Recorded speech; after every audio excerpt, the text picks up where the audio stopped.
Hello, Glidus. G'day. How's it going? Oh, I'm all right. Feeling pretty fluidy. I'm feeling very fluidy Why too. would I say that? What's wrong with us? Hello. This is AltSwiftX, and we're talking about A Knight of the Seven Kingdoms, the new Game of Thrones spin-off show. It's got some differences from the novella it's based on. Yeah, it's based on a book called The Hedge Knight by George R.R. Martin, and overall, I think this show is very faithful to the book. One of the more faithful adaptations I've ever seen. But there are some changes between the book and the show. And so we just did a stream on Glidus's channel talking about some of those changes and ranking whether we like them or not. Because most of the changes I think we like, but some we dislike, some we have some sort of complicated feelings about. And it's cool to hang out and yap about it. It sure is. That stream part 1 over on my channel, it's a quick jaunt. You should be able to knock it out in a single work day. Yeah, you might want to have seen part 1 because this is part 2. In part 1, we covered the first 3 episodes of A Knight of the Kingdom season 1, and you can see on the beautiful chart. What a great chart. This wonderful Cartesian coaxial dunk graph. You can see on our Cartesian dunk graph yeah. some of our opinions about the first 3 episodes. On this stream, we're going to talk about the last 3 episodes of the season and the changes and how we feel about them in A Knight of the Seven Kingdoms. So, in part 1, we identified some of our favorite changes between the book and the show from the first 3 episodes. So some of our favorite changes were the banter and the relationship building between Dunk and Egg. Banter. Especially in episode 3. There's a whole lot more of that than there is in the book. And I think that added a lot to Dunk and Egg's relationship. We also liked Dexter Solancel's betrayal of Egg in general and some of the little moments that were added for him, the characterization. We also really liked the story of Arlan's penny, which was in his hilt, which Dunk nails to a tree in episode 6, and how that, gives weight to Arlan's backstory. We're both big fans of Daniel Ings's Lionel Baratheon, which is vastly expanded from his existence in the novella. And a smaller role, even like Lord Ashford. I think that they did some really fun characterization of Lord Ashford. Even though he's a minor character, I think they did a lot of fun stuff with him. Yeah, in general, we love the adaptation strategy of taking very minor things that are only a few lines in the novella and just expanding them logically, naturally, to fill up more space and take up more character in the show. Yeah. So those were some of our favorite changes in the first few episodes. Some of our least favorite changes. I mean, most of them we liked. As you can see on the chart, most of the changes we like. But I should use my I statements. I feel like I was especially irritated by the drab tents. Look, I can agree with you that it would be better if they weren't like that, but it doesn't matter to me as much as it does to you, which is, that's fine. I felt bothered by a shot in episode 1 where the tents in the tournament field looked not as colourful as they're described in the book, but that's all right. We also were a little bit annoyed by some of the differences with the personal heraldry of the characters. Like in the book, Arian has a really cool colourful dragon sigil, and Maekar has a custom sigil with 4 dragons instead of 2, and the graphic novel has even more personal sigils, none of which were included in the show, which felt like a missed opportunity. We also didn't love the general abundance of pooping and spitting and puking and farting and burping and all this sort of gross out humour. Like, I think we sort of agreed that some of it we like and some of it is worth it, yeah, but overall there's just so much of it. There's a place for it, and it does a lot in establishing the tone of the show, and it's appropriate in many cases, but also it just does feel like a bit much at times. Yeah. So those were some of our least favorite changes. And over here is an eggplant. That's an eggplant. That's representing an eggplant. Arlan's enormous member. It's a nightshade. Which we considered a big change. Big, good change. Big, veiny change. So welcome to part 2. Welcome everybody to the stream. Let's talk about our favorite and least favorite differences between the Hedge Knight book and the Knight of the Seven Kingdoms show in episodes 4, 5, and 6. So it would be only appropriate to begin by talking about Shanice the Rat. Very important character. I really enjoy this trend of the Game of Thrones show adding just random little animals in the corners of the world who are named off screen by the creators. Because in House of the Dragon Season 2, we had Del the goat. Del the goat. Who was like, just like one brief shot, we saw this black goat hanging out in the ruined castle of Harrenhal. And it was so tiny, but it was evocative. It was like, this is like a haunted demon goat in the haunted demon castle. And it was clearly beloved by the production because they kept talking about it and they gave it a lovely name and they kept mentioning it in interviews. Yeah. So now we all know and love Del the goat as well. I feel like the animals are a bit like the food, a bit like the music, a bit like the different classes of people. It's texture. It's texture. Like adding animals, it adds a sense of realism and a feeling that there are people and critters and that there's texture to this world. People live in this world, and I think having little animals in the background add to that. And so in A Night of the Seven Kingdoms episode 4, when Dunk is imprisoned for hitting Aryan, he's looking terribly lonely and it's raining and he might die, and he sees a rat at the window of his cell, and Dunk pats the rat. Yeah, it's his only friend now.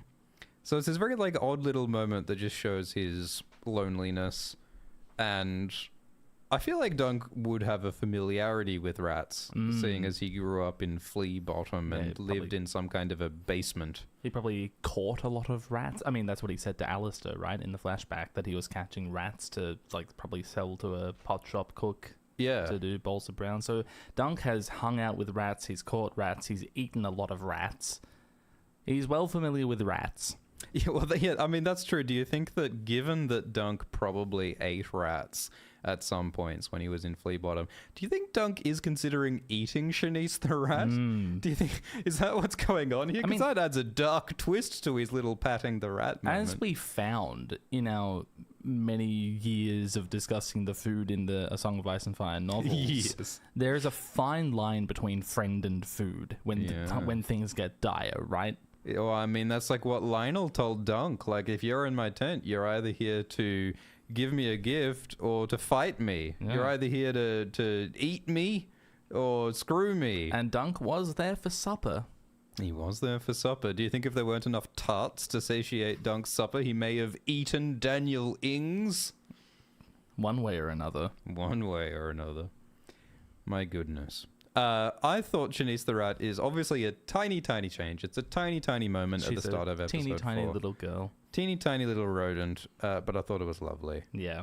I think that there is something lost, because in the book there's this moment of longing where Dunk wishes that he was still part of the tournament, and he's imagining how he could be riding in the tournament. Like Dunk is actually listening to the sounds of the tournament from his cell. And I think there's a very particular feeling of longing and isolation and dreaming that is in the book that is not captured in the show. Well, I think that longing and isolation is in some way communicated by those opening shots of Dunk looking up the ceiling, and the stars are revealed to actually just be water reflecting off the stone ceiling of his prison cell, and his relationship with Shanice the Rat is another way of conveying isolation. Yeah.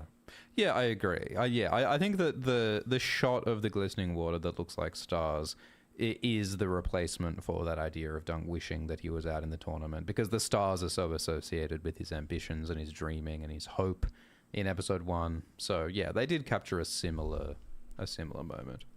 All right. It only took us 10 minutes, but we're ready to place this rat. Yeah. What do you think? Where does she go? Well, I think Shanice is a very small change. And I think that she's a lightly positive change. Put her there. Yeah, she can go there next to Maekar. She's even smaller than that, right? Yeah. I reckon that's probably the right spot on the chart. Yep. Put her there. So, when Dunk's in the cell, he gets a visit from Egg. And this is after the enormous cataclysmic revelation that Egg is not a peasant boy, he is Prince Aegon Targaryen. And in the book, Dunk and Egg are both pretty chill about this. Like, Dunk is quite accepting of the fact. Like, he does feel like a fool, and he feels like he's been hoodwinked a bit. But Dunk is forgiving of Egg in the book. Whereas in the show, Dunk is really angry at Egg for lying and for contributing to getting him into this trouble. And he makes these sort of resentful comments about, oh, we can't have the little prince being disappointed, and you lied. Basically, like, twisting their previous relationship on its head. Yeah, and this continues into episode 6 when there's sort of continued feelings of, like, tension. Animosity. Yeah, and this is not in the book. There isn't that, like, distance and animosity in the book. But again, it's a sensible expansion of, you know, what these characters could have said and done to one another, right? Yeah, and it also builds really well on the episode 3 banter and relationship. Like, there was so much more emphasis on their growing friendship in episode 3. And so this added conflict and tension later on, it feels so powerful as a result. Appropriate response. Because, like, in the novella, there's no lovely scene on the hillside with sandwiches discussing who we're going to marry, this random lordling's beautiful daughters, we're going to be war heroes together. There's none of that. Yeah. So the betrayal, what Dunk perceives as a betrayal by Egg, like, it doesn't hit as hard as it does in the show. So this does make sense. I think that part of the conflict, part of the thing as well, is that when George R. R. Martin wrote the first Dunk and Egg story, The Hedge Knight, in the 90s, it was just a one-off, as far as he knew at the time. This might have just been a one-off story. It was for an anthology, wasn't it? Yeah, it was for an anthology, and this was early in George's career, so, like, he had no, like, grand plans. Well, I don't know about that. Huh? It wasn't early in his career. Well, He'd been a writer for, like 30 years, right? Yeah, it wasn't early in his career, but it was before he was famous, and it was before Game of Thrones was famous. This was, like, the same year that Clash of Kings was. It's this random novella set before my novels that I'm working on currently. That's all it was. Yeah, but my point is that, like, this was humble beginnings for Dunk and Egg, and I think it was only later that George had these ambitions of, I'll write 12 Dunk and Egg stories, and they'll be so interconnected with the world, and, like, all these, this grand expanded Dunk and Egg universe. George, stop gardening. Yeah, this is just the early seeds, and so my point is that I think that for that reason, George didn't invest all that much effort into the story in terms of building the deep bond between Dunk and Egg.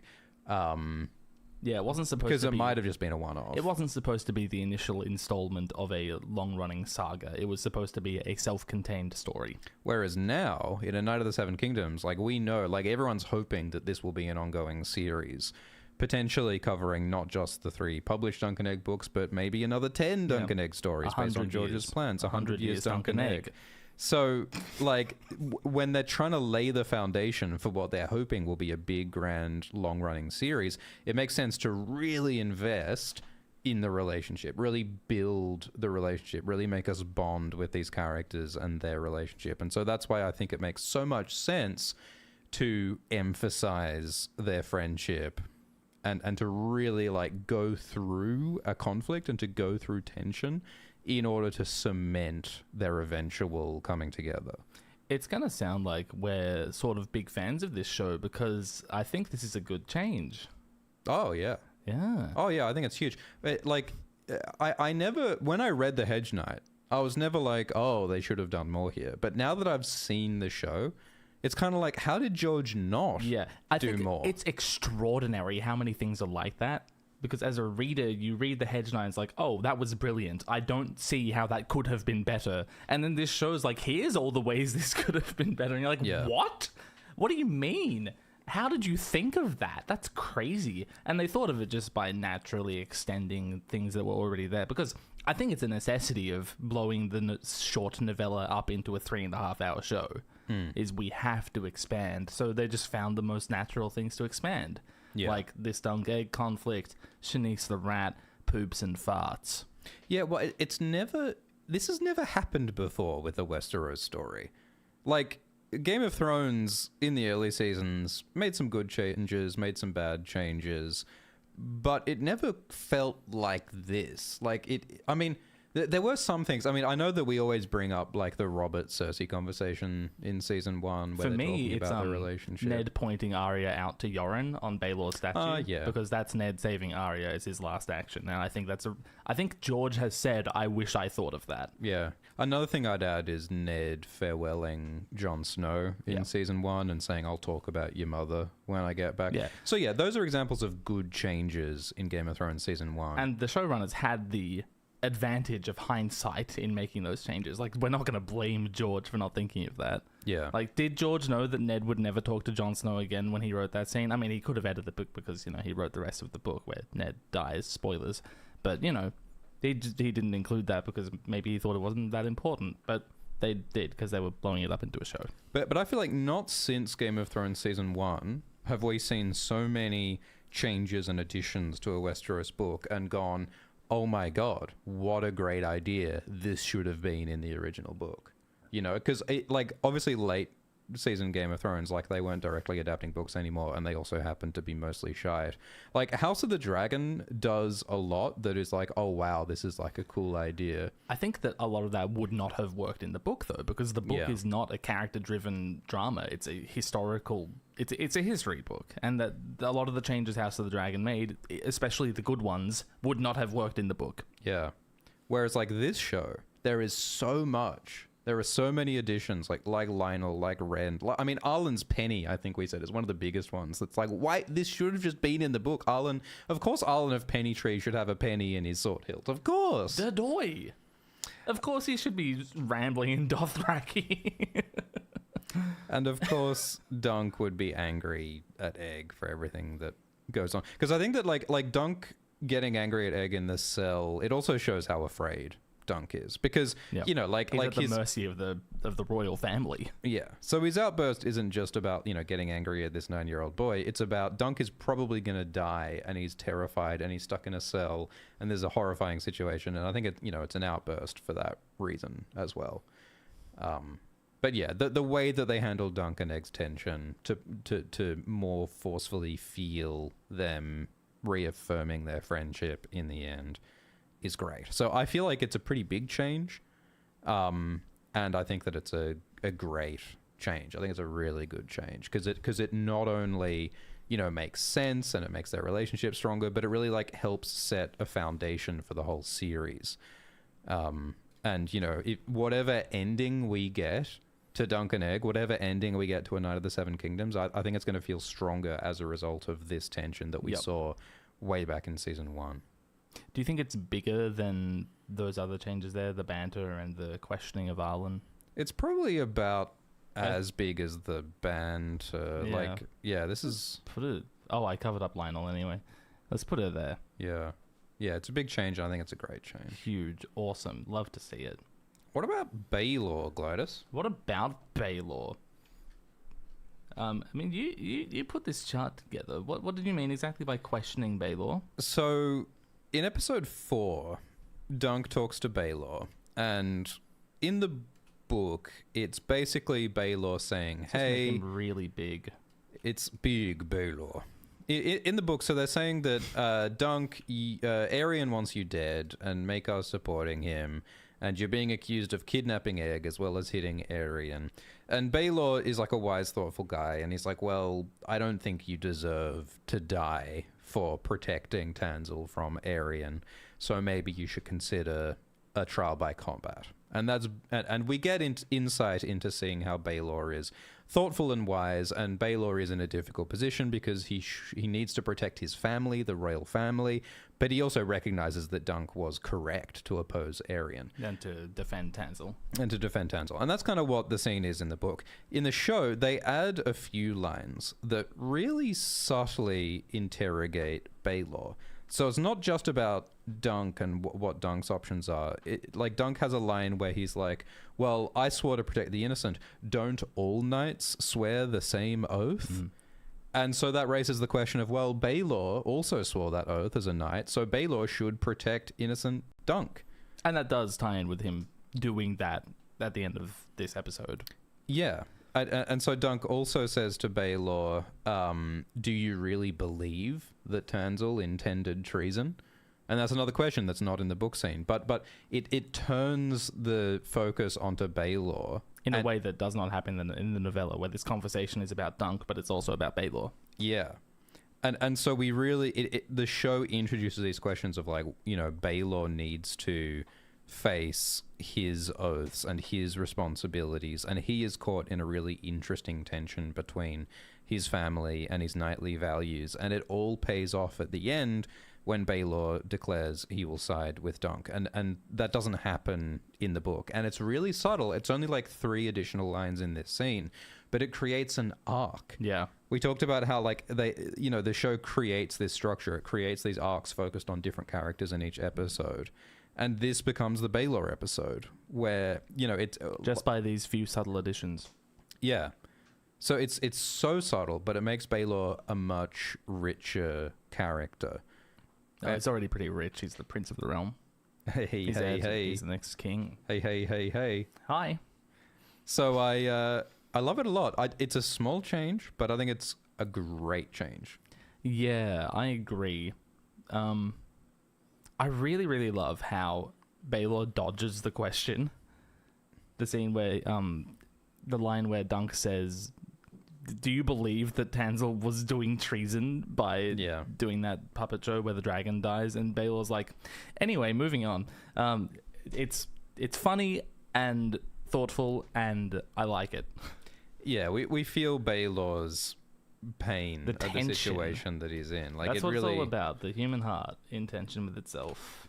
it puts us in Baelor's shoes, and we really get to feel what a difficult position he's in. Like, you also get that sense in the scene with the Lords, with Lord Ashford and Leo Tyrell and Arian and Maekar, and you get the sense of Baelor being stuck in the middle of this dysfunctional family with all these responsibilities pulling him in different directions, and it all just makes the payoff all that much stronger when he sides with Dunk. All right, we've put Baelor on the chart. So in the scene at the Lord's table, when Dunk is facing the Lords and Dunk demands trial by combat and Arian demands trial by 7, in the book, Prince Daeron is present. Daeron, the brother of Arian and Egg, the drunk guy. And in the book, Arian says, well, I want a trial of 7. And Maekar's like, why do you want a trial of 7 instead of just a 1-on-1? And Arian says, well, Daeron was wronged by Dunk because Dunk supposedly kidnapped Egg from Daeron. And so Arian's like, well, I want to give the opportunity for Daeron to fight Dunk as well, and that's why I want a trial of 7. And in the book, it seems like that might genuinely be a big reason why Arian demands a trial of 7 instead of a 1v1. He genuinely thinks he's defending his brother's honor. Well, I get the sense that he genuinely wants to fuck with Daeron. Right. Because in the book, Daeron says, do me no favors, brother. In the book, Daeron is present at this meeting. Right. And Daeron says, I don't want to fight in a trial by 7. Don't speak for me. Yeah, fuck that. I don't want to do any of that. But Arian wants to fuck with Daeron by putting him in the trial by 7. Yeah, whereas in the show, it seems like Arian is a bit cowardly and he's a bit afraid to fight Dunk individually, which I think is cool as well because it gives Arian a bit of vulnerability, and you do get the sense that he is a bit afraid and he's gotten in too deep and he's a foolish teenager. And I think that's ambiguous as to whether or not Arian doesn't want to. Like, we were speaking of it quite certainly during Dunk time, but on review, I'm not entirely sure that that's the sense we're supposed to get, that Arian doesn't want to fight Dunk because he's, like, scared of him. Yeah, well, there are other interpretations. Like, I think that Arian wants attention and notoriety. Glory. He wants to emulate Maekar. Yeah. And he genuinely is just kind of impulsive. Yeah. He just kind of says shit. So I think that's part of it as well. But the reason why I bring up the no Daeron thing is that, like, it is funny in the book that Daeron is present and Daeron is there sitting, I don't want my honor defended, do me no favors, I don't want to be a part of this. And Arian's not like, oh no, I'm doing this for you, brother. Yeah. Of course you wish to fight with me. And Daeron's like, man, I'm going through alcohol withdrawal. Like, I just want to fucking drink and a nap. And, you know, like it is funny. But the reason why I think it's stronger in the TV show is that in the TV show, Daeron is not present for that meeting. So when Dunk sees Daeron for the first time since the inn, he gets to confront him. Right. So in the show, like, Daeron and Egg come into the tent with the Fossaways, and Dunk pulls a knife on him. and shouts at him, It's and a more it's like it's personal dramatic. confrontation. And it's also like a moment of, oh, it's Daeron. It's that guy. It's the guy from the inn. It's the guy who said he dreamed of me. Like in the show, we actually get to focus on Daeron. As opposed to him just being there in a big group scene. Yeah. In the book, Daeron is just one of like 6 characters in a group scene. And there's no focus on Daeron. And so in the book, Dunk is like, oh, yeah, it's Daeron. It's that guy from the inn. I remember him. But like, there's no time to focus on him. So it's a very small change to not have Daeron present at the Lord scene, but it does give their interaction so much more power in the show. It's so much more explosive. It's so much more revelatory. It's so much more emotional when Dunk actually gets to confront Daeron in the moment that he sees him for the first time since the inn. The trade-off is, of course, those lines between Aryan and Daeron in that group scene, right? Yeah, it means that we never get to see Daeron and Aryan interact At all. in the TV show. Yeah. Which is a bit of a shame. But it's really only a tiny little interaction that's lost, and I think that the feeling of confronting Daeron is much better in the show. Yeah, interesting. So I would consider this a small change, but I think that it's a good one. I think it's like minorly good. It's not up there with like the banter. Yeah, it doesn't make a huge impact, but I think it's for the best.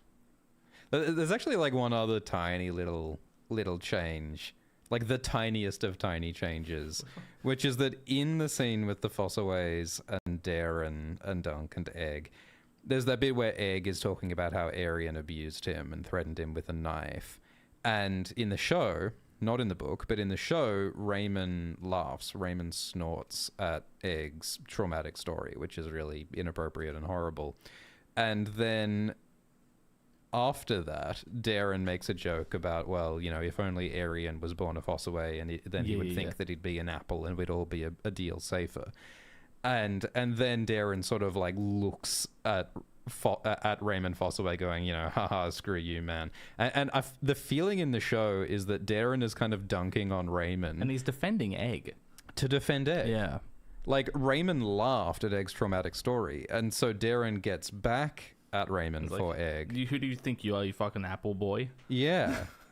And it's a tiny little thing because like the if only Aryan thought he was an apple comment, that comment is in the book, but the laugh isn't in the book, and the glance isn't in the book. And so I think that the show took the dialogue, and by adding the snort and the glances, they created this tiny little micro story between Raymun and Daeron and Egg. And that ties in with the additional change they made to Daeron, which I think we'll get to later on in the in episode 6 when Dunk has that final chat with Daeron, and that's what convinces him to take Egg on as a squire. Like, it ties in Daeron as like actually really caring about Egg, which is something you don't really see in the novella. It's actually quite lovely. Yeah, we should add that to the chart, actually. On the fly chart additions. Yeah, no, because that is one of the biggest changes, is having Daeron tell Dunk to take Egg so that Egg doesn't become a monster like Aryan. Shall I do that now so that we don't forget to do it later? Yeah. Okay. Yeah. I mean, I guess we don't need to add an image for it necessarily, but even if you just copied the bee coffin and then changed it to like Daeron. More than happy to copy the bee coffin. It should just all be bee coffin pictures. Where is that? There it is. So, yeah, I really like a lot of what they did with Daeron in those 2 episodes, and I would consider not having Daeron at the Lord's meeting to be a positive change, so that the meeting with Dunk is more explosive, and even just that tiny little interaction between Raymun and Daeron is great, because it shows that Daeron loves and wants to protect Egg. Like, Daeron did the wrong thing by Egg, taking him to that inn and then like letting him go off with Dunk. Like, Daeron did fail to protect his little brother Egg. I'm making an image for it. You can't stop me. There it is. Excellent. Yeah, perfect. And so I really like how they show that Daeron does care for Egg. Even though Daeron is a massive fuck up, he still does care. And that's why Daeron is a tragic character. It's not like Daeron doesn't care about his family. It's not like Daeron wants to be a fuck up, but he's got a lot of problems that he fails to deal with. And the love that he has for his family just makes that all the more painful. So I think our next little change to talk about is the Fucking walnut. walnut. This has got to be the smallest of all the small changes. But in the conversation between Dunk and the Lords, where he's talking with Baelor and Maekar and Arian and Leo Longthorn and Lord Ashford, they added this like subtle piece of characterization to Arian, which is that Arian is smashing walnuts with the hilt of his poniard, the fancy knife. Oh yeah? And I'll poniard you. and so it's this really Welcome to the poniard. Ready to get pwned? I'm a pony. I've mounted my pony. Okay. I'm a poniard. And it just shows how Arian's a annoying Walnut. teenager. Yeah. I mean, the parallel with Rickon smashing the walnuts in Winterfell in Game of Thrones Season 2, that's so funny. Yeah, I think that's hilarious. It's the same behavior that we see from like a literal 4-year-old. And Arian is doing it at this important meeting. And it's just such a great way to show that, yeah, this kid should not be in a position of power. But here he is. Like, we live in a world where, you know, thanks to feudalism, we have to treat this child as though he's deserving of attention This and respect. Violent, and power. impudent twit Yeah. who vaguely gestures at lords to pick walnuts up off the floor. It reminds me of when, like, Joffrey plays with his crossbow in the books, when he's just like, I think he starts out shooting rabbits, but then soon enough he's like shooting peasants with his crossbow for fun. And it's like, oh, this is how this happens. You know, this is how some impudent child That's becomes how you get Maegor the Joffrey. Cruel. That's how you get a Joffrey. But the walnut is also genius because Arian uses the walnut to humiliate Lord Ashford. When the walnut rolls onto the floor, and then Arian just like gestures, he just points down. And so Lord Ashford, who's been characterized as someone who desperately wants to be taken seriously and desperately wants to be respected, gets humbled by this child. And so it's really funny. And the way the walnut rolls across the whole table, and like everyone's annoyed by it, but he's the prince, so he has to be taken seriously. And then by the time Ashford picks up the walnut, Maekar has dragged Arian out of the room. So the humiliation ritual was for nothing. Yeah. Which, I mean, what does that say about the feudalistic structure? It's also interesting that Baelor is eating in episode 2. Like, Baelor is just casually just like munching on some... I think it was nuts again. He's just like happily munching on some nuts. And it just shows his like confidence and his power, that he's like happily snacking while he's talking with the other princes and Lord Ashford and such. So yeah, the walnut is like such a tiny thing, but I think it's a really nice piece of characterization, a little bit piece of Martinian food-based character work. It's food-based. We like it. Any excuse to get some food in there. And yeah, it's fun. It's a bit of space work. It's a bit of Find some object work, Finn. It's some object work. We like to see it, and it's just funny. It's like comedic in a way that fits the tone of this show. Good change, small change, which is the clump is getting a bit out of control there. The clump on the chart. So Dunk talks to Daeron. And Daeron's a pain in the ass, and Daeron apologizes for his lies, which contributed to Dunk getting into this trial of 7. So pretty, oh my god, look at him. And it's gorgeous. In episode 1, Daeron said that he dreamed of Dunk, and now we finally get a description of that dream. So in the book, Daeron says that I saw you, Dunk, and a dragon, a dead dragon, a huge dragon that had collapsed in Ashford Meadow. It actually doesn't say that it collapsed in Ashford Meadow, does he? He says that its wings were the size that it could cover Ashford Meadow, but he doesn't say it was in Ashford Meadow. Yeah, okay, true. Which and I that think is contributed to us accidentally spoiling something in Dunk time. Did it? Yeah. There's a dead dragon and there's Dunk. And Dunk is like, did I kill the dragon?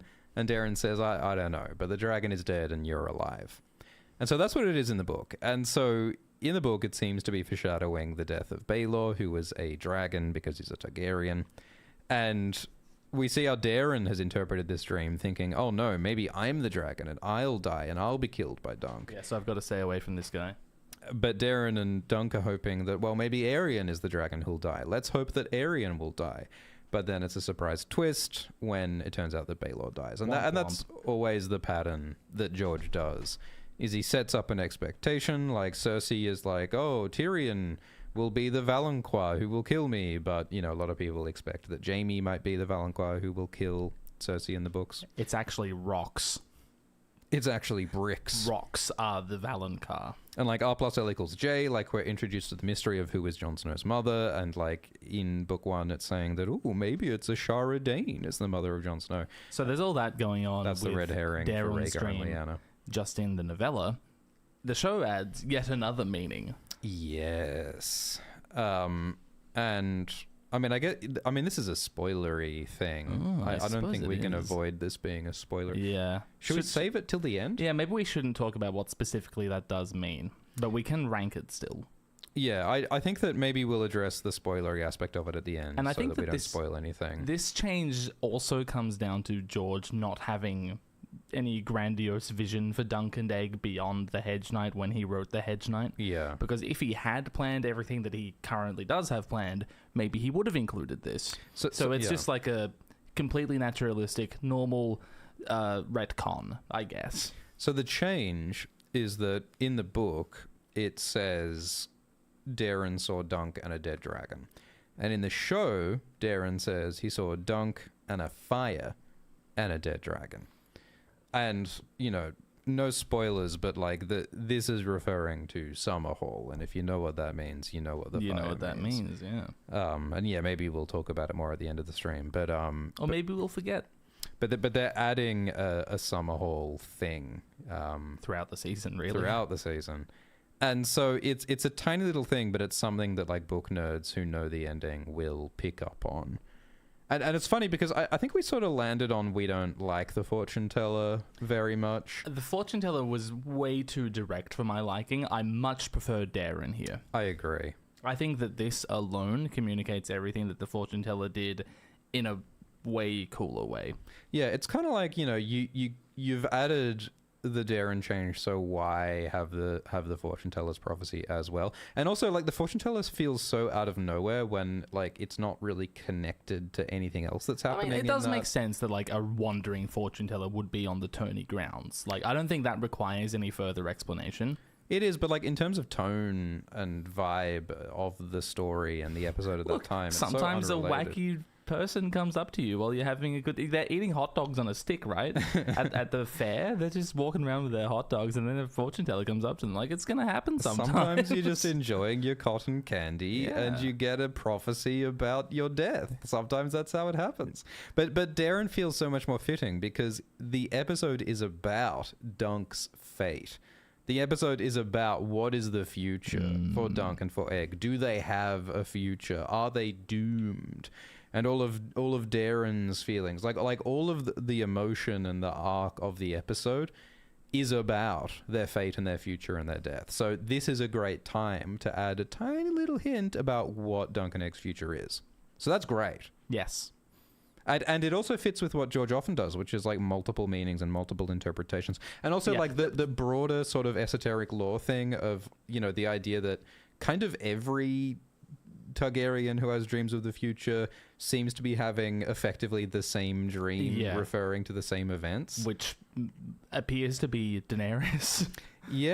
Yeah, there are some cool theories in the community about the idea that like Aerys and Rhaegar and Aegon the Conqueror and Viserys and Daenerys and like all these different people, the dreams they have of the future may all be referring to Daenerys hatching dragons in her pyre and possibly to other future events as well. And the Targaryens tend to misinterpret these dreams about themselves because they're all narcissistic royalty. And so I think that this tiny change can also tie Daeron into that tradition of Targaryen prophecy. I really hope we see Daeron later on in the show, because I love what Henry Ashton's done with the character. I love what the writers have done with the character. This scene's great. The scene in episode 6 is great. I just want more Daeron. Yeah, hopefully we will. Fingers crossed. So, like, yeah, this is literally like a 2-word change to this scene. But it's so good. Yeah, it's so evocative of like all the broader issues of Targaryen prophecy. It's evocative of Dunk and Egg's future. It's so much more elegant than the fortune teller. Yes. And so much more subtle. So it's only 2 words or so. Yeah. Would you still call it a small change? Because it adds so much with just those few words. Look, right? it's bigger than the walnut because it is evocative and it does have implications. I'm gonna put it like here. And of course, it's really funny, like in context of Dexter Solancel. That interview. That making a comment in an interview that mentioned Summerhall. So it's really funny that we're getting a lot more lore than was expected. Yeah. In that department. So that's funny. So in episode 4, Dunk arrives at the tourney grounds where he's going to fight in the Trial of 7 against Arian. And in the book, there's a little additional exchange where Dunk is arriving at the grounds and he sees all these people and he's like, oh, goody. A bunch of people have come to watch me die. I have to confront people who are going to watch me do this embarrassing thing where I'll die. Yeah. Talk to them. But then he approaches the people and they encourage him. And they say, good luck to you. I hope you defeat Arian. And Dunk's like, oh, people like me. People support me. People want me to win. And he's confused by it in the book. And he's like, why are these people cheering for me? And Pate says, well, they're cheering for you because you did the right thing. Yeah, they haven't seen a true knight in a long while. Dunk is a knight who remembered his vows because he protected Tanzil from Prince Arian.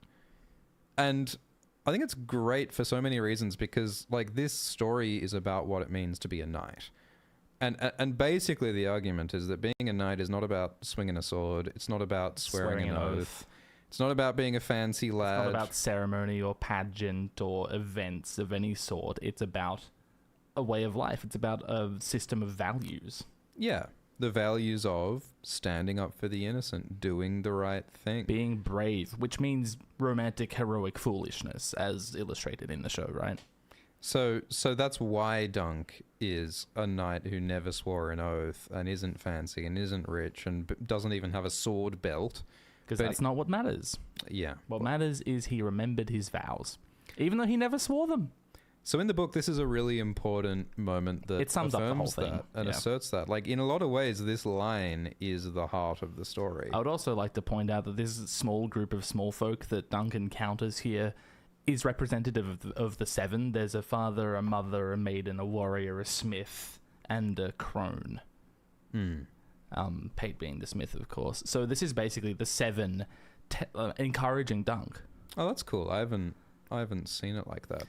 It's pretty neat. Yeah, you can see the maiden kissing Dunk there, as happens in the novella, as illustrated in the graphic novel, as not depicted in the show.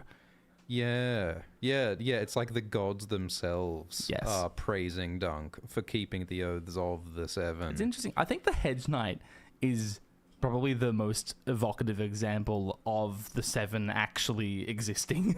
Yeah. Because, like, all the other godly, quote-unquote godly forces in the novella, in the books have some credence to them. They have some credit you could put to them. Ralar, okay, I can see why people would think Ralar exists. Like, there are acts that we can attribute to Ralar and the drowned god. Like, Beric comes back to life, supposedly because Thoros the Red Priest uses the magic of Ralar, and Melisandre births a shadow baby monster by the power of Ralar, and the drowned god. A lot of people, like, get resurrected and, like... In the name of the drowned god, yeah. Aaron and Euron. Their powers are attributed to the drowned god. And we've seen the old gods do all kinds of magic with skin changing, Bran and Bloodraven. But the 7, like, the one thing they do is, like, maybe they resurrected Davos.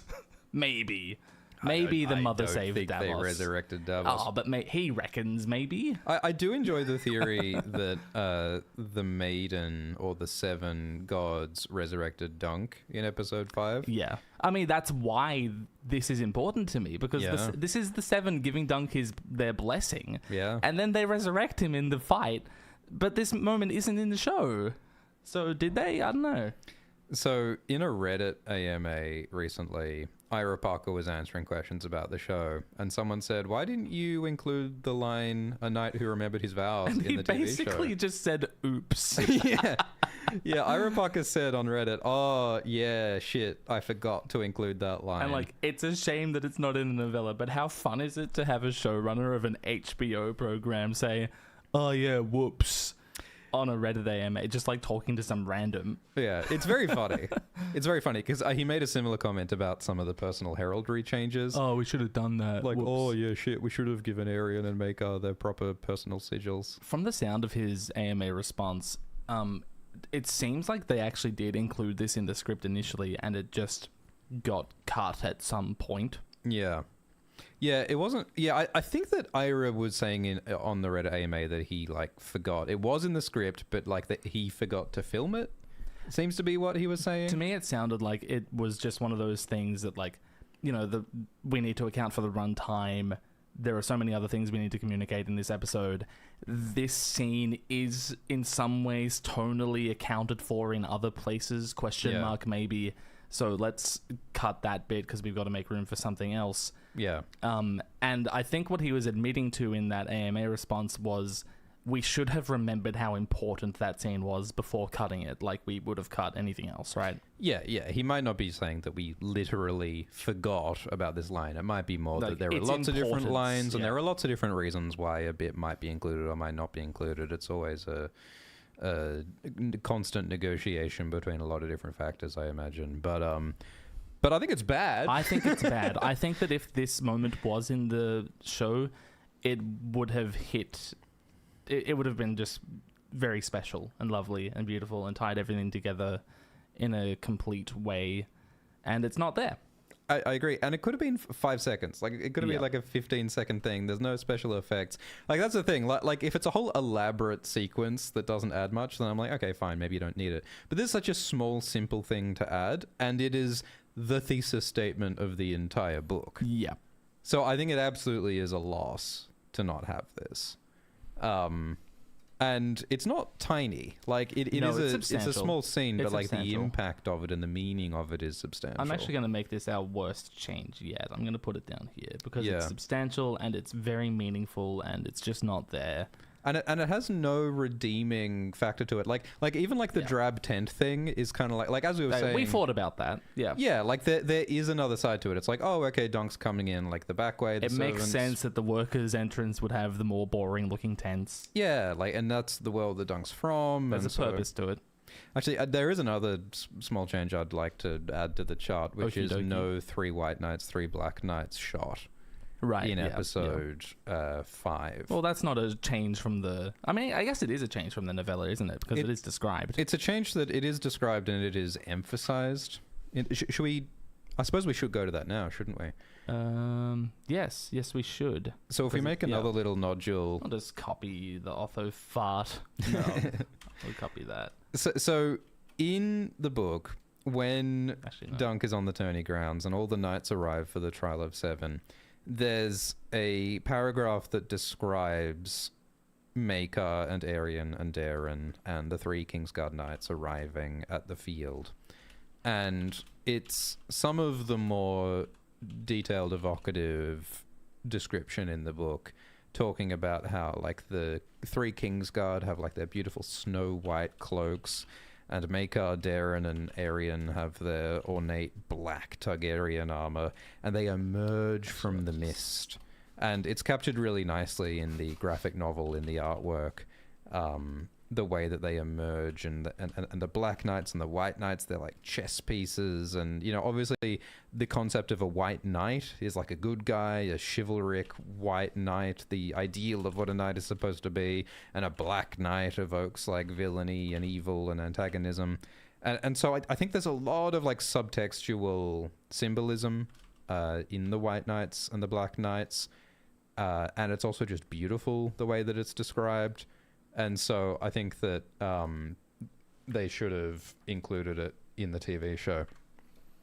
And, like, you know, there is a shot in the TV show where we see the Kingsguard. It's so murky, you can't see shit. But it's so murky. It's like a distant shot, and you can't see it in any detail, and it's a blink and you miss it. And it's like, it should have been a better shot. And, like, you know, maybe they tried. Maybe they tried to film it and it didn't work.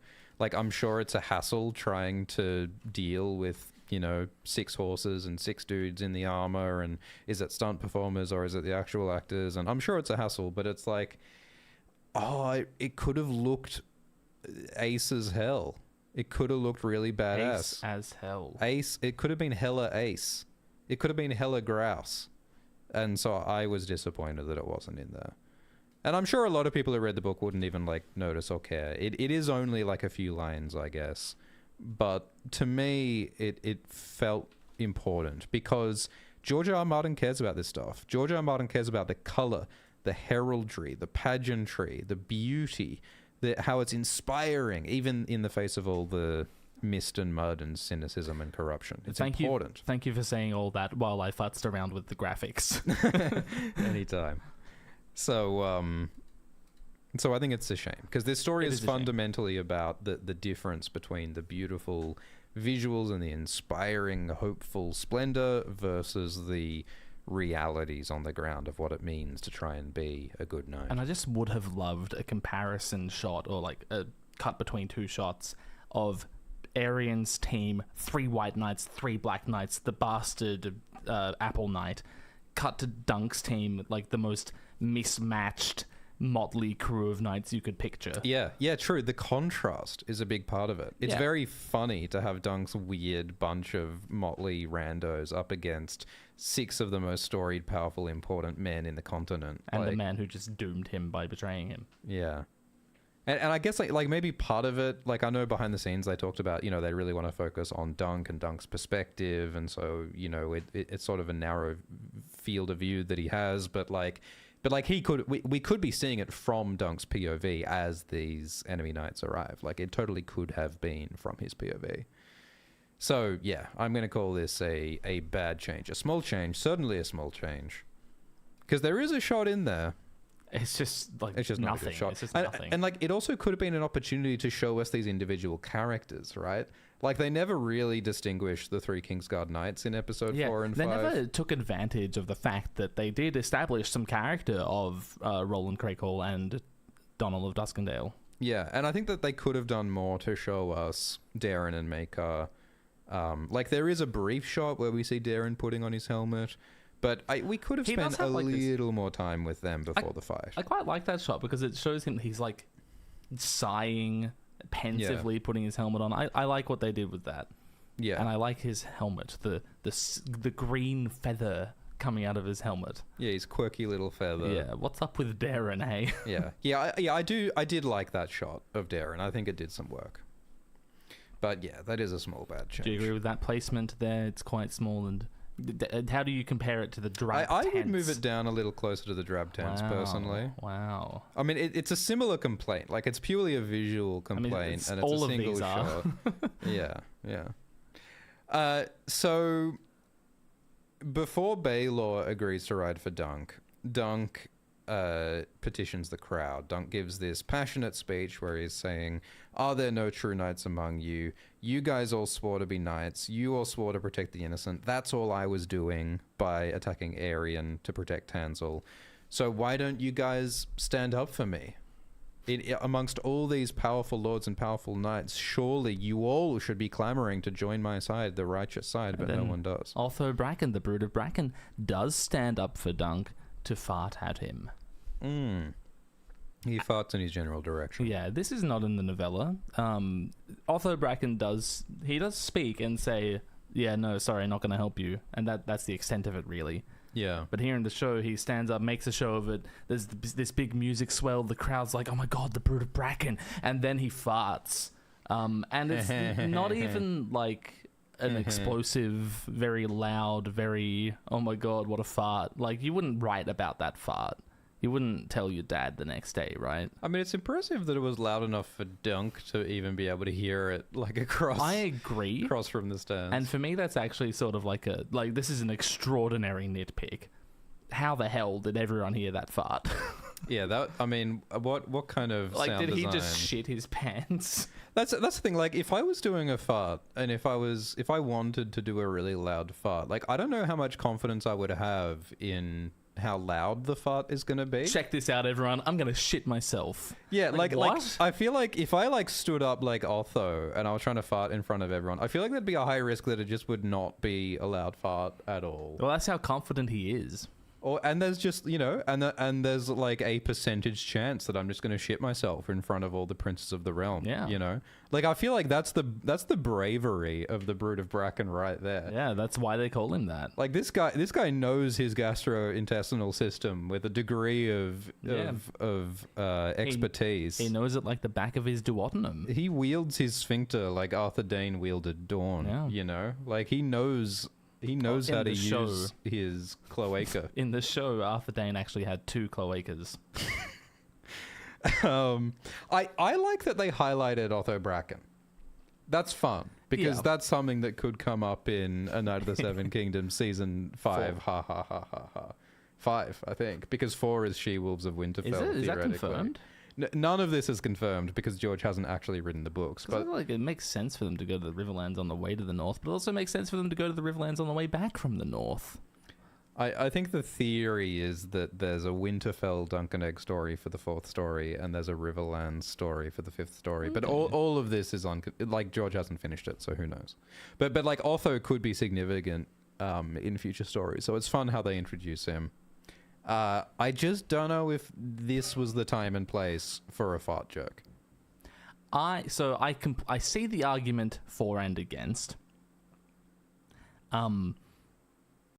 The tone established, like, this is the ultimate way of saying the people in this crowd do not care for you, Dunk. They are not going to listen to you. They do not want to stand up for you. It's the perfect counterpiece to Baelor showing up in a moment's time to accept Dunk's call to arms, right? Yeah. It is also a fart joke. It's the climax of the story. Yeah. It's an echo of the poop thing in episode 1. Like, it's the same thing as episode 1, because in episode 1... Sort of a deconstruction of it, because they separate. But in episode 1, the knighthood and the pooping, where Dunk picks up the sword, he says, I'm going to be a knight, the Game of Thrones theme plays, and then he shits on the hill. That's tying all those things together. Yeah. Right? Whereas here, it's separating them. Otho farts, and then the knight comes in and says, wait, no, hang on. Knighthood actually can be a good thing. It can be noble and just and good and not poopy. Yeah. Yeah, they are using this fart to interrogate the central theme of the story. So it's not all that bad. Yeah, there's a meaning here. Because, yeah, like the first time round, they did the same thing with the swelling Game of Thrones theme music. It seems like a heroic moment, then it's subverted by the poop, so it's like, oh, well, maybe heroism and knighthood are all nonsense and nothing's real and everything's poopies. And now they do exactly the same pattern here, the swelling music, that looks like Otho's going to fight for Dunk, and then they do fart poopies. But then it's like, no, but wait, for reals though, like we still can be heroic in the face of the poopies. And that's kind of the entire point of A Song of Ice and Fire. It's that, the real world is grittier and darker and messier and uglier and stinkier than we want to believe. And yet... Our heroic values can still exist. The response to the cynicism is yet more romantic, foolish heroism.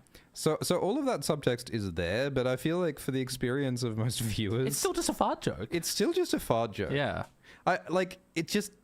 It takes what is the most dramatic moment in the episode and deflates it into a fart joke. Well, it's not a joke. Like, yeah. I don't think the intention here is for the audience to laugh. Like, we're in Dunk's shoes. We're supposed to feel horrible about this. We're supposed to feel, oh my god, no one's going to help me. Yeah. Like, I'm in Dunk's shoes. I'm the downtrodden little guy. I mean, he's huge, but you know what I mean, in social status. And no one's going to help me. These people on top of the world are never going to help me. That's what we're supposed to feel. It's not a joke. Yeah. It's an insult. Yeah, I agree. And it also fits with a feeling that comes up a lot in this show, which is, like the lords, the princes, the knights, the ruling class, they actually are kind of pathetic. Like, they actually have nothing to offer. This guy thinks that farting loudly while this poor just noble man is begging for his life to be saved is hilarious. He thinks that farting in that situation is hilarious. That's pathetic. It's disgusting. This guy deserves, let's beat him to death with hammers. And it's also like, not only is it insulting, but it's like, this is the best insult you've got. Yeah. Like, this is the best flex It's on weak me and stupid that you've and got. pathetic. It's childish behavior. It's pathetic. It doesn't even... It's just... It doesn't make you angry. It just makes you disappointed. Like, the ruling class are just children. Like what's that tweet? Like, I deserve to be gaslit by smarter people. Like, that's what it feels like. It's like, you want the evil people who rule the world to be at least, like... Yeah. Like, at least Cersei... Not man-children? At least Cersei would come up with a killer one-liner, you know? Yeah. At least she would say something, like, fiery and witty. She wouldn't fart. Yeah. Yeah, it's like, if I'm going to be enslaved by these feudal overlords, like, at least make them a little bit witty. Yeah. Not just farts. So like, there's a meaning there as well. But I think that the way I come... Like, it's like the Braveheart speech or something. It like, this could have been, like, a really epic...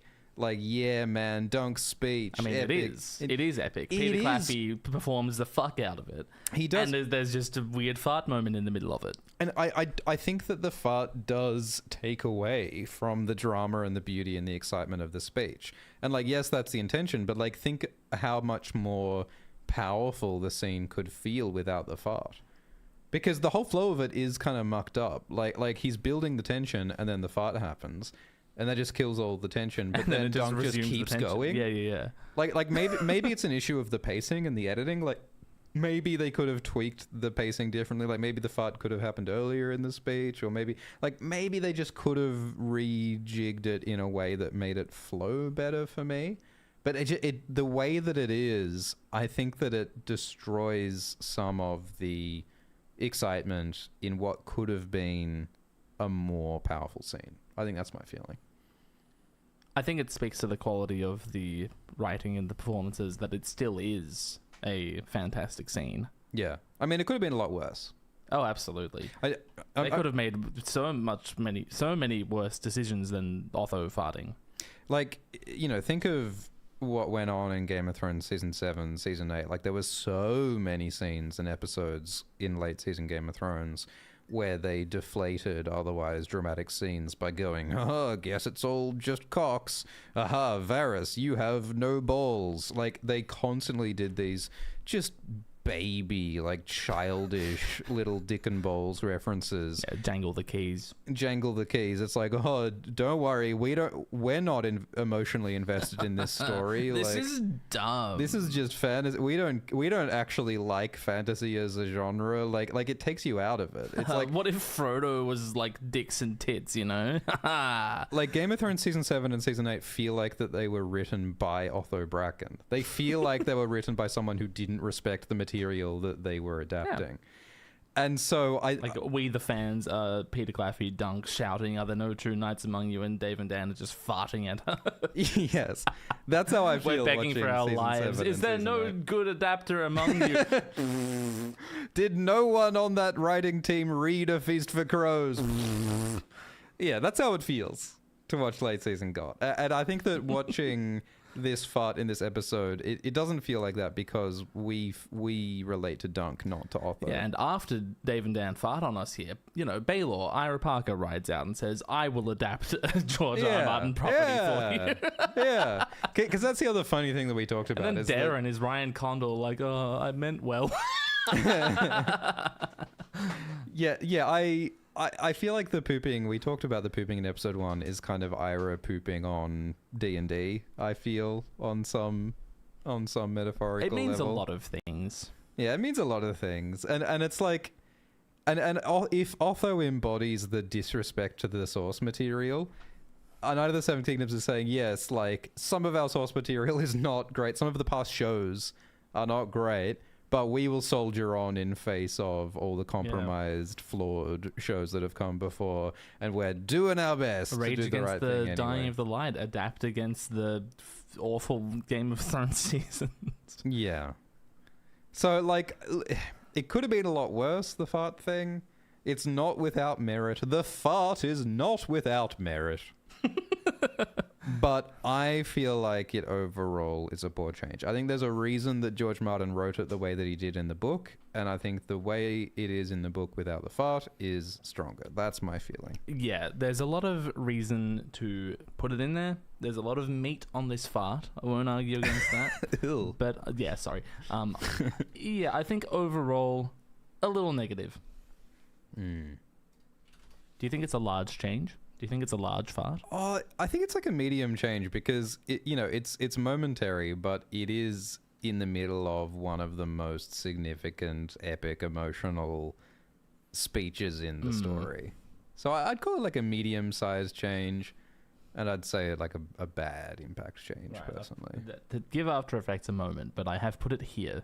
Is that good? Do you enjoy that? I do enjoy Does that spark joy? Yeah. Right next to our general spit, puke, fart bit. That feels appropriate. Because, yeah, because we did land on...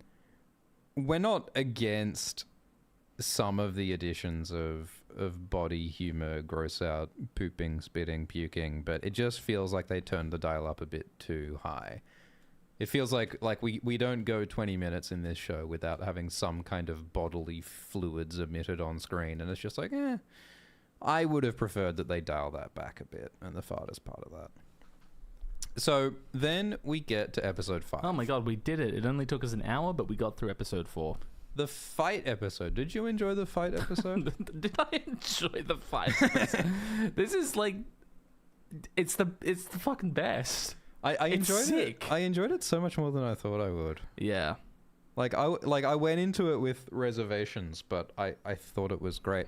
But I've gone on record saying my favorite episode of Game of Thrones is Watchers on the Wall, which is a fight episode. It's a battle episode. Yeah. But at least, and it's an hour long, but at least they had several chapters of Storm of Swords to adapt for that. Yeah. This is based on like 2 pages. Yeah. And it's half an hour. Yeah, we talked about that in Dragon Time before the episode came out, being like, what are they going to do? How are they going to fill an episode with such a short fight scene in the book? But I really liked the way that they started the episode, which was with Baelor giving a pep talk to Dunk's team. Everyone gets a little line. Everyone gets a little bit of characterization. Like, Humphrey Harding is going, green fucking boys! What of the King's Guard? Yeah, Take Humphrey heart, Beesbury says, what of the King's Guard? Minutes before he's killed by the King's Guard that Take Baelor heart, said he would Beesbury. deal with. Take shot, Beesbury. Take shot, Beesbury. And Dunk and Raymun are puking because they're so nervous. And so everyone gets like we get to check in and a little bit of characterization with each of Dunk's team before the fight. And right before they're riding off into the mortal battle of their lives, Baelor's acting all confident and saying, I'm going to handle the King's Guard. We're going to do this. We're going to do that. It's all going to be okay. Don't die. And then Lionel just looks the heir to the throne in the eyes. It pierces his soul. And just sort of calmly says, oh, mother loved you best. Yeah, so I guess your mum loved you, didn't she? Shame. Imagine someone saying that to you. Like all you're doing is just trying to be confident, trying to inspire some courage amongst your team, and then one of your teammates just looks at you with that look and says, your mother loved you, didn't she? It's, what? You can't say that. Shame. Men neglected by their mothers fight harder than other men. Yeah, it's crazy. It's bizarre and it's fun and it's not in the book. And it's kind of the first time we see Baelor like really genuinely thrown off. It's the first time we see Baelor just kind of nonplussed and having like no answer. Yeah, like, what? It is a wild thing to say to the heir to the throne before the battle, and I enjoy it because it does tie into a lot of the themes and the characterization of these characters, because this family is such a messed up family where, you know, Daeron feels all cut up because he's rejected by his father Maekar, and Maekar feels all cut up because he feels overshadowed by Baelor, and Egg feels like he's not connected to Maekar, and like Arian's acting out for attention, and so, you know, it does raise all these questions of like, why are these people the way that they are? And George R. R. Martin so often explores, you know, difficult relationships between parents and children, and so more often than not, it's daddy issues.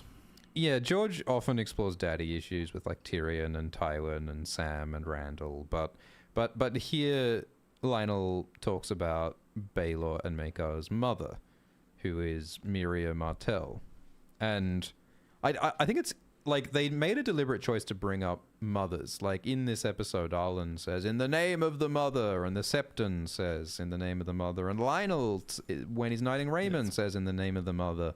And so it's really interesting that like there is such a feminine presence that is added in the dialogue to these episodes. Completely absent in the characters. Yeah, I mean the only woman in this episode is like Red saying "Yay!" I mean Rafe. And Rafe. But you know, it's interesting how like sort of the ghost of feminine presence haunts this episode. And there is this feeling of like these are all men who like need their mothers and don't have their mothers. And Yeah, 2 episodes in a row, Lionel just gives us the thesis of the episode at the start of it. In this episode, he says, "Oh man, men not loved by their mothers fight harder." And in the next episode, he says, "I'll love you like a brother, I'll hate you like a brother." Yeah. So he just has this habit of saying what the thing is about. Yeah. Yeah, I think it's the idea that, you know, these are people who need to be receiving love and they're not receiving love. All people need love. And the reaction that they're having is that they are being violent. Yeah. Can we turn on the cans? Yeah. And so in the episode, the episode is called "In the Name of the Mother," right? Yes. And I'm actually quite impressed that we picked that up without knowing the episode title in Dunk Time. Oh, yeah. Do you remember that? Like, so we didn't know the episode titles because we got early screeners and we recorded Dunk Time before the episodes came out. And yet, in Dunk Time episode 5, I was like, I'm pretty sure that Arlan saying "In the name of the mother, leave that boy alone" is the most important thing any character's ever said in any piece of media ever. And like, I'm just tickets on myself for picking that up. Hell yeah. Yeah, you sniffed it out. Yeah. And that's like the theme, the arc that they've constructed for this episode. Each episode they've added an arc. And in this one, they've added this idea of, you know, the violence is juxtaposed against the struggle for love. The violent struggle is juxtaposed with a struggle for connection. The connection between Dunk and Arlan, between Dunk and Rafe, between Arlan and Roger. They're all compensating for not having a mother. And it's such a great theme to identify and to highlight, given all the issues with Maekar and Baelor and Aerion and Egg. And so I think it makes perfect thematic sense. But like just in the moment of the scene as it's presented with Lionel, it also is just like a fun, weird, quirky moment that throws you off, that fits Lionel's weird personality in the show. Because he's provocative and he loves just saying weird shit for attention. Kooky. So I think it's... And like, just like in episode 1, it's like a weird, incomplete thought that he doesn't seem to have completely gotten to the end of yet. Just like saying, "Who invented jousting? I can't fucking... 100 gold to the man who sticks me best," you know? Yeah, I agree. It's really similar to that thing where he's saying like, jousting could not have been invented by mortal man, but he genuinely doesn't know where he's going with that. And I love the idea of like Lionel being someone who's just like so like he's smart, but he's also really kind of scatterbrained. Yeah. And at any point in time, place. he has half of a very interesting idea in his head. Yeah. Yeah, you get the idea that he is a perceptive guy. He just does not have an orderly mind, and he's just sort of got half-baked profundities floating about his brain pan at any one moment. And occasionally they just sort of spill out half-formed, and everyone's just kind of like, huh? And it adds to his magnetism, but it also adds to how much of a hot mess he is. How frustrating it must be to know him. So yeah, what a wonderful thing to add to what is an otherwise fairly boring character in the book. What do we think of Mother Loved You Best? And it also throws off Baelor specifically in the fight before Baelor's death. Yeah, this Baelor dies because Lionel wigged him out. And, you know, because it directly connects to the idea that maybe Baelor and Maekar's mother loved Baelor best, so and that's why Maekar fights more fiercely, and that's why Maekar accidentally kills Baelor. Yeah. And it's like, well, maybe Lionel's right, and maybe that's why it happens. So, yeah, it works on a lot of levels, and it's also just very funny in the moment. So I think it's a good change, and I think it's a small change. Do you agree? Add it to the clump. Add it to the clump. Melt it down and add it to the others. Get clumped, Lionel. Hell yeah. We clumped his ass. So I feel like the next change might be just the extended fight in general, right? Because no, it's the no tourney lances thing. Oh, right, yeah. So in the book, Baelor has a game plan for the team. So, like, in both the book and the show, Baelor says, the Kingsguard Knights are sworn not to harm me because I'm a prince of the blood. They're sworn to protect me. So, therefore, I'll handle the Kingsguard. And in the show, that seems to not work very well, but in the book, it seems like it might have helped. But in the book, Baelor has an additional strategy, which he tells the team, which is instead of using war lances, which are deadly and short, we will ride into this battle holding tourney lances, which are weaker and non-lethal. But they're longer. Like Arlan. Oh, he's upside down. How'd that happen? So he can use this strategy to knock all of Arian's team off their horses before they can even get in range to fight, and that'll help them defeat the enemy. And so, like, it's another example of Baelor doing something that is questionable, morally questionable, because, like, the values of knights, they're meant to be chivalrous and honorable. Using the different kind of lance seems like it might be a bit of a cheat, might be a bit of a hack, not very chivalrous, just like Baelor exploiting the Kingsguard oaths is. Baelor is willing to stretch some rules to get some natural advantages. Yeah, but Which makes him like a pragmatic ruler, yeah? Yeah, like, Baelor's interesting because he is very moral and he cares about doing the right thing. I mean, that's why he's protecting Dunk. But he is willing to bend rules and be a little sneaky. Yeah, he appears to, like, be willing to do some things that are outside of expectations of, what is supposed to happen in service of doing what is right. Someone in the live chat says maybe Baelor also just didn't want to hurt his family. I think that's a good point as well. Yeah. And those are his Kingsguard, right? Killing them wouldn't help the Targaryens at all. It is a very funny battle because these people are supposedly fighting to the death, but really none of them want to actually kill each other, except maybe, like, Raymun and Stefan want to hurt each other. Arian might have fun if he killed Dunk. Yeah, Arian wants to kill people, but, like, Baelor doesn't want to kill his brother Maekar or his nephew Daeron or his nephew Arian, and Or the Kingsguard. The Kingsguard don't really want to kill the Baelor. Like there's so many people who don't actually want to fight each other. So it's like, is this a real fight to the death, or is this just like pretend he's fighting? Yeah, but Daeron specifically does say, let's pretend he fight. Can someone pretend to knock me over and I'll pretend to not, like, to be dead? So it explains a lot that Humphrey Beesbury and Humphrey Harding are the only people to die because they're the only people who nobody cares about in this fight.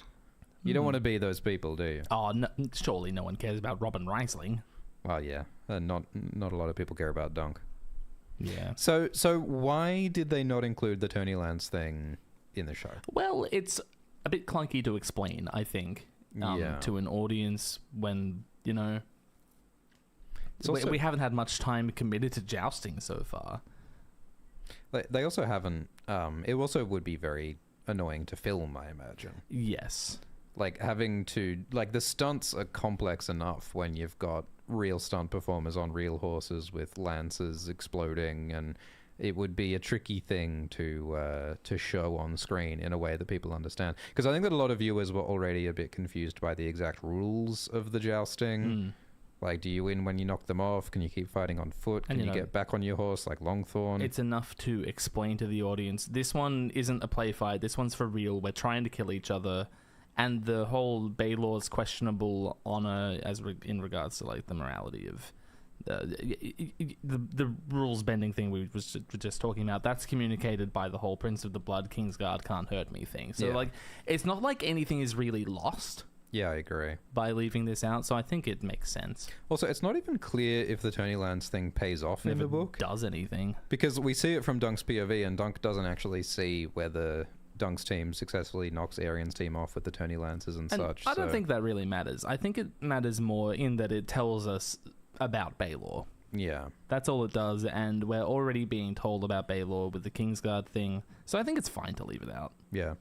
Yeah, no, I agree. I don't I think this is the most inconsequential thing. Like, not in that it's nothing, not in that it doesn't change anything, but who cares? Like, either way, it doesn't really matter.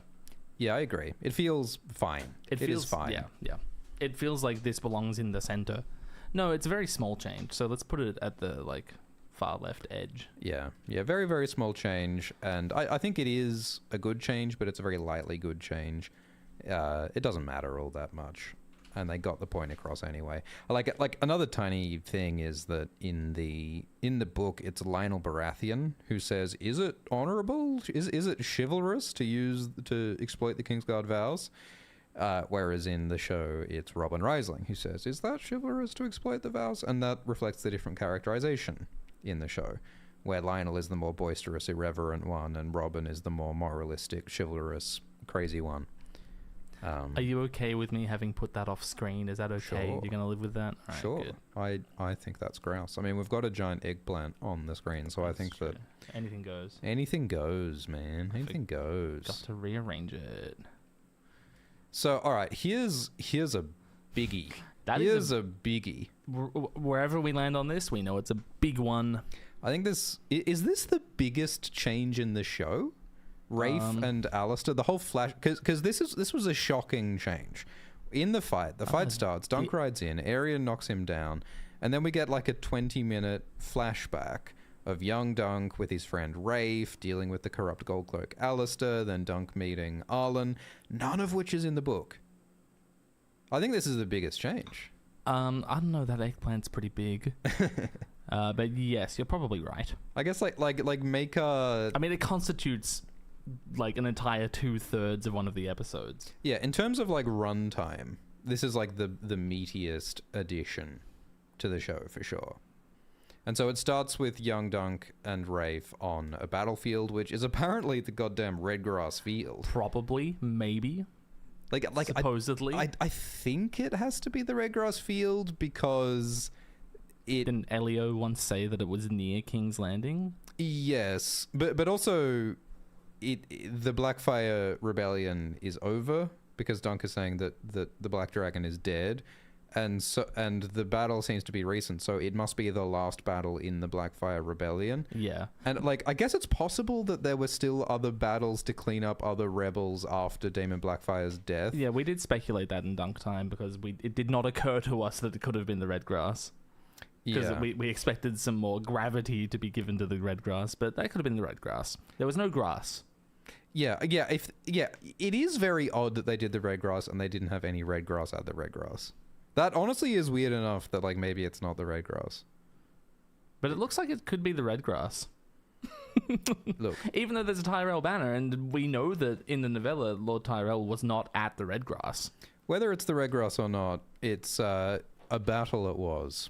And so Dunk and Rafe scavenge the battlefield to take horseshoes and random stuff that they can sell for money. I have no idea how they managed to scavenge enough to get 2 silver. That seems like a lot of money for an assortment of random horseshoes and leather and stuff. Look, whatever. Steel is steel, you know. Steel is steel. And, I know a witch who buys teeth for a copper. I loved that line.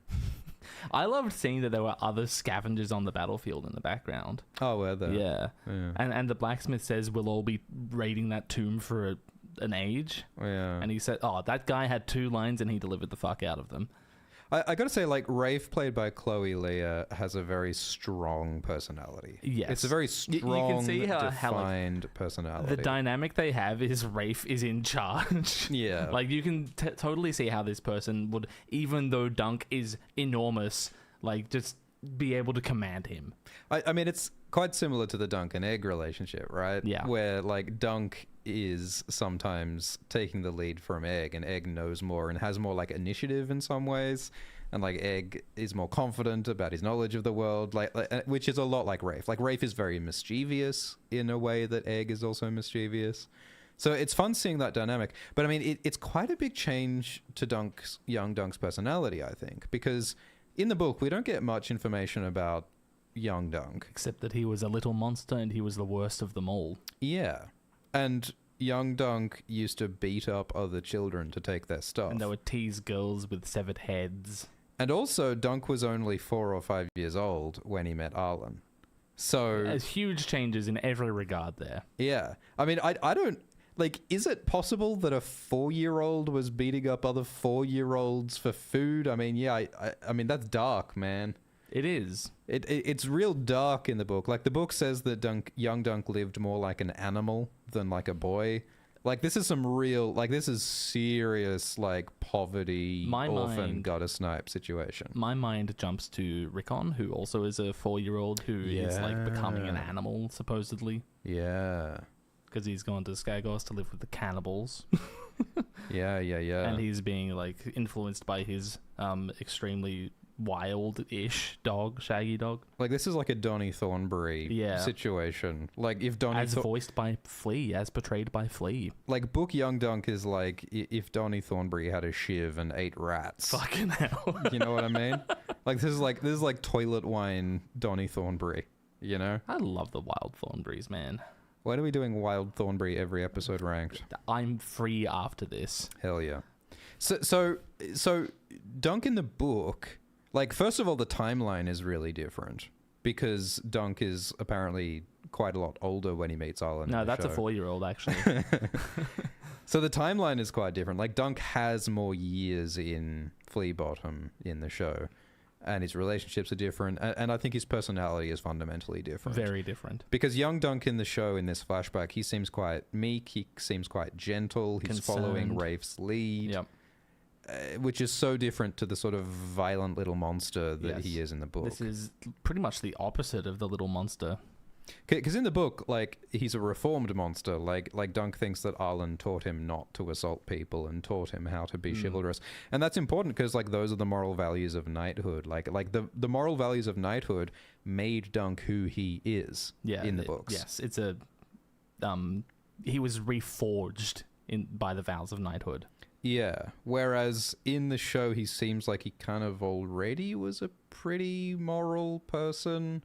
Like, I mean, like, you know, we do see him jumping onto Alistair's back and, like, biting him and, like, attacking him like a little monster kid. When Rafe was being attacked or killed. Like, I think all of that goes out the window when your best friend's just been killed.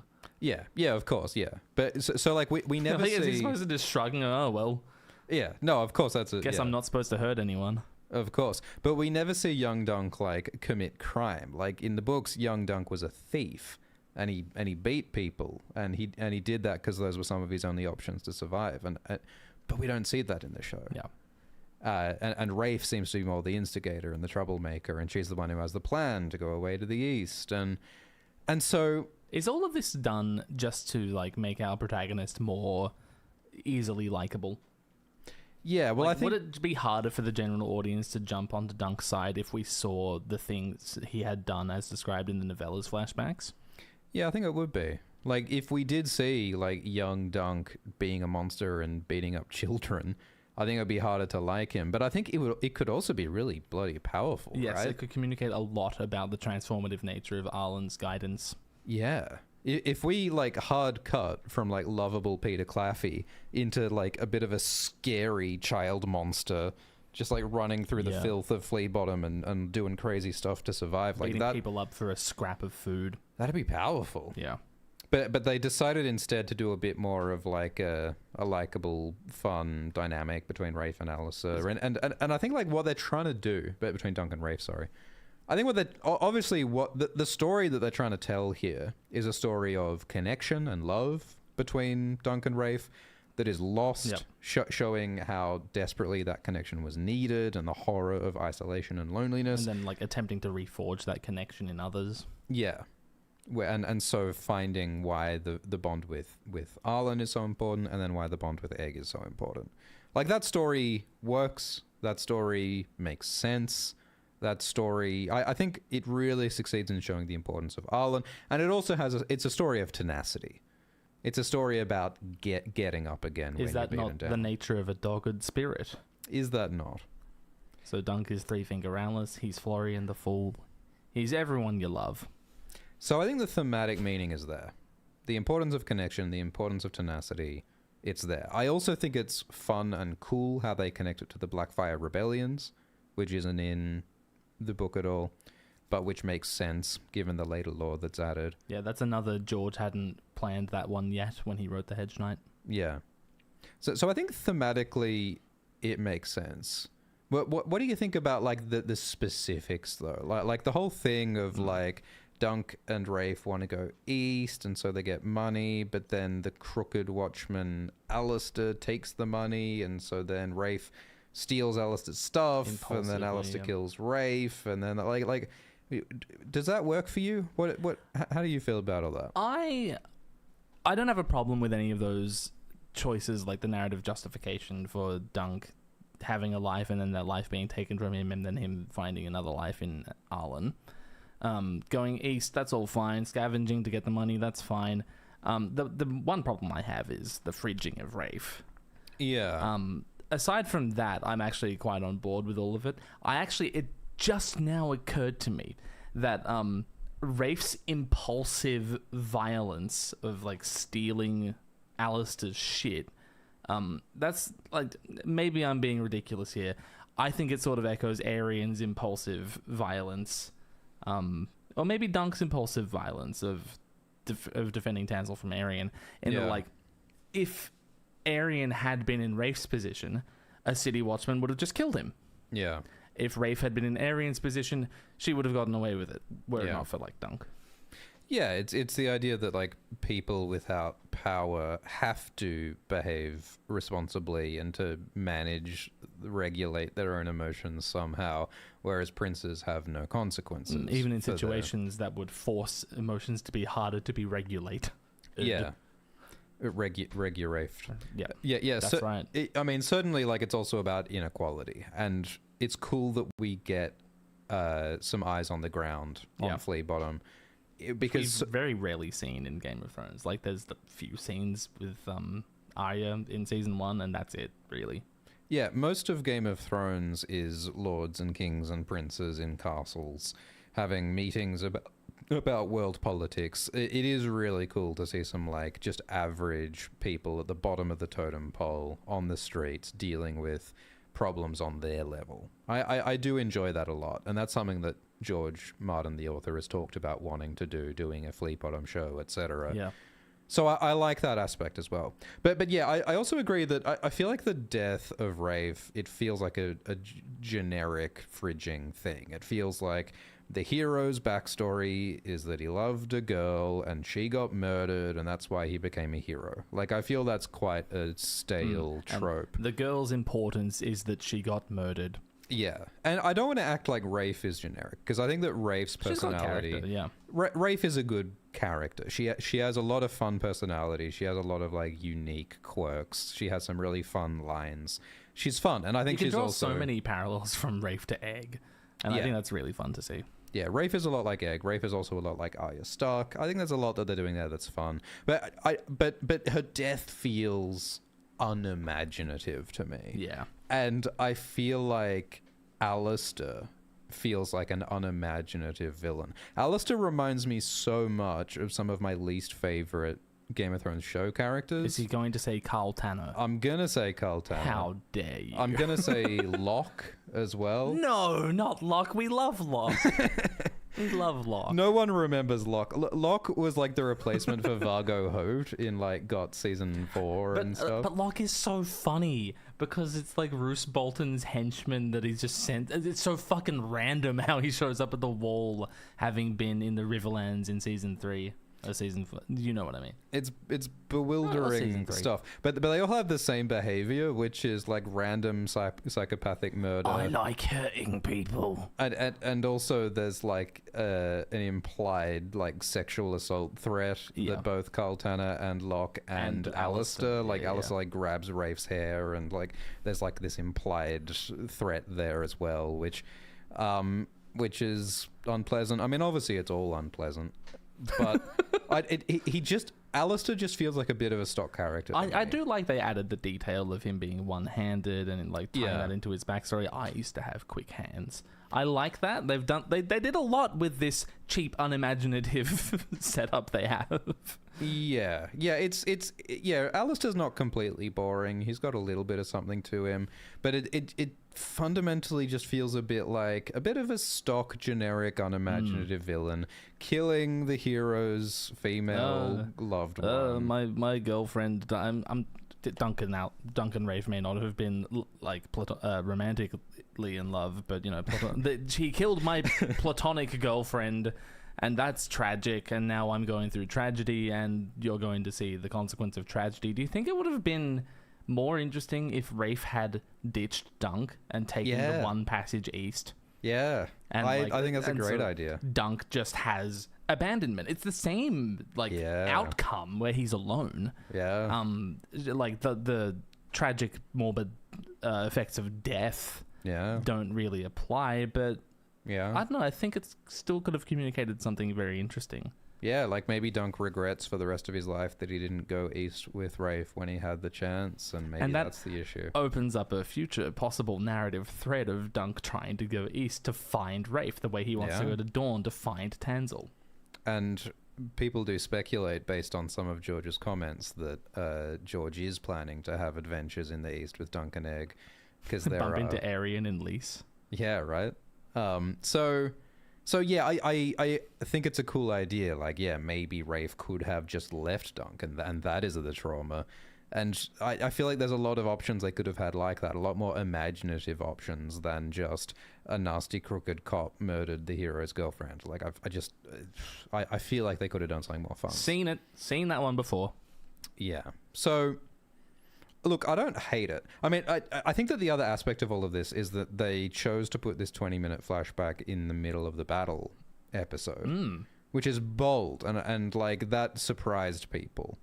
And, I saw some people saying, like, oh, they should have had more fighting. They should have instead had of 25 uninterrupted minutes of people whacking each other with swords. Yeah. I want you to actually imagine that. I want you to picture sitting through 25 minutes of just 7 people whacking each other with swords, and like, understand that that's boring. Yeah. I do not think that the battle episode needed more fighting. I think the fighting was great, and I think the fighting was enough, and the fighting is already much expanded from the book. The reason I love Watchers on the Wall so much is that there's so much variety in this battle episode. There's so much dynamic action. We cut from like duels, group combat, siege warfare, emotional scenes between characters. It's all character driven, and like, you understand the motives of actors on both sides. That's what makes it a compelling battle. And then the set pieces on top of that are amazing. And I think that's what makes something like Helm's Deep, Watchers on the Wall, Blackwater compelling. It's not 50 uninterrupted minutes of just people beating the shit out of each other. That's not interesting. Hard agree, strong agree. It did not need more fighting. I think obviously, like, the structure and the pacing of it is, I mean, it's pretty bonkers. It's pretty bonkers the way they hard cut to 20 minutes of Actually, if you've watched enough shonen anime, it's pretty standard. Yeah, that's true. Yeah, for a character to have an extended flashback sequence at the narrative peak, the climax of the physical narrative, that's actually quite a standard trope in anime. Yeah. I mean, based on my very limited exposure to anime, I did see Attack on Titan, and there are definitely some of those classic anime moments where there's a fight. There's like a single fight that takes place over like 7 episodes, because each episode is just an internal flashback, of course, happening in one character's head in the fight, where they're just remembering their entire childhood. If you like to give context to the fight, that's you should ongoing. Watch Naruto. Yeah. So yeah, but I think that what they did in terms of like, Dunk falls down, Dunk gets hit on the head, and he's literally like, his life is flashing before his eyes. Like, this is Dunk experiencing his memory while he's in the mud before he gets up again. And the idea that it's his relationships and his strength and his experiences that give him the will to get up again. I mean, that's cool. That's neat. It's awesome. Like, it's bold and it's bonkers to put it where they put it in the middle of the fight episode, but it works, I think. It makes sense. I will defend that to my last breath. Yeah. Some of the details of the flashback I'm not the biggest fan of, but the flashback itself, the space it takes up, the placement of it, fantastic. Yeah. Utterly brilliant. Bold, brave, fantastic, gorgeous. I love it. The camera loves you, darling. So where do we put it? Like for me, It's obviously a huge change. It's the biggest change. it's a huge change. I feel like I'm not completely sold on it. Like, I mean, like, the dunk and egg banter, perfect, amazing, beautiful, love it. Uncomplicated love. Daniel Ing's perfect, fun. I love it. I mean, like, it's interesting to compare like Fun Lionel, because Fun Lionel is similarly. I mean, a lot of it is kind of pointless. The Lionel stuff. A lot of it is just, haha, isn't Daniel Ing's funny? Nah, the show falls apart without him. But the thing about the Lionel scenes is that, like, the placement of them in the season is not crazy. Like, in episode 1 we have time to just hang out with Lionel for a bit. But the fact that Rafe and Alester is in the middle of the climactic episode means that it's really got to justify itself. It's really got to, you want it to be powerful to justify. Well, I feel like it is, and it does justify itself. I think it kind of mostly justifies itself. I feel like the Rafe and Alester flashback is lightly good, is what I feel. I'm not like 2,000% sold on it. I think it's lightly good. But I just feel that it's a little bit unimaginative. It's a little bit clunky. Okay. I think it's pretty bloody good.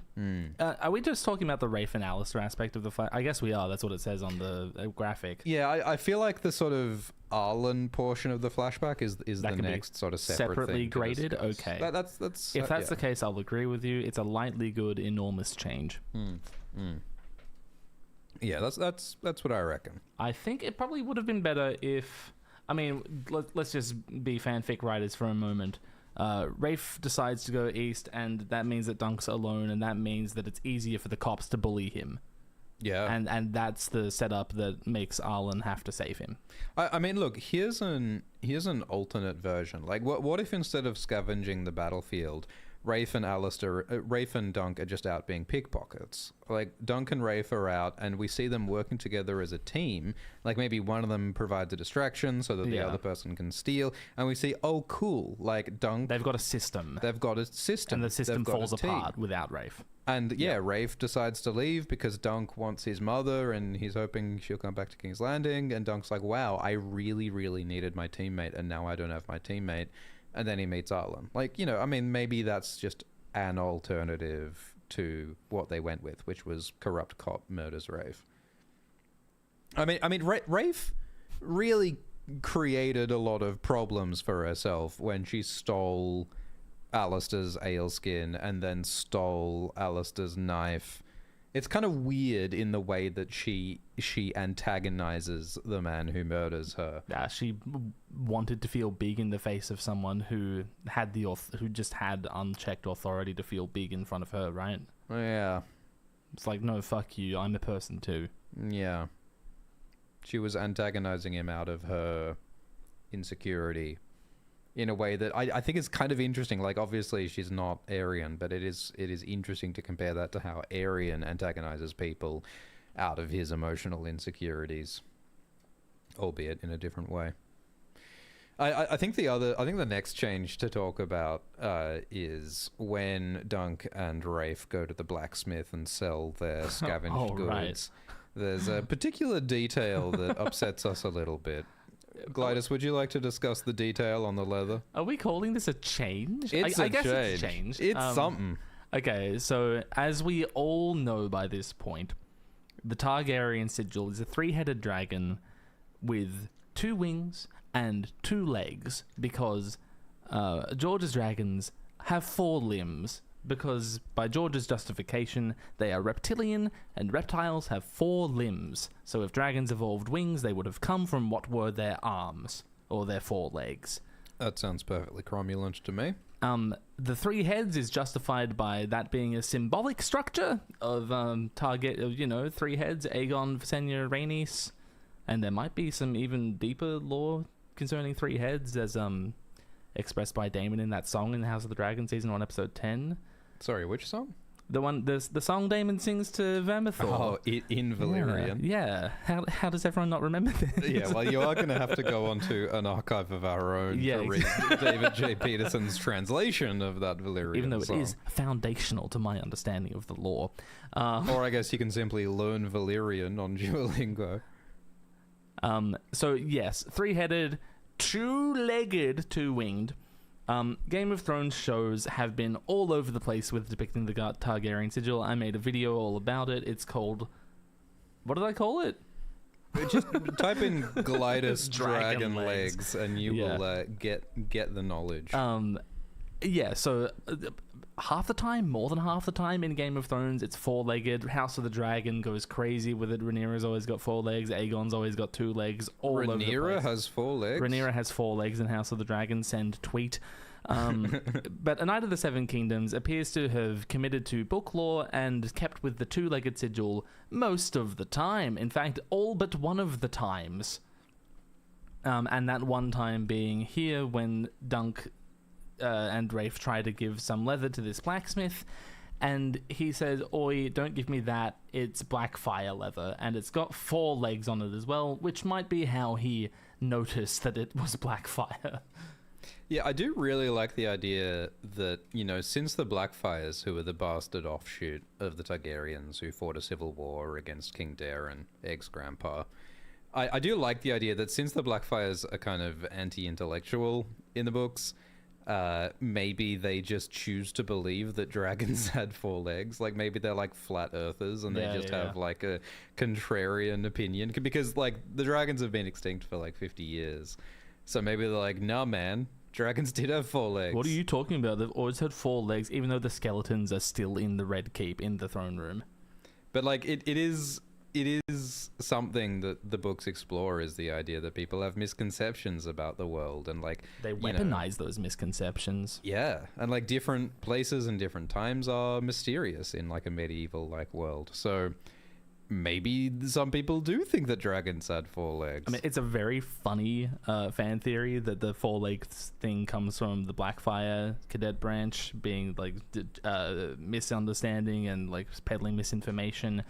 But the 4-legged sigils in House of the Dragon sort of dispel that notion. Yeah, it is unfortunately something that just crops up a lot. Sure, I don't know, like, what, like... How did this happen? Yeah, like, there's got to be a server somewhere where they keep the files and the assets of various reused images. And this template just keeps sneaking its little legs in. Like, I don't know who we've got to email, but, like, if we just find a way to delete all the JPEGs. 4-legged JPEGs out of HBO's servers, the world will be a better place. It's true. So this has got to be the absolute, like, smallest and worst change, right? This is huge. This is an irredeemably bad change. Like, there is no justification. Like, this is just wrong. Like, this is the only thing on the chart that is just incorrect. Talking about this is the only reason I agreed to do this stream, actually. So let's put it down here. It's the biggest change and it's the worst change. It's finally populating. Oh yeah. Sorry. There are no big changes that we hate. It's interesting looking at the graph, because there's a lot of small changes that we like. Yeah. Like, most of the changes are small changes that we like. Some of the changes are big changes that we like. And there are some small changes that we dislike. There are very few big changes that we dislike. Are we going to get to any? With the Maekar thing at the end, we might. I think that might be the biggest change that we dislike, but we'll see when we get there. It's time to talk about eccentric Arlan, or as you would say, eccentric Arlan. Do you say eccentric? I do say eccentric. Is that the correct pronunciation? It's one of them. Yeah, so I think that, you know, in episode 5, we get to see Dunk meeting... What a great screenshot. Right. We get to see Dunk meeting Arlan. And we got hints in the earlier episodes that Arlan was a bit of a weirdo. Like, we saw the flashback of him sort of riding around singing and sporting his Zweihander penis and just, like, being, like, a little bit of a kook. But in episode 5, it's like, oh, wow. Arlan was actually, like, quite insane, actually. Yeah, man. Because he's stumbling around the countryside, blackout drunk, yodeling in Dothraki. Seemingly stabbing himself every night. Yeah, he sleeps on his own knife. And he, like, ignores Dunk while Dunk is, like, following him for days. Hobbling behind him, dying slowly of an infected leg wound. And he, like, knocked over the fruit seller's stall. Like, he's... And he fought Alester, which is the funniest, wildest, wackiest thing of all. Is just, like killing 2 gold cloaks to defend Dunk, yelling about the mother and munting, and he's just an absolute hot mess. And I think that, like, I mean, one of my favorite things about this show is that they added a grave next to Arlan, which seems to be the grave of his nephew and squire Roger, who died on the black grass. And that's the red grass. The helmet that fits Dunk when he picks it up. Yeah, the same helmet that Egg wears in episode 1. And I'm sure a lot of people missed the grave. I mean, we missed the grave the first time that we talked about this episode.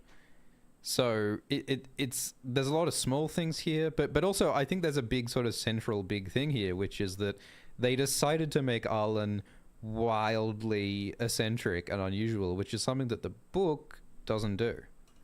He may have been.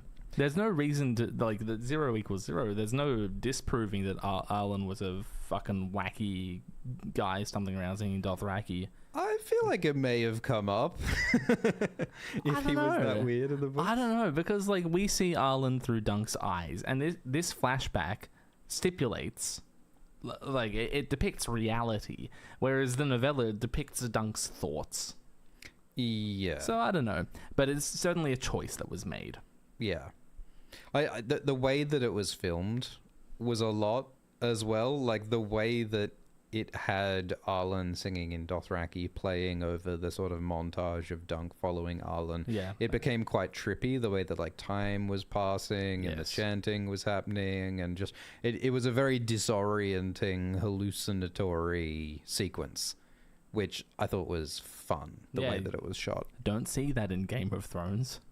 And I think, like, the general, like it was very strange the way Dunk was, like, following Arlan from a distance, and neither of them were acknowledging each other until Dunk fell down, and then Arlan came to tell him to get up. Like, I like, to me, like, the way I read that is that Arlan and Dunk are both struggle to connect with people, and they both struggle to trust people, and they both were processing grief. Dunk is grieving Rafe, and Arlan is grieving Roger, and so they both are these very, like, hurt, broken boys, these motherless boys who desperately need to receive love, and are doing violence, in lashing out of their pain and their grief and their confusion and their need. And so I think that there's a lot of, like, subtle characterization that we see here in the moments that bring them together. Speaking of getting lore-relevant information from Archive of Our Own, do you remember the lyrical content of the song Arlan sings?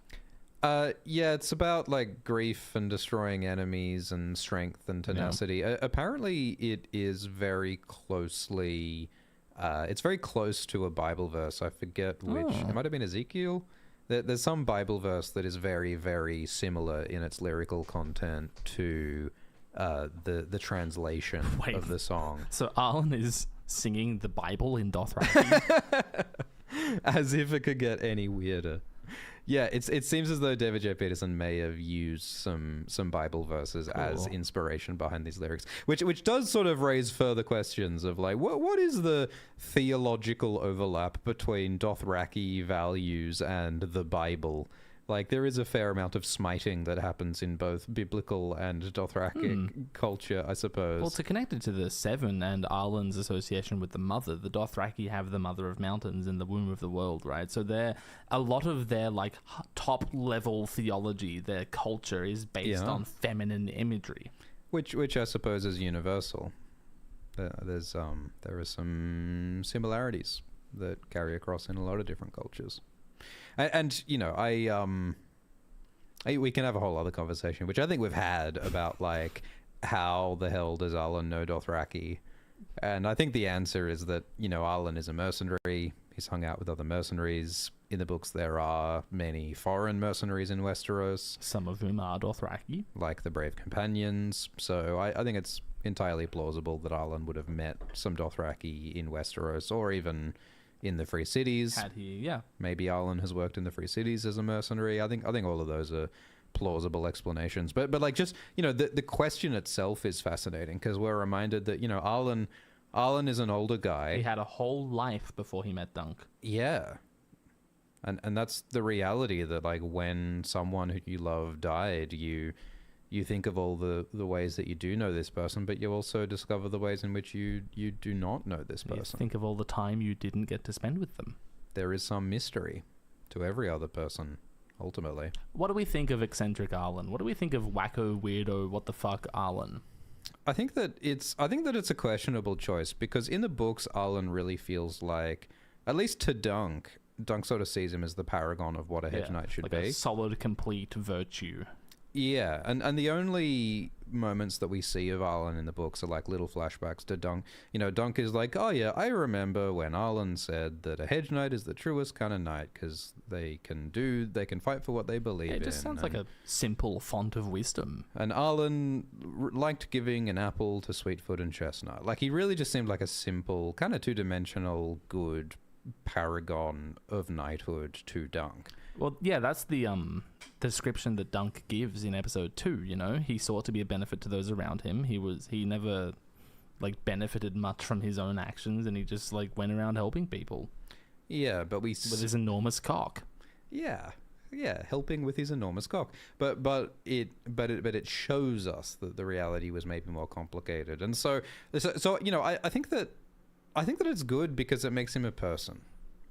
Like, in the books, he's not really that much of a fleshed out person, but in the show, he is a very memorable character, and I think it is a wild, bold choice to make him as kooky as they made him. But I think that it transforms him into a memorable, fun character, and like ultimately, it connects to the idea of heroes as fools. Like the idea that being a bit crazy is not, that doesn't make it harder to make a hero. It is in fact it's requirement of the job. Yeah, you need to be a bit of a lunatic to be a great hero, because only a lunatic puts their skin at risk and to we see protect that strangers. with Dunk, with Baelor, with Robin Riesling in particular. Yeah. And it's all tied up with Florian the Fool, Dunk holding the Florian puppet's head in episode 4. Yeah. So I think that this change is like fucking fantastic at communicating what this show has made a central thesis. Yeah, I think it has a thematic purpose to the central thesis, and it makes him a more like memorable, defined character. It makes the show more fun to watch than if he were just a straightforward, simple, two-dimensional knight guy. Well, it just made us laugh so much. Yeah. It just made it so entertaining. So much more fun to talk about. Bewildering. I mean, this show bewildered me more than I thought it would, and I'm delighted to be bewildered. It was great to be bewildered by Arlan's chanting. We hope that we bewilder you too, the audience. Yes, we aim only to bewilder. Our greatest ambition is to bewilder you. And yeah, I think, and the way that in the context of episode 5, the way that eccentric Arlan and Dunk meeting Arlan pays off, with Arlan telling Dunk to get up, it just ties everything together. And in the simplest way, it just shows us that the bond with Arlan and the values of Arlan are what motivate Dunk today, and what gives him the strength to go on. And, you know, after losing Rafe, Arlan became so essential in the same way that Egg is so essential. And so I think that it all ties together. It's enormously fun. It's meaningful. I think it's a great change, and it's a big change. It's maybe not as huge as, like, you know, the Dunk and Egg banter and such, but I think it's a big change, and it's a great change. Why was I just compelled to say S tier? I wanted to click the button on the stream deck that pops up S tier. We could have made this a tiered ranking. I guess we could have. Yeah. But the Cartesian plane, it just offers so much more to work with. It's fun. Yeah. It's fun. Rene de Cartesian plane did not invent the tier list. Eat your heart out, Rene. So then after the Arlan flashback, we get right back into the fight. And the fight is much expanded from what's in the book. In the book... Yeah, so we said that, like, the flashback takes up a lot of the episode and people wanted it to be way longer, but it's already way longer. Yeah.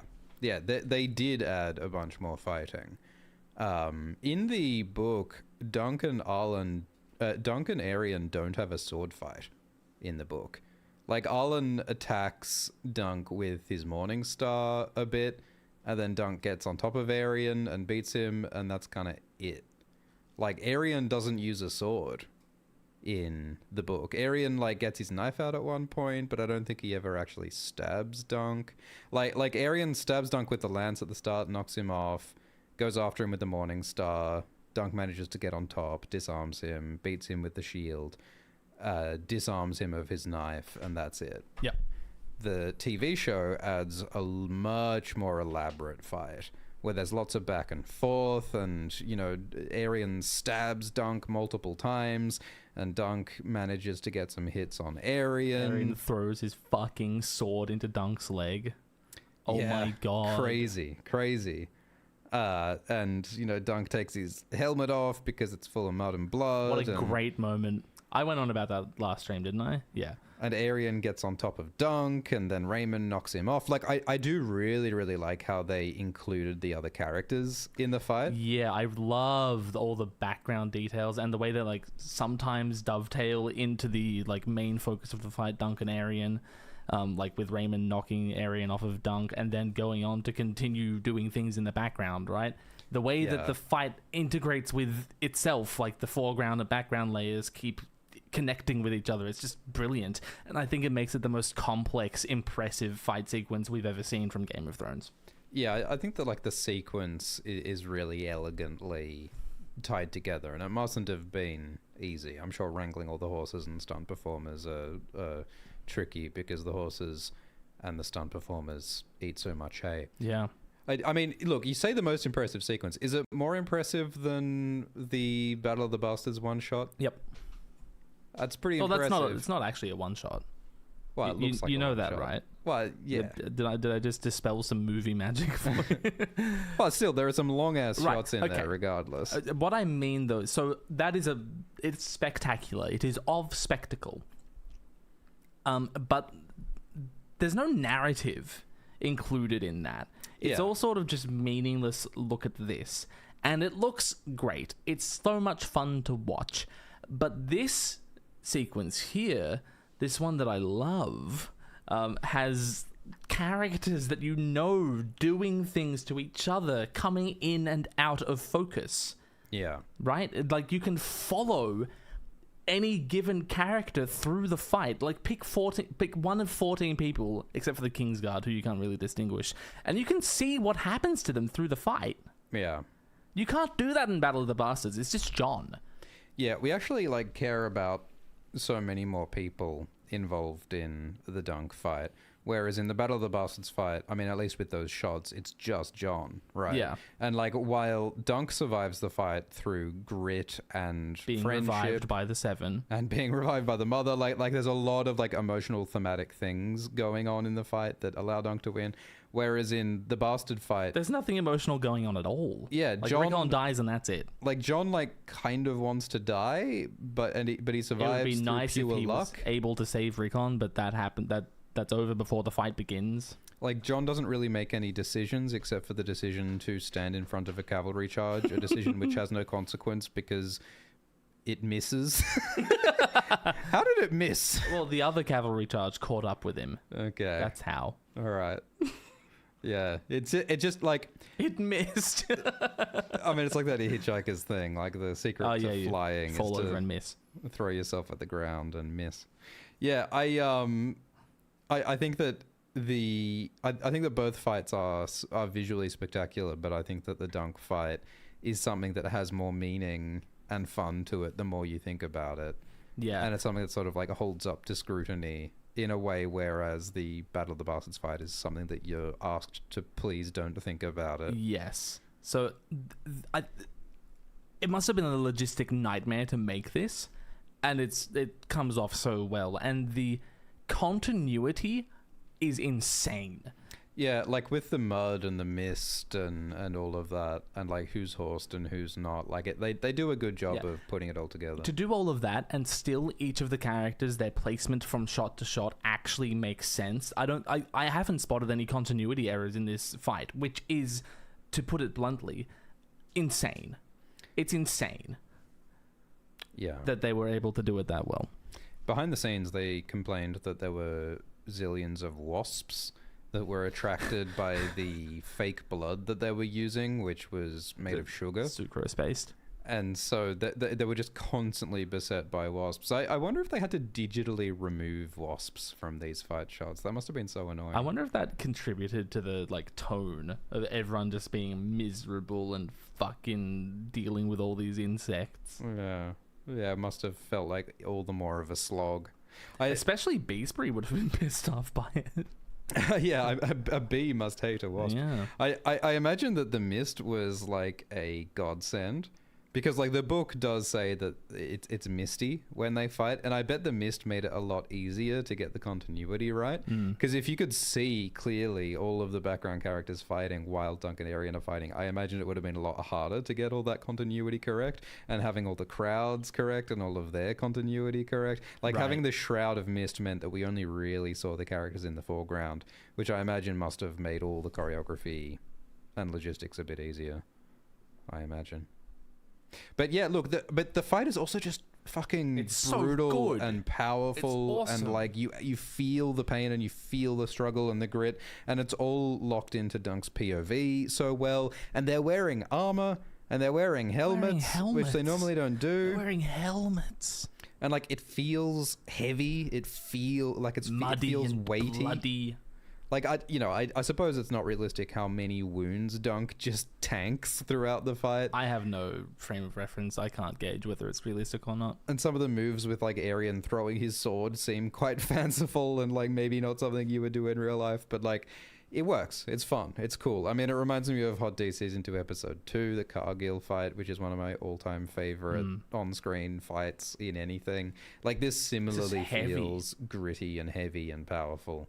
So yeah, I wasn't expecting to enjoy the combat as much as I did, but I really, really enjoyed it. Yeah, it's fantastic. So I guess it's it's not like a huge change necessarily, but it's a large change, and I feel like it's positive. It's good. Great. It gives us the time to really like feel this combat and this struggle. Yeah. And I think that, obviously it benefits so much from all of the characterization of Arian and of Dunk. And I love that Maekar smacks Dunk in the face. And I love that Raymun helps protect Dunk. And like I love how it's the power of friendship that gets Dunk through it, as well as his own deeply personal journey. Yeah, Raymun is such a wild mate for all of that help. Hell yeah. So part of it culminates with this get up thing where Dunk falls down. It looks like Dunk is dead, but then he gets up, inspired by Arlan and Egg. And that's something that's not in the book. In the book, Dunk does not fall down. Dunk does not appear to be dead. In the book, there's instead a moment where like he's defeated Arian, but then Arian treacherously tries to keep fighting anyway, and he like lunges for his knife, and Dunk stops him. And then drags him through the mud, and so like some of that's slightly different in the book, and I think that what the show does is better. Like it's maybe a little fanciful the way that Dunk kind of like appears to be dead but then gets up, but like it... Oh no, heaven forfend our show have a little bit of fun. Heaven forfend our fantasy show has something slightly... Yeah, fantastical. Yeah, no, I think it's awesome. And I love how Egg is a part of it. Like, Egg is shouting at Dunk to get up. Yep. And then when Dunk does start to get up, Egg shrieks at the trumpet guy. The weight. It's so good. Wait! Like it makes Egg involved. It makes the legacy of Arlan involved. Like, all of that ties in so deeply with all the key relationships, and it's absent in the book. Yep. You said earlier that the mother revives Dunk, so it's Arlan acting as an avatar of the mother in Dunk's mind, reviving him from death. Yeah. Cool. Yeah, it's maybe it's like the god in the guise of Arlan. The way that Robin Riesling is an avatar of the warrior, right? Oh, sure. Yeah. Yeah, you can do a whole sort of like Faith of the Seven analysis of the episode, I'm sure. So, and obviously it's just incredibly performed. And like, I was on the edge of my seat watching this. Like, I know how the book ends, and I was still like, oh my god, is Dunk dead? Yeah, Peter Claffey died. It was... The wasps got him. The wasps got him. I've got to go take a piss. All right. I'm thirsty! I have a thirst! So I'm just going to be Lionel Baratheon to take a piss while you're all listening to us. Do you know what empty means? I actually do. Fetch the breastplate stretcher. So, yeah, I think we agree that the get up bit is incredible. I think that while Glidus is relieving himself, I'll respond to some of your kind donations and super chats. We appreciate all of them very much. The best way to do it is with the Streamlabs link that's at the top of the video description. Please do press like. Please do press subscribe. Go and subscribe to Glidus as well. If you missed part 1 of this stream series, the link is in the description. That stream was on Glidus's channel. If you want to buy merch, there is Alt Shift X and Glidus t-shirts and art prints available at the links below. And if you want to watch 70 hours more of exclusive Swift and Glidus talk, you can check that out on Nebula or on Patreon at the links below. So that involves long discussions about every episode of House of the Dragon, including Season 1. It includes our full-length uncut Dunk Time chats. It includes the fake Jon Snow, which is a 22-hour-long discussion about Jon Snow. All of that is on Nebula or on Patreon. Links below. Support appreciated. Classic Glidus moment, getting up to take to go wee during a stream. Classic Alt Swift X moment, doing an ad while I'm doing that. Glidus, get up. I got up and get took a up. piss. Also, I have no idea how you do it. Last stream was 7 hours long. Oh, yeah? And you just sat there the whole time and just yapped. How the fuck do you do that? I lock in. I'm in the zone. Bladder locked in. Locked in. What do you think of the get up thing? No, it's fantastic. Yeah. It's extraordinary. I'm in love with it. Yeah, I think it just added so much drama, so based in character and theme. It's a fantastic change. It's not a huge change. It's like a medium big fantastic change. Do you think it's something like that? Yeah, I'd put it like that. Yeah, man. It's So just beautiful. Like tying it so succinctly ties up Rage Against the Dying of the Light. yeah. Arians defeated you, get up. This world has beaten you down, get up. Yeah. Rafe's dead, get up. It's... Yeah, man. Yeah, the flashbacks as well really give us a very strong sense of everything in the world is fucked. Everything's murder and blood and Nothing mud. ever changes. You can try as much as you like, but everything is still fucked. And, it's in the face of that brutal, brutal darkness, that brutal cynicism. It's in the face of that ultimate darkness that we must get up and persist and fight for our values, because that's what makes us human. And it's because of the brutal darkness that we must be heroic, however foolish it is to fight the darkness. We must be exceptional to ourselves and to each other and to the world. Yeah. So they nail it. It's the heart of Martin's writing, and they nail it. That all said, I have one question for you. What is that, Glidus? Do you like jazz? Do I like jazz? Do I? Do you? Are you a big jazz fan? I don't have a lot of knowledge about jazz, but I do enjoy some jazz on occasion. I have the knowledge. I have the jazz knowledge. Yeah, you want to drop some jazz knowledge on us? No, it's secret actually. You have to work for it. I like the improvisation. I like the team improvisation aspect of jazz. I like seeing jazz musicians. Hell yeah. I like it when they surprise each other while they're performing. Yes, and that I is like the best bit. the way that they react to each other. And one of them when you hear the drummer go, "Oh yeah," like when the trumpeter does something awesome, like "Fuck yeah, drummer, I'm there with you." It's awesome. Like when they do doodle do, and then they hit you with the doodle dee, and he's like, "Oh my, we're doing doodle dee." Didn't realize that, and then everyone else starts doing doodle dee as well. And they're like, Awesome. "What if we do a doodle dee da?" Nah, but improvisation's wonderful. It's collaborative storytelling, right? Like D&D. So we like jazz, and I think that the most that I've laughed in watching a episode of television this year was seeing Lionel Baratheon and his gormless maester staring down into the camera for an unbroken 14 seconds of smooth jazz at the beginning of the finale of A Night of the Seven Kingdoms. Incredible. Let me tell you, folks, he was cackling. Incredible. It was Daniel Wow. Ing's credible. Wow, he was cackling ings. It was so funny, and I think that like episode 6 is kind of amazing because episode 6 is probably the Oh yeah, we're on to episode 6 now, by the way. yeah, this is the beginning of episode 6, Mark the of the finale Moon of charts. season 1, and I think that it is probably like the least faithful to the book in the sense that almost everything that happens in this episode is not in the book. Almost all of these scenes are invented for the show.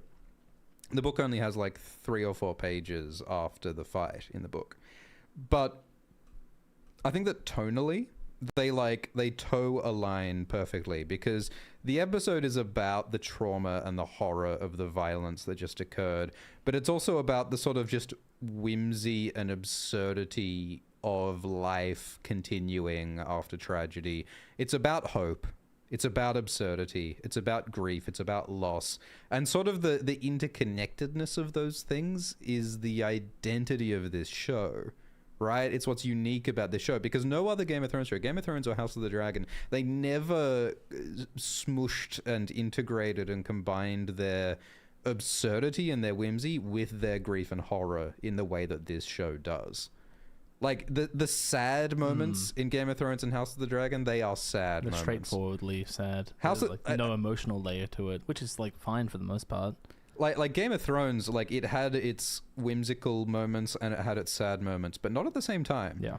House of the Dragon has a lot of like tragic, sad, weighty moments, but very little levity mixed in with I the think tragedy. Sometimes House of the Dragon does play with like absurdity mixed in with drama. Tom Glencarny has a lot of that. Yeah, and also the Cargill duel is very dramatic, but also absurd. Like the characters watching are like, "What the fuck is happening right now?" You know, that sort of thing. Yeah, there's a bit of that. That's what I'm getting at. But yeah, it's nowhere near as mixed tonally as this episode is.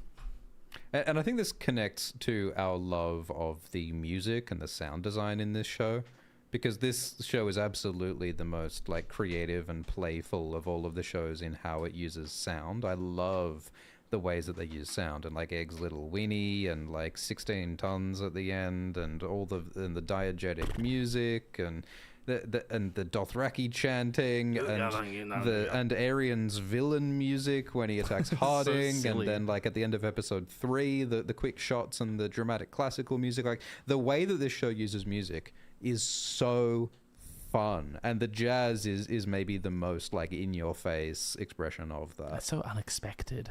Who would ever expect jazz?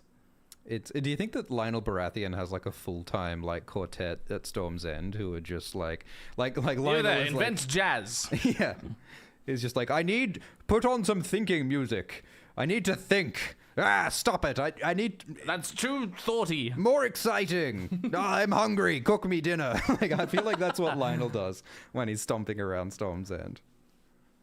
It's just so funny. And it's kind of fourth wall breaking because, you know, obviously it's non-diegetic jazz, but like at the same time Lionel is staring down the camera, so it's kind of fourth wall breaky the way that they do it.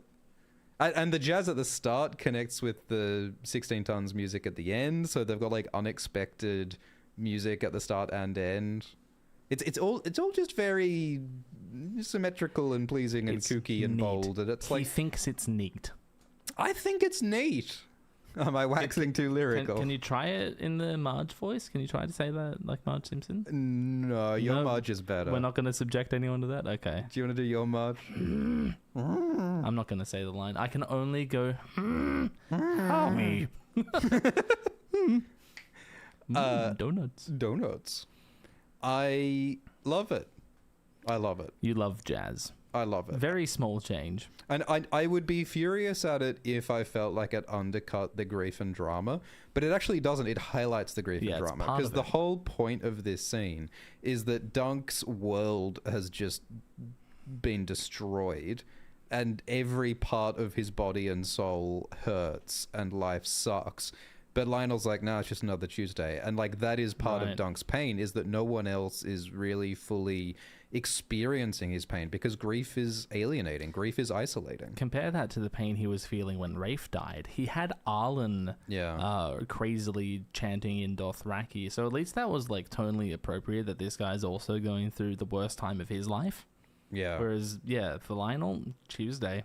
Yeah. Actually, this episode has more of like a Thursday feel to it, because like the previous day in The Name of the Mother, the battle episode, that's definitely like, oh, fucking Wednesdays, you know? I feel like this is like a Sunday morning after a big Saturday night where something went wrong at the party. But that would make like the first night of the show Thursday, and that just doesn't feel right. I mean, does Westeros have the concept of a weekend? Like, I guess they probably do. They probably do have 7-day weeks, right? Yeah, 7-day weeks would make sense. I don't think they ever say that in the books, though. Yeah, and we never get like the labor schedule of a regular person. We don't know if they have weekend. Yeah, maybe. Yeah. They do have like various holy days associated with the 7. Yeah, they've got their festivals, but even in medieval Europe, they were so Christian that, like, you know, it's Sunday. We can't work on Sunday. What did they do? Like, how were the days of the week organized before Christianity in like pre-Christian Europe? How did they do days of the week? Did they have weeks, or did they just have every day is just the same? I can't remember. What an interesting thing like, that our we organize. Our days of the week are named after pagan gods. They're named after Germanic and, in some cases, Hellenic gods. Like Wednesday is Woden Odin's day. Thursday is Thor's day. Yeah. So I'm pretty sure that came from pre-Christian traditions, right? It's or at least non-Christian traditions. Is Saturday like Saturn Day? Yes. Cool. What an odd random assortment of things to honor with our days. It's like our Augustus.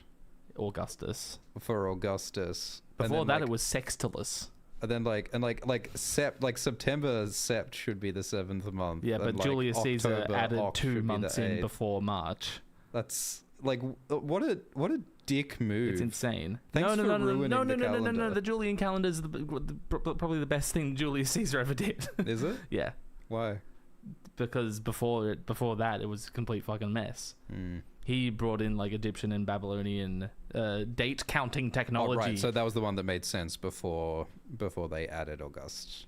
No. That was a part of it. Right. Before that, the Romans had like an unorganized collective of 60 or so days that was winter, and that's what January and February are. Ah. So he like codified that. Oh. And they also used to have like a guy that would add days into the calendar so that it wouldn't drift out, because of course leap years. Yeah, leap years and like other bullshit, because they had like holy festival days that needed to be added in. And Julius Caesar removed that. He was like, no, this calendar's gonna run on autopilot. Uh-oh. It's good.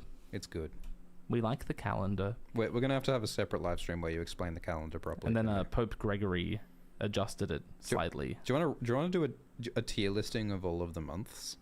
Oh, totally. That'd be fun. I think the jazz is good. Oh, yeah, we're talking about jazz. Jazz, actually, yeah, it sort of does have a Sunday feeling to it. Brunch, you know? A jazz brunch. Brunch at a jazz bar. Let's go. Hell Lionel yeah. Baratheon would be down. So, good but meaningless? Like here? Yeah. I mean, not meaningless, but... I mean, it's got to be smaller than questioning Baelor. Doesn't affect much. Yes, it does. Yeah. Is my After Effects object's going to move? Let's just put it here. There's a teeny tiny little bit of space in the clump. We should have made another little change circle for Lionel's antlered staff. His cane. His antlered walking stick. There's actually a few like iconic canes in this show. Like Robin Reisling has an iconic walking stick. He's got like a Radagast the Brown style walking stick. Got a wizard staff. What says more about your personality than the kind of stick that you use to walk around with, you know? Your actions? Your values? Yeah, maybe that too. But the walking stick's up there. It's up there. All right, what's our next change? What's after jazz? What is after jazz? I can't see because Daniel Ings is in the way. But if I scroll down here, I'll be able to see. Oscar Morgan as Valarr Targaryen. Yeah, so after Lionel is annoying to Dunk, they go to the cremation of Baelor, which the roast. Which doesn't really add or change much from the book. But then after the cremation, the roast, Dunk goes and talks to Valarr, the firstborn son of Prince Baelor. And the scene is like mostly the same, but it adds Valarr talking about how Baelor died in his armor, and he sort of meditates. He uses that as a way to meditate on his father's death. But I sort of want to talk about Oscar Morgan as Valarr in general, like the portrayal, the adaptation of Valarr in general. I think that Valarr kind of has a smaller role, if anything, in the show than he does in the book. Because in the book, there's a fair bit about Dunk like observing Valar's performance in the jousting and deciding that it looks like Valarr is actually not that good of a jouster, and yet no one's targeting him. So that's a bit of character. It adds some like tension to the political situation, I guess. Yeah, and so there's sort of a strategic element to it. I think that, you know, one of the things that disappoints us is that Valar's hair is nowhere near as splendiferous as it could have been. Because we imagined, and a lot of fan artists imagined, Valarr having long, lustrous, beautiful hair. Showing off his platinum blonde streak. Which is important, because the platinum hair is like part of why the goddamn Blackfire rebellions happened, which is that King Daeron and Baelor and their family have dark hair, not the classic Targaryen features, and people are prejudiced against that because the pale hair is seen as a symbol of political legitimacy. So like there's a lot of reasons why the pale streak is important, and yet they didn't let us see the pale streak. Like if you're Valarr, you want to be prominent with that. Yeah. And even the way that they filmed it was odd, with Valarr like facing away from the camera in such a way that we couldn't see the streak So properly stupid. until his last scene in the last episode. It was very odd. Yeah. So I didn't like that. Another change is that the actor Oscar Morgan has heterochromia. He has He's got two different homophobia. colored eyes. That's right. He's got two different colored eyes, which I think is fun and fine, and they leaned into that by giving Bertie Carvel a colored contact lens, So that Baelor also has two different colored eyes, which is kind of fun and neat. And I think in some vague way it kind of gestures at the idea that Targaryens are sort of genetically different or genetically special compared to other people. It's no purple eyes, but it's something. You know, they're sort of hybrids, chimeras of human and dragon. It's like, yeah, you know, you can kind of take something from that if you want to. I think that Valar's performance, like, you know, it's kind of nondescript. Like, he seems like, you get the sense that he's a very young person with a lot of weight upon his shoulders. Especially in this scene, which is really all we get in terms of him delivering character to us. Yeah.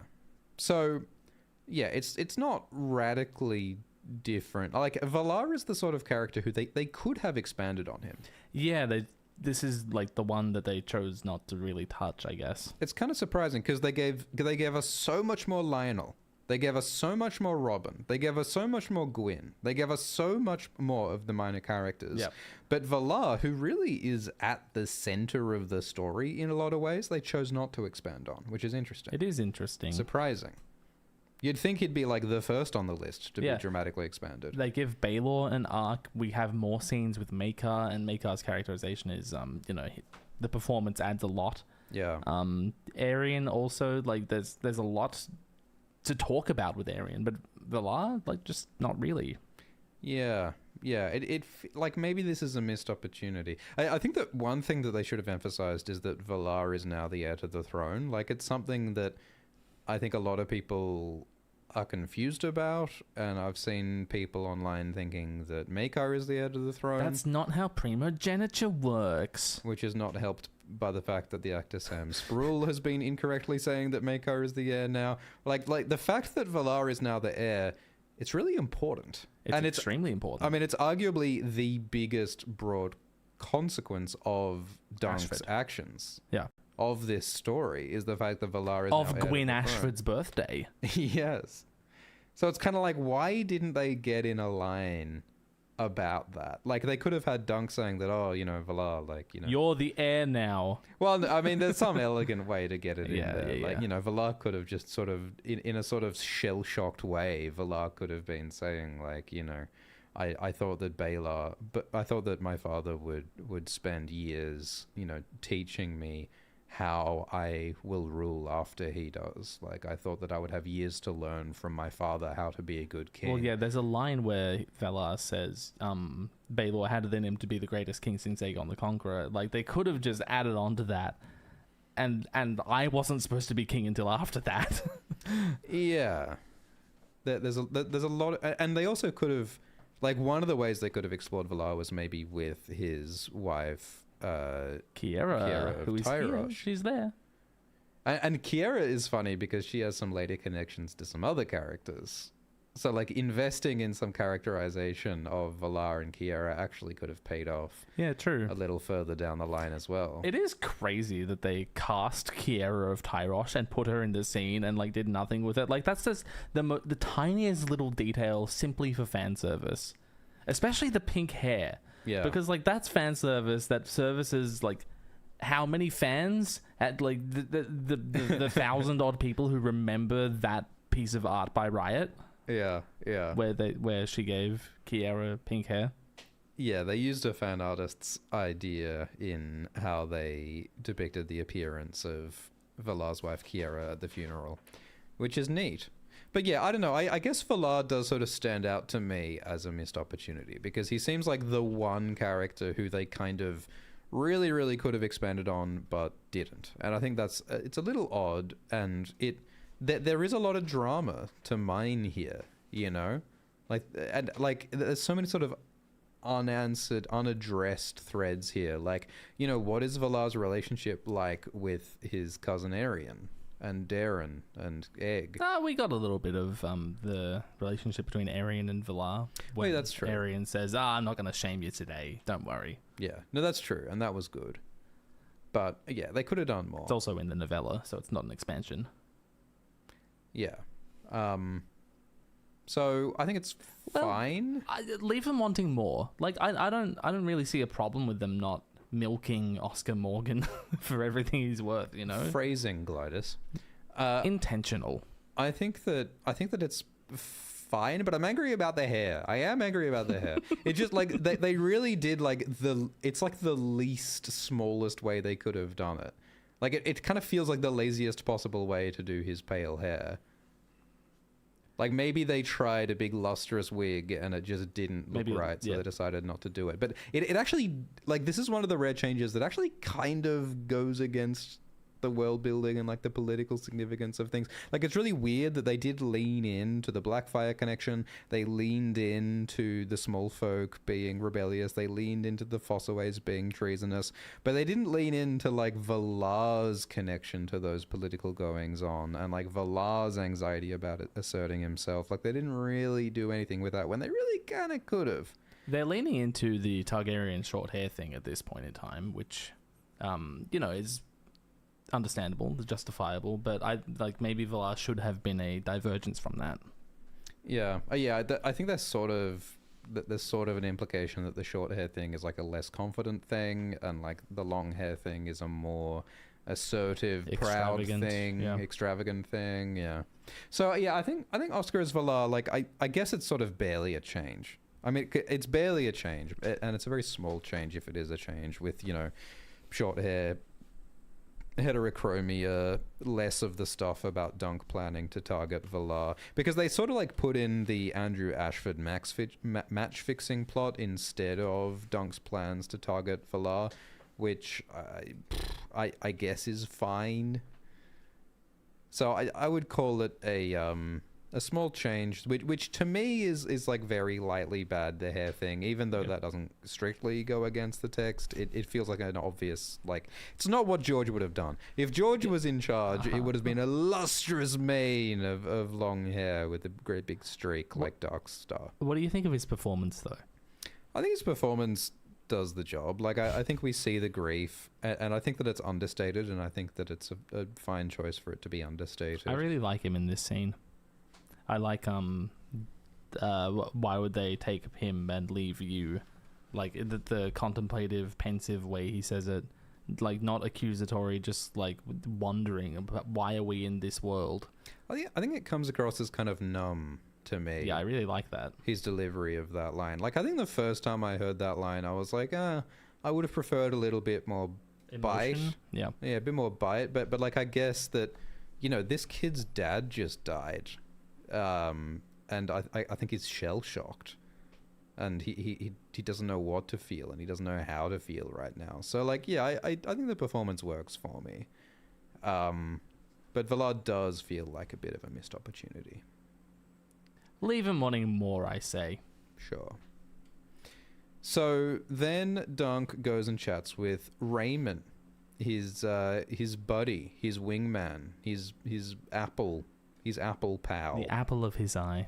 And we find that Raymun Fossaway has hooked up with Red. Is this not the happiest image from the show? It is such a funny screenshot. It's hilarious. So we learned that after the fight, Red helped Raymun out of his armor, hooked up, had sex, and now Raymun's going to marry Red. Because she's pregnant. Because she says that she's pregnant. And it seems as though we don't know what Raymun knows about Red. Like, we don't know if Raymun knows that Red is or was a sex worker and was having sex with Manfred and went by the name Red, but now she's going by Rowan. We don't really know how much Raymun knows about all that. And there's a bit of like a wink and a nudge from Red where she's kind of like, Come on, Dunk, play along. I played along with your shtick. You're going to play along with mine. Yeah. And to me, like, I'm really fascinated by the idea that, like, Raymun has been such a good friend to Dunk. Raymun helped Dunk survive the Trial of Seven. But at the end of the day, there's a really big class difference between Dunk and Raymun. So Dunk is more on Red's side in this deception, if that's what we're going to call it, Yeah, Dunk is more like Red than he is like Raymun, because Dunk, as a hedge knight, is much more low class. He's much more poor. He doesn't have the privilege and the wealth that Raymun has. And so, like, there's a world in which Dunk could have told Raymun, like, hey, like... Oh, whoa, that's a sex worker, Raymun. Yeah, like, hey, like, she Raymun... was calling me it earlier. Yeah. Now you're it. And, like, maybe Tag, Raymun... no take back scenes. I mean, maybe Raymun does know some of that. We don't really know. So I would say that it is ethically dubious what Red is doing here. Ow. But it is also a situation where she's... Isn't there someone you forgot to ask, Red? You didn't ask for Alt Swift X's consent. Well, so, I mean, what they highlight is that Raymun is absolutely overjoyed with the situation. Yeah. And Red is also very pleased with the much better life that she seems to be getting with Raymun. Who's really losing here? Raymun gets a hot wife. Yeah, a new life. Hopefully this works out great for both of them. I think they're gonna do fine. I think all the dialogue between Raymun and Red is hysterical. Like all the brains to applesauce and fucking bee magic. And, like their whole dynamic and their chemistry is hilarious. And also I really enjoy the thematic thing with how both Dunk and Red, they both lie about their names, they both lie about their status in society in order to get a better life. They both back each other in. There's like a gender component to it, in that Dunk as a man has to fight to get advancement, and Red as a woman has to use sexuality to get advancement. Like there's a lot of like sort of thematic mirroring that makes sense. I like the idea that in episode 1, Red tells Dunk, hey, don't get too big a head. Like, you will lose your head if it gets too big here. Like, you're one of those green boys who's come to this tournament and you're going to fight and you're going to die. But then she sees Dunk rise above his station, take on the world and win. Yeah. And maybe that gives her the courage to try that herself. Yeah, maybe Dunk inspires Red. Yeah, Dunk has inspired Red to hitch up with Raymun. It's also very... To be a social climber the way Dunk was. Yeah, and Egg is another parallel who also lies about name and status to get a different position. Yeah. It's also very, very funny that Raymun is founding a new house. He's founding the Green Apples of House Fossaway of Cider Hall. They're going to be turned red though. But they're going to be turned red. There is some very funny, bewildering, like, color symbolism going on. Like, Manfred was saying he wants to turn the whole world red. Oh, Manfred, red. Whoa. Freddy, ready? Are you ready, Freddie? Crazy little thing called love. Ba-doom, doom, doom. We've entered the free association portion of the stream. But like, yeah, Don't mind if I start Manfred, just twinkling away on my bass. Manfred, the ginger, wants to turn the world red by having sex with people and having lots of redhead kids, and he's having sex with Red to have red-headed kids. But then Raymun was a red Apple Fossaway who's now a green Apple Fossaway, rejecting his red cousin Stefan, the red Apple Fossaway. And a lot of red and green going on. But anyway, so I find it really funny how, like, Raymun is founding this new house, which still exists 100 years later in the main Game of Thrones series. And the idea that Red has, like, lied her way into becoming the matriarch and founder of this noble line of nobility. That still exists several generations down the line. That still exists several generations later is hilarious. And it also fits the pattern of, like, well, every, like, quote-unquote noble house was invented by some random person at some point, right? Yeah, we get that explicit with Lan the Clever, I want to point out.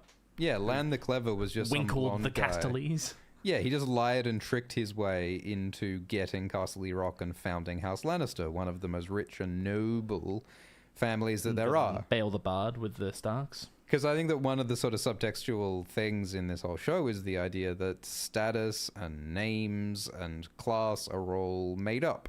And they highlight that at the end by saying that, well, there aren't even 7 kingdoms, there's 9 kingdoms, and Dunk isn't And I'm really not even knight. a knight. Yeah.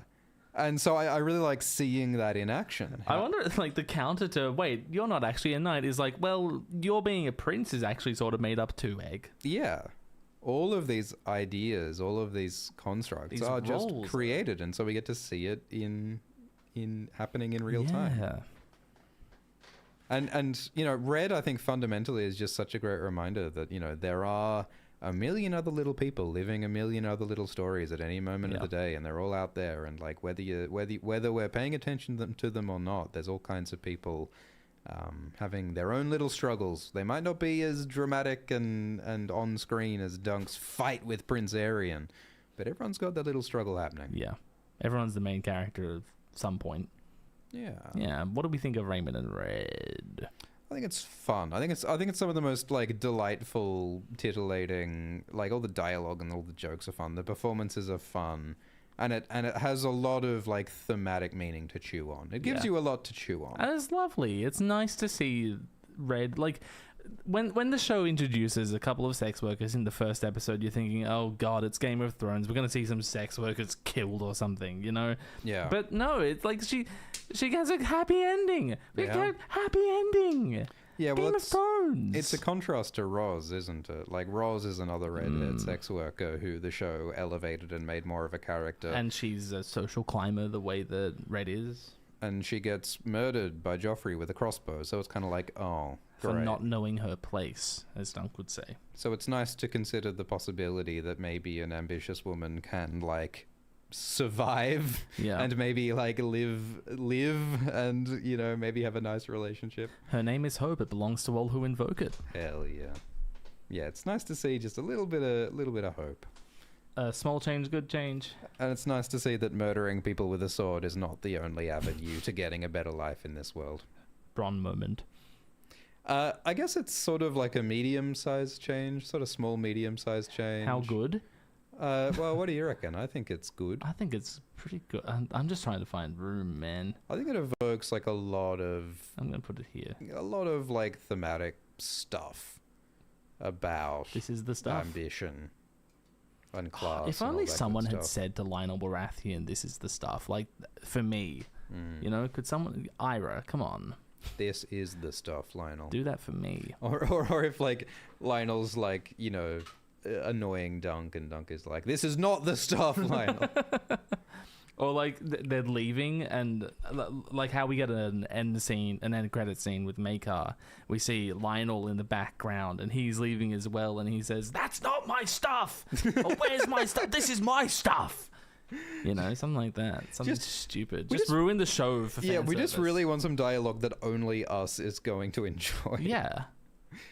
So kind of the main plot thing that's going on in this episode is that Dunk is deciding what his future is. He's survived this entanglement at Ashford. It has not gone how he thought it would go. But he's now deciding, what should I do with my life? Should I go to Summerhall because Maekar has invited me to be a knight of Summerhall and be with Egg there? Or should I go off to Storm's End with Lionel? Or should I go off on my own, like Sir Arlan? Like, what is my future? And so Maekar suggests that he goes to Summerhall with Egg, and they have this conversation. They have two conversations, which both happen indoors at Ashford. And the conversation, I mean, it's different in a few ways from the books. Like, I mean, first of all, in the book, Dunk says right away, like, yeah, I will take Egg, but only on the road, not at Summerhall. Whereas in the show, there are a few scenes between that offer and Dunk accepting it. Or with that condition. Yeah. In the show, Dunk initially refuses Maekar's offer. And then he chats with Egg, and then Egg tries to kill Daeron, and then Dunk chats with Raymun and Red, and then Daeron, and he has his flashback with Arlan and the story about the penny tree, and then Arlan dies, and like, oh my god, so much happens, and all of that changes Dunk's mind, and he comes back to Maekar to accept the offer with this condition that we're going to be a knight and squire on the road instead of at Summerhall. And that's all one scene in the novella, and those extra scenes in the middle don't happen at all. Yeah, it's a bold choice to expand it in the way that they have. And I think that it makes sense, because it's kind of the whole point of the story. And, of course, in the show, we don't get direct access to Dunk's thoughts like we do in the book. And so it's worth unpacking, and it's worth expanding, and it's worth considering. Yeah, so there's a line... These conversations are one conversation in the novella, and they also take place outdoors at Dunk's elm tree. Maekar comes to the Hedge Knight, which I think is like a real... It changes his characterization. Yeah. So in the show, Maekar summons Dunk the first time, and then Dunk comes to Maekar in the castle the second time. Whereas in the novella, Maekar shows up at Dunk's camp at the elm tree. Yeah. He shows up like at this Hedge Knight's humble... Like, he's been sleeping under a tree. Like... Maekar's a prince of the realm. Like, that says something about what Maekar's trying to do here. And then towards the end of the conversation, what convinces Dunk to take Egg on as a squire is he looks to the dragonflies flying over the river, and he thinks dragonflies or dragons, like, what's going to serve Egg better? And he says, well, the dragonflies are going to serve him better because, like, look at these dragons. They're fucking wacky, psycho, weirdo bastards. So let's take him on the road and try to make him a real guy instead of a bastard prince like Arian. And I think you sort of levied a little bit of criticism at the show for leaving that line out, for leaving that imagery out of the dragonflies over the river compared to the dragons of the Targaryen sigil, right? Yeah. I agree that, like, the imagery of the scene taking place outside is really important, and it does a lot, and it's not an insignificant change that they made it indoors in the show. I also think that they sort of accounted for it in the scene with Daeron. Through Daeron telling Dunk to take Egg. Yeah. The idea of... I think that they still... Like, it's not the same. Obviously, it's like a lateral move in my head. But they did account... Like, it's not as though they did it without thinking about it. Yeah, it's not like they took it away and gave us nothing. Yeah. But to me, it's an unforced error because, I mean, they could have had one scene outdoors and one scene indoor. They still could have had Maekar come to Dunk. And I think that that's meaningful because it makes Maekar humble. Like, it's a humble act for the prince to come to the Hedge Knight's tree. And the tree's a powerful symbol. They've invested in the symbolism of the tree. And they do something different with the tree this episode, like, you know, Dunk hammering the penny onto it, etc. But I think that it's one of a constellation of changes they make to Maekar. Like, it goes along with Maekar, in the end, not consenting for Egg to go off with Dunk. Because in this episode, Maekar is not humble. Yeah. It is a fundamental change that they've made to Maekar, because Maekar does not have the humility to agree for Egg to go off with Dunk. I mean, he has the humility to ask a Hedge Knight to be the tutor of his son. Yeah. Which, like, he is commanding him to do it, sort of. Well, no, he's not. He's asking him. It's a change for certain. Sam Sproul in interviews said that it's not really a kind thing. It's actually more of a Maekar taking control thing. It's like, well, Dunk has kind of humiliated me by, like, taking ownership of my son in a way. And I need to control that situation, right? Yeah. And by insisting that Dunk come to Maekar's castle, where Dunk will be sworn to Maekar and will be beholden to Maekar. That's actually Maekar, getting control Right. as opposed to letting go. Whereas Dunk's proposal of I'll take egg on the road with me, that defeats the purpose. Like Yeah. Maekar's point is, I want to control this. That's me relinquishing control altogether. Yeah. So And he's my last son. I can't do that. So for me, like, Maekar agreeing for Dunk to leave with Egg, which seems to be what's implied at the end of the book, I think that's a huge change. And it's actually, I think it's my favorite thing in the book, is that Maekar has the humility to allow Egg to go off with Dunk. And they removed it. And I'm upset by that. I think that it is a valid version of Maekar that they're presenting in the show. It's a different version of Maekar. Yeah, it's not like it's not sensible. Yeah, It makes sense. and I think that, like, Maekar does have some humility in the show. It's just that I think what they're going for is that Maekar feels love for Egg, and it is a kind of a possessive love Yes. for Egg. And if he loses control of Egg, then he's going to turn out like Arion or Daeron, because I didn't control them, and they ended up the way they are. So I need to control Egg even more.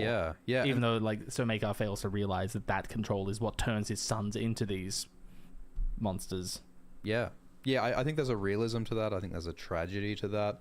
I think it's a very real feeling. The feeling that I'm afraid to lose this, and I love this, so I must control this. I think that's a real and tragic feeling. He's my last son is, I think, the best line of the show. The way it's like it's a complete diversion from the novella. It's a different character saying that line. I want to be in a scene that doesn't exist, in a setting that doesn't exist, to a plot that doesn't exist in a novella. But I just love it so much. Sam Spruill sells it so well. Yeah. I think the performance is great. He's amazing. I think the dialogue is great. I think that it's well executed. I think that it's a perfectly, like, valid version of Maekar. I think it makes sense. You just prefer the novella, though. But I do prefer the novella. I think this is the first, like, big, bold change that I dislike. So obviously, like, you know, the indoors part of it's a very, very tiny part of it. But to me, it's kind of an important one. It's a small change. It's a negative change. But it is sort of part of that broader issue of Maekar being not consenting to let Egg go. Should we withhold that judgment for the Maekar didn't know graphic that's the second last one? Okay, and just rank this one individually? Yeah, let's do that. Okay, so the exact notion of Maekar chat being indoors is small and, like, okay, right? I think it's bad, but it's small. So like down here, maybe. Yeah, sure. It's probably not as bad as the heraldry. Maybe it is worse than the heraldry. And so the sort of broader issue of Dunk initially saying no to Maekar, of Dunk initially refusing to take Egg, like, I think that is part of the choice to explore Dunk's choice of whether to take Egg in more detail, and I do like that change. Yeah, me too. I think that for the purpose of this episode, it makes sense to give us more time to unpack that choice. I think that splitting these conversations in half, the Maekar Dunk scenes, making it two different scenes, and having those scenes in the middle between Dunk and Egg, Dunk and Arlan, Dunk and Daeron, is a fantastic choice. I think that's brilliant. Yeah, I think the involvement of Daeron is awesome. I think that's inspired. So I think that it's a big change, and I think that it's a good change, a really good change, that they decide to have Dunk initially reject Maekar. But specifically what we're ranking here is that it's happening inside. That's all that matters here. So I think that the next thing to talk about is it the bee coffin? I think it's the bee coffin. So so in the show we get to see... Oh, no, it's not. It's the Arlan flashback. Actually, it's Dunk saying no, but we did talk about that already, didn't we? Yeah, I think that's a big and positive change. Big good. Put it next to the eggplant. So, in episode 6, after Dunk says no, we have a flashback to Arlan. And it seems to be in the moments, hours before Arlan dies. And Arlan tells Dunk a story about Pennytree. And it's finally revealed after 15 years since A Dance with Dragons, introduced the mystery of why do they nail pennies to the tree in Pennytree, we get an answer. And we're told that when the boys go off to war in Pennytree, they When nail us a penny to the boys tree. get sent off to war, Arlan refers to himself as a boy. Egg, I dreamed I was old. They nail a penny to the tree, and if they come back alive, they take down the penny. But there are lots of pennies left up there, so there are hundreds of boys dead in war. From this little village. Which is such a poignant thing. It's beautiful and tragic. And so it connects us to Arlan's youth, it reminds us of Dunk's youth. He's against the tree, life and death and time, and it's all very beautiful in a timey-wimey way. But most importantly, Dunk asks Arlan, "Why did you never knight me?" Which seems to finally reveal that Arlan never knighted Dunk. Oh. Which was a great surprise to everybody. Yeah, no one had ever thought of that one before. We've been talking about it like it's a fact for years. It was a weird thing to handle from like a spoiler kind of a perspective, because it's like, is it a spoiler to say that Dunk wasn't knighted by Arlan? Because it's not textual. It's not in the text. It's pretty strongly implied by the text. Yeah, but it's not like a later book says this. Yeah. The way that certain spoilers in the books actually are. It's something that like everyone who reads The Hedge Knight figures it out at a different time. Like some people right near the start of the book, they're like, oh, Arlan didn't knight Dunk. And some people finish the book and they still don't realize that Arlan didn't knight Dunk. Some people finish the show and don't realize it. Yeah. And Ira Parker did note that, you know, it's still conceivable that maybe Arlan knighted Dunk right after this scene. Why do we say things like this? What's the purpose? What's the utility of saying, oh, maybe I left in the possibility that Arlan knighted him as soon as we cut away? And it's like, but we cut away to Dunk, like, pensively thinking at the bar, right? Like, at the tent of the funeral, right? Well, I think the purpose is that the point is that it doesn't matter whether Dunk said the words. The point is that he follows the values, and like choosing to do it is maybe even better than swearing to do it. I agree, and I think that means more if like, I understand leaving open the possibility, but no. Yeah, no, I mean he's being cute. He's being coy. Yes, like what we're meant to take from this is that Arlan didn't knight Dunk, but I think like, you know, I think it's another example where they beautifully tied in grief with absurdity. Yes, because it's in this moment of Dunk asking Arlan like the biggest question on his mind, this painful question. Why did you never knight me? Like they tied it in, like Dunk's like, are you afraid I would leave you? And that ties into all of their feelings of abandonment and loneliness and their need for each other. It's Rafe and it's Roger and it's Egg. So it's all incredibly heartrending, and it's also completely bizarre in the way that Arlan loses consciousness for a moment, or like pretends to, or falls asleep, or has a brain aneurysm, or whatever the hell is happening. It's funny and it's absurd, and like and Danny Webb's performance is amazing. He sort of almost winks, and he almost smiles, and he sort of almost teases that like, yeah, I'm kind of fucking with you, but I am dying. That's also true. I love how like much discussion has come from this little scene. It's great. Yeah, I think that it kind of encapsulates the whole show into one scene with all of its grief and ambiguity and absurdity. And it is so beautiful how they made this season about Dunk and Arlan. Yeah. Because the book is not about Dunk and Arlan. No. The book does not have this at all. So it's such a beautiful choice. And I love how they show us that this is what's on Dunk's mind. Dunk is thinking about he wants to be like Arlan, and Dunk still feels pain from not quite understanding Arlan and not being knighted. And I love how, you know, it ties into his decision to find the courage to do what's right for Egg, if not for himself. Like asking Arlan, why did you never knight me, might as well be asking himself, why aren't you taking on Egg? Like like you can picture Egg asking Dunk in this scene, why didn't you take me on? And, you know, is it because you were afraid I would leave you? And, like, maybe that's what Dunk is thinking. Like, I'm just tying myself to another connection that I'm going to lose one day, and it's going to be awful for everyone. Yeah. But then he has this conversation with Daeron, and you know, he thinks about Arlan saying, oh, you know, the boys go off to war, and then we fucking die. Yeah. Which, I think by the way, is a possible answer to why did you never knight me? Is what? Because knighthood is combat, it's war, it's death. And Arlan didn't want Dunk to risk death like he did. Yeah, I think it's about, you know, love as an act of faith. It's like connection is scary because connection can lead to heartbreak. And I think it's about how Dunk is a bit heartbroken by the grief of losing Arlan and the ways in which that relationship was mysterious and not fully understood. But at the end of the day, you've got to just take that leap of faith and to be connected again. And that's what we see with Dunk and Rafe and Dunk and Arlan and Dunk and Egg. And that's why it's so precious. And I love how they use the past to add meaning and weight to the present and the future, because that's so much of what the books do as well. The books are so very much intergenerational and about parents passing down to children.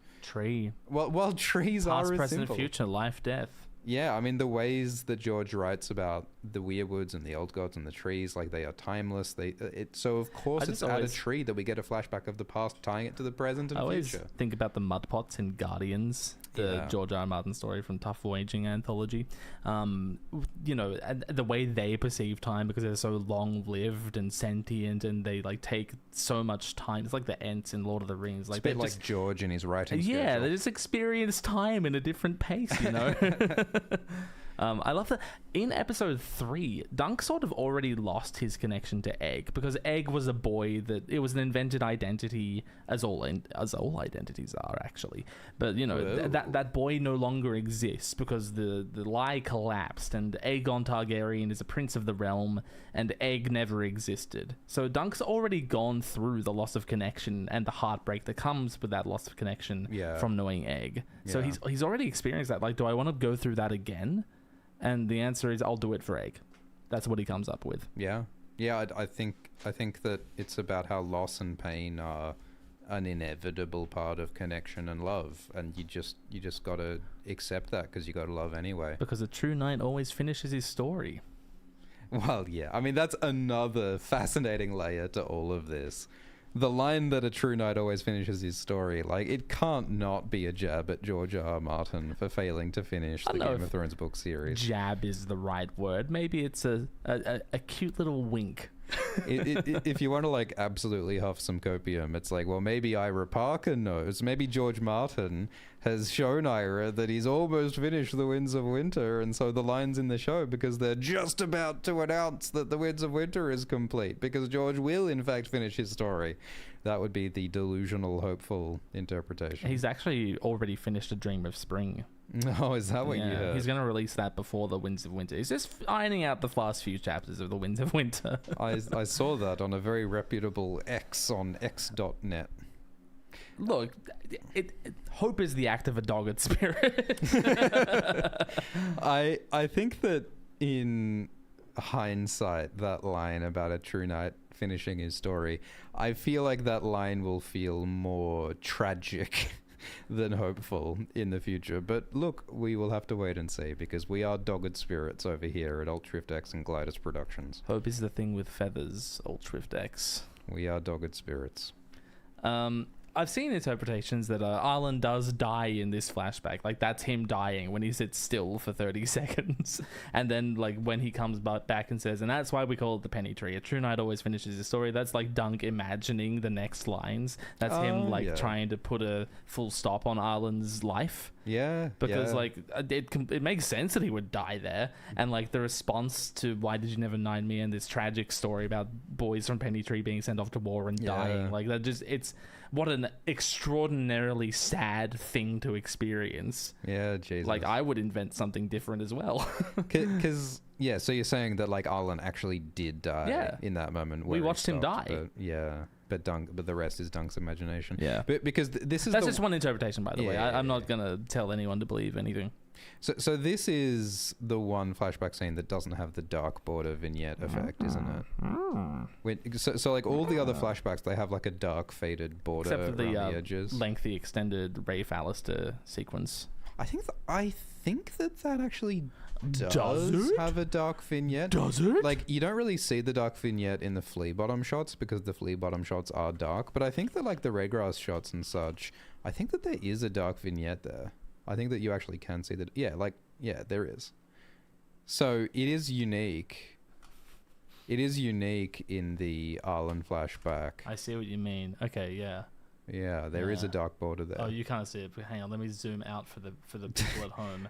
There we go. So the fact that the It's a Arlan vignette. flashback doesn't have a dark vignette border suggests to me that it may in fact be imagination rather than flashback. So I think that lends credence to that theory that Dunk might be imagining it. Because again, like what's more important is not the reality of what really happened in the past. It's what the past makes Dunk feel and how that informs his choices, which ultimately culminates in accepting Egg as his squire to honor and pass on the kindness that he receives from Arlan. But how beautiful. we're not here to tell you what exactly the scene means. It means so many different things. It has so many possible interpretations. We're here to tell you whether we think it was a good change. It's great. It's fantastic. It's unambiguously brilliant. Yeah. In terms of like singular scenes, it's probably the best thing in the show, right? Is there a better scene in the show? I mean, there's a lot of good scenes in the show. I might have more fun watching the fight scene.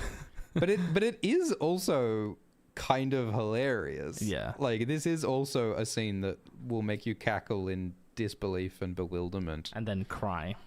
This show does such an incredibly good job of being like wildly surprising and entertaining to people who have read the books and are big on the lore, but also simultaneously to casual watchers. Like, there's a lot of like laughs and surprises here for big fans and for casuals alike, which I think is really fun. Maybe you should press Control S. Maybe will that ease the RAM a little bit? So we cut from the most tragic, heartfelt scene in the show to the coffin of Sir Humphrey Beesbury, which just so happens to be a giant beehive covered in bees. Now, did they bring the coffin with them? That's a good question. Did Humphrey Beesbury, like, it's a tournament, I might die, never know.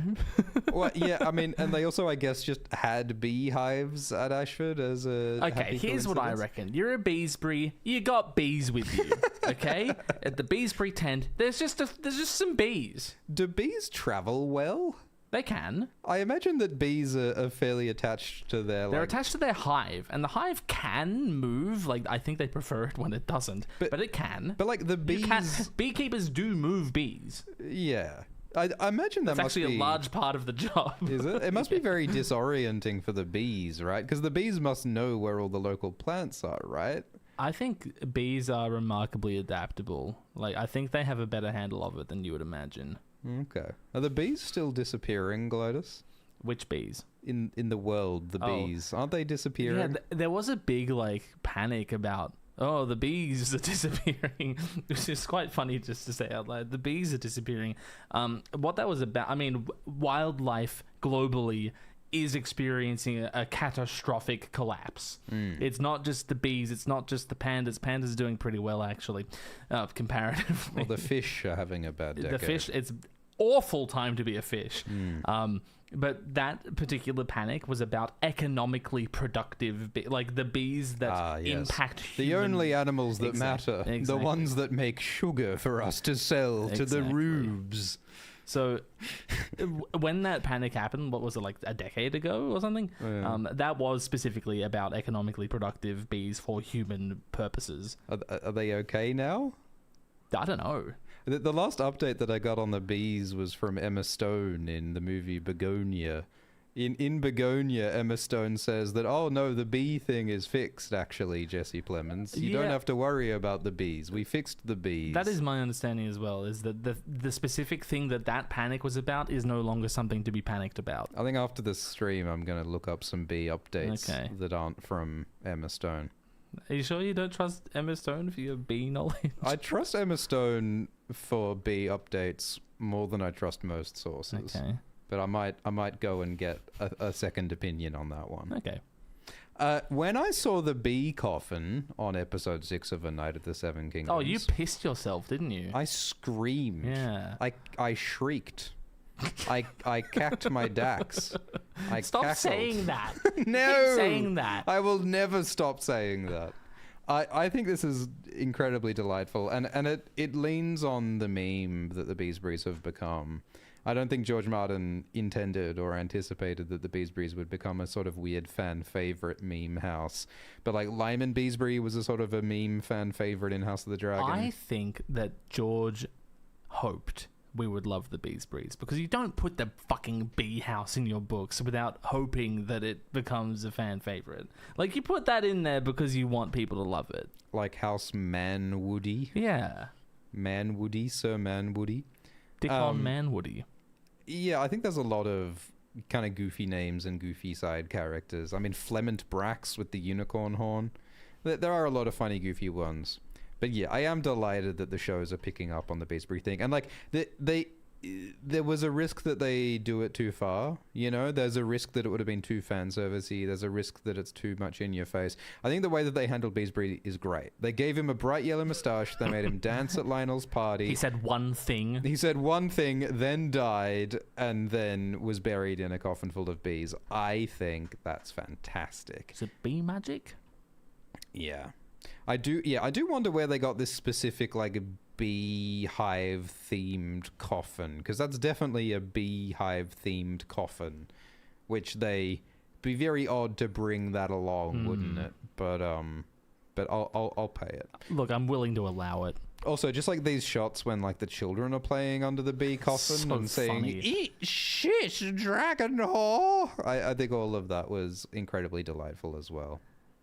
So I think that let the kids play amongst the bees. I think it's like a top tier change in terms of goodness, and I think it's a very small change, and it also ties into that feeling in the episode of like Dunk experiencing profound like physical and existential angst While the stupidest shit imaginable is happening. Yeah, and I think that's something that Ira Parker and the show's creators really sort of like picked up on and emphasized, is this idea of the world is kind of absurd and the world has tonal like the world is tonally messy. The world is full of absurdity and humor, and it is full of tragedy and horror, and that's just how it is, and that's part of dealing with grief, is dealing with the wackiness of the world around you. So yeah, I think it's lovely. So the next change is another big change. So like this episode, the TV show creates the idea of Dunk initially refusing to accept Egg as squire, but he has a think, and he has some conversations that changes his mind. And like the big factor is a conversation with Egg's brother Daeron, and this conversation isn't in the book.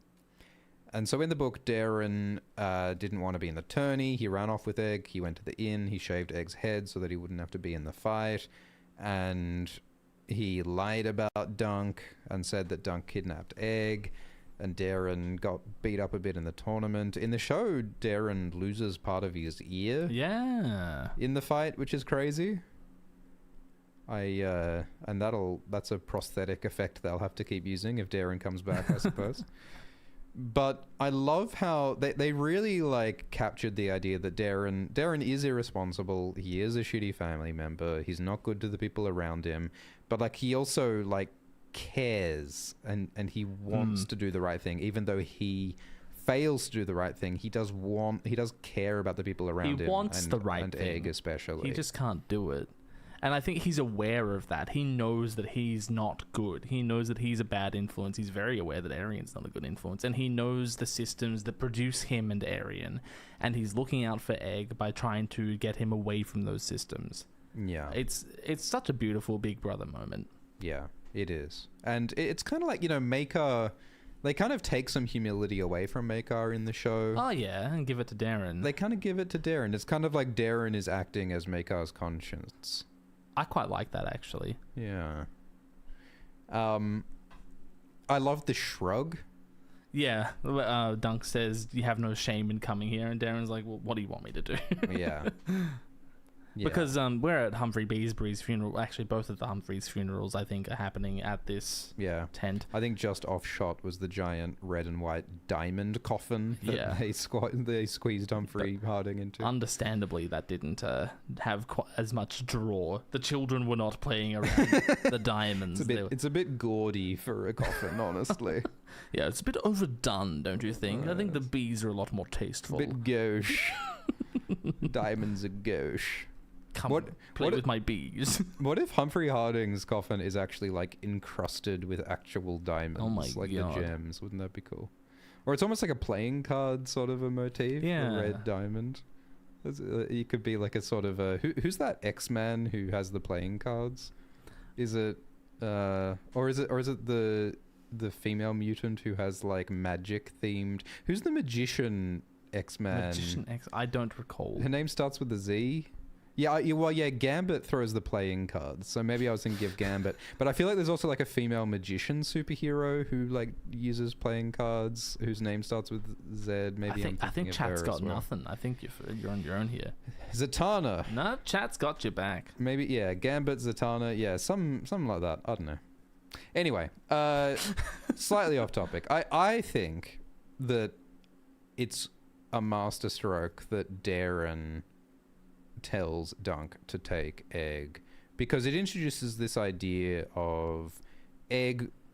There is an alternative. There is a darker path that Egg might go down, and Arian has gone down that path. And if Egg doesn't get a positive role model, he could end up like Arian. And I think that the way that Daeron says this is really sort of beautiful, and it's subtle, and it's indirect, and it's humble, and it's He liked dark. fishing. He liked fishing. There's a lot of fish in this show. Yeah. Egg catches a fish. Medgar Tully bites the head off a fish. There's a fish in Egg's room. There's fish everywhere. Yeah. There's crabbing as well. It's a Oh, yeah. surprisingly seafood-heavy story for You one know. that happens inland. Crabs are arthropods, just like Humphrey's bees. Oh. Are you saying a crab is like genetically closer to a bee than Go on. an orangutan is? Yes, Oh. absolutely. Oh. Insects arose from within the crustacean clade. The crustacean clade. Yeah. Now that is a club I want to be a member of. You want to become a crab? Yeah, I would. It'll like happen to become a crab. everyone. I think that the scene is wonderful, and I think that it gives us reasons for Dunk to make the decision that he does, and it makes it about Egg's well-being in a way that like the book doesn't do that. The book doesn't have this Dunk idea wants, of really. Yeah. It's more about Dunk is like, yeah, I want to like honor Arlan, and this is who I am. But the show introduces this idea of like Dunk is like almost a father figure to Egg, and he wants to be a positive influence on Egg, passing down the positive influence of Arlan to Egg. And I think it's really lovely how Daeron plays a role in that. So I think it's a great change, and it's a big change. I really do love Daeron recognizing that what Egg needs to become to stay a good person is to leave everything Daeron has behind. Yeah. To leave their family. And the book, like the dialogue is so heartbreaking, like, and so dark. Like Daeron's line, "I'm sure we'll make a man of him" as well. Like it says so much. We've already identified Daeron as a Tyrion like. Yeah. That sounds exactly like something Tyrion would say. Yeah. It's so cynical and dark and bitter, and it implies so much about like that family and what Maekar's personality is like. Yeah, it's almost like Daeron is saying, I wish this could have happened for me. I wish I could have had Dunk. Yeah, the implication is it's too late for me. Yes. Like Daeron has given up on himself. And I think that, remember that Daeron's a dreamer. Like, maybe he's someone who's seen his own death. And maybe he's seen his own future. And he's given up on trying to get a better life because he thinks that he's doomed to a certain fate. And the sort of tragedy and irony of that seeing the future gives you less freedom and less choice. He's very Rhaegar-like in that respect. But like, the implication of like Maekar being such like a harsh, martial, masculine father That produces these twisted sons. He just wants to use force to like beat his children into being the shape he wants them to be. Like his line about, Daeron will be better or I swear I'll kill him. Like, it's like, that's not just bluster. That has an impact on the sorts of people who Daeron and Arian and Egg become. And so I would have loved a line from Daeron in this scene. It probably extraneous, no room for it, doesn't contribute to the character or the plot. But, he could have said, good thing Aemon's at the Citadel or something like that. Yeah, I would have liked some acknowledgement of Aemon, because like Raymun had that one line where he's like, "Oh, the third son is so unpromising that they shipped him off to the Citadel." It would have been fun to acknowledge Aemon a bit more, but I guess it's just really tricky to do that in a way that casual viewers will understand without wasting too much time on something that's literally irrelevant to this story. Let's just hope that we get a quick montage of Dunk and Egg visiting Old Town at the start of season 2. Yeah, I did wonder if that might be like an epilogue to this season. I did wonder if like after, like at the end of this finale, we would see Dunk and Egg going to Dawn and visiting Aemon in Old Town, because that's what happens in the books in between book 1 and 2. It might happen at the start of season 2, but you never know. Yeah. I wonder who they'll get to play young Maester Aemon. I'm available. You might have to change your hair. And height. Yeah, so I reckon we rank Daeron as a great change. Yeah. Do you reckon it's big? Would you call it a big change? Yeah. I would. Yeah. Because we cut from Daeron to Egg, and I love the shot of Egg like alone in this bedroom. Yeah. Oh, and how much of his life is like that, you know? Yeah. Yeah, it says so much. It really feels like, oh, this is why Egg wants to escape and wants to go to the tournament, because like most of the time he's stuck in these dim, gloomy, luxurious rooms, trapped in the boring luxury of princedom. That scene on the hillside where Egg says, "I could imagine myself in a place like this," this is the life that he's trying to abandon. Yeah. This scene of him darkly sitting in a room alone.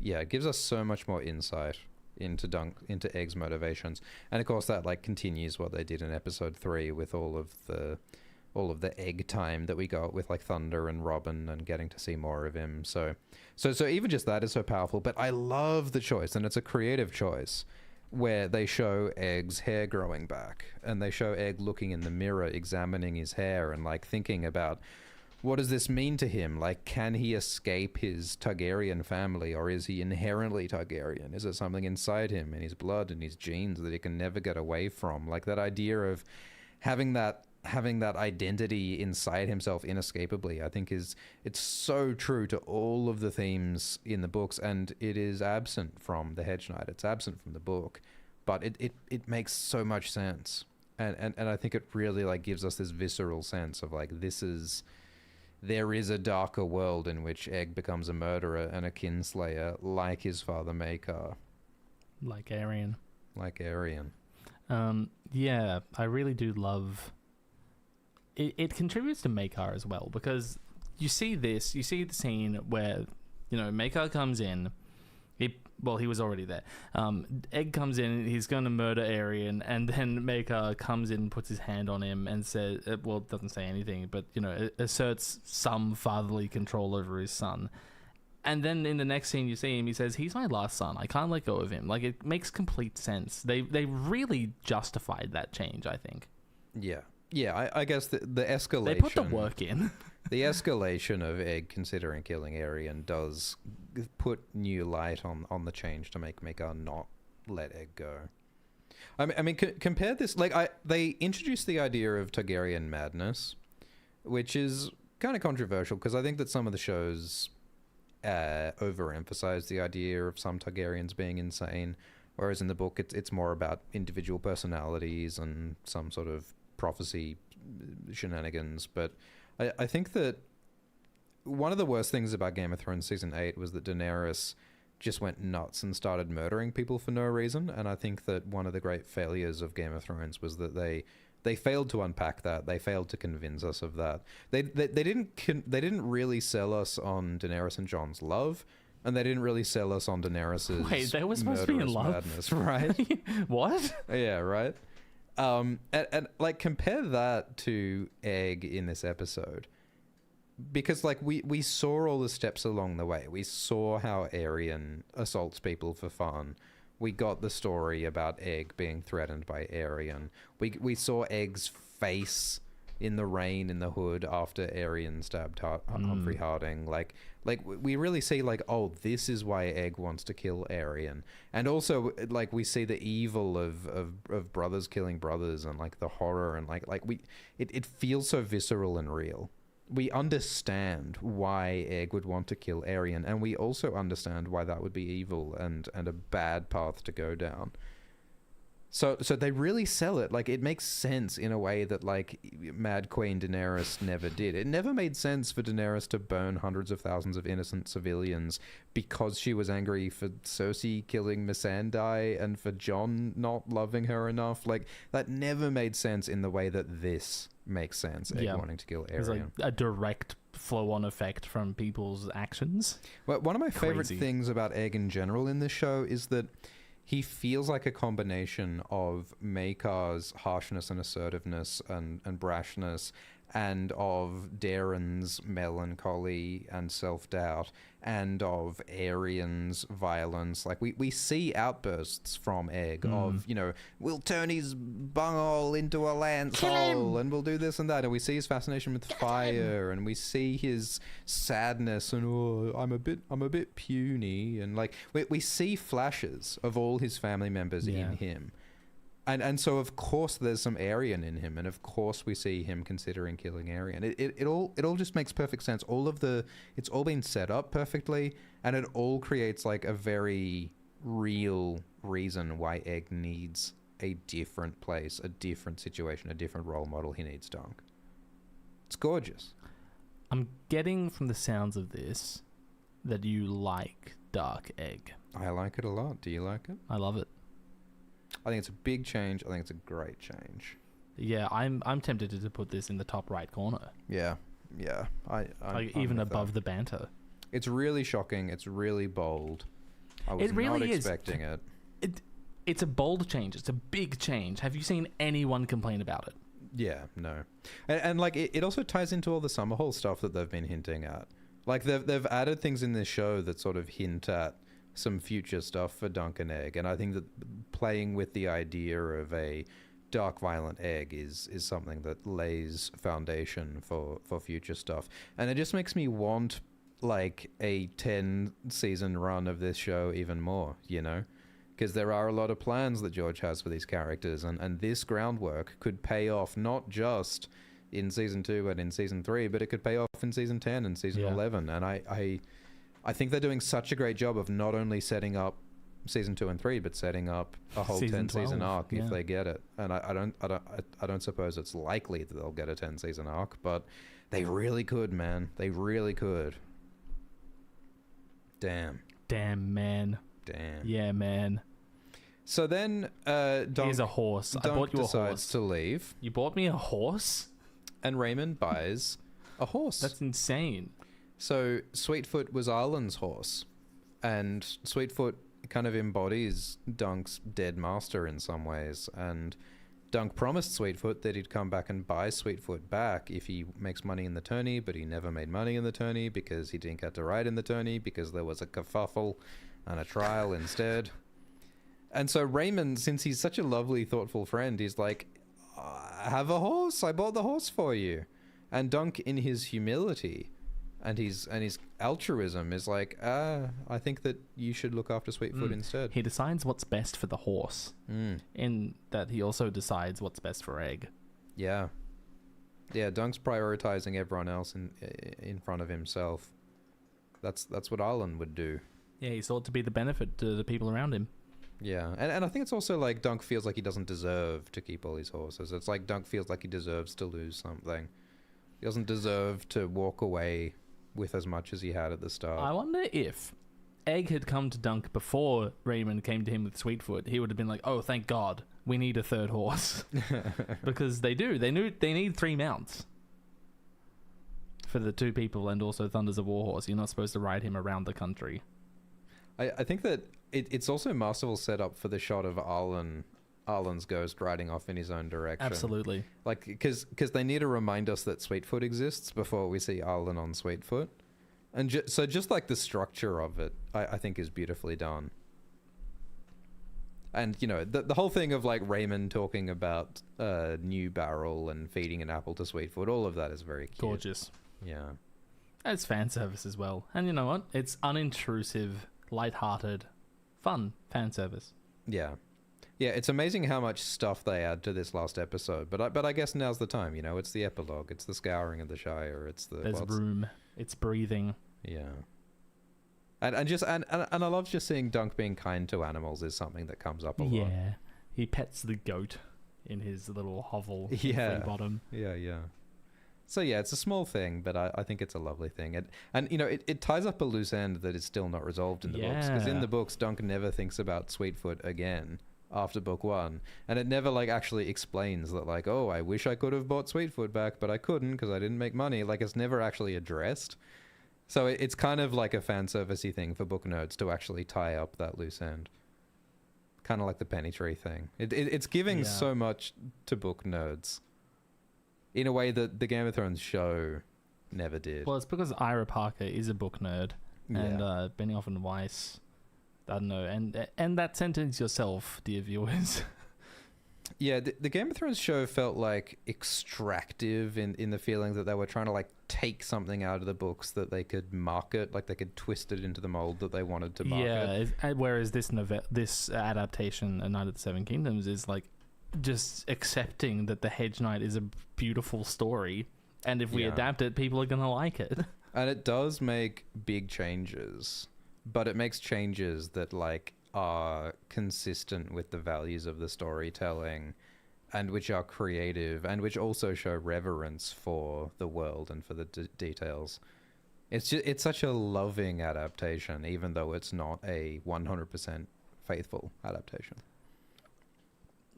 We've gone on about the word faithful before. I would say it is, like, darn faithful, and what you describe as unfaithful is, like, indirect.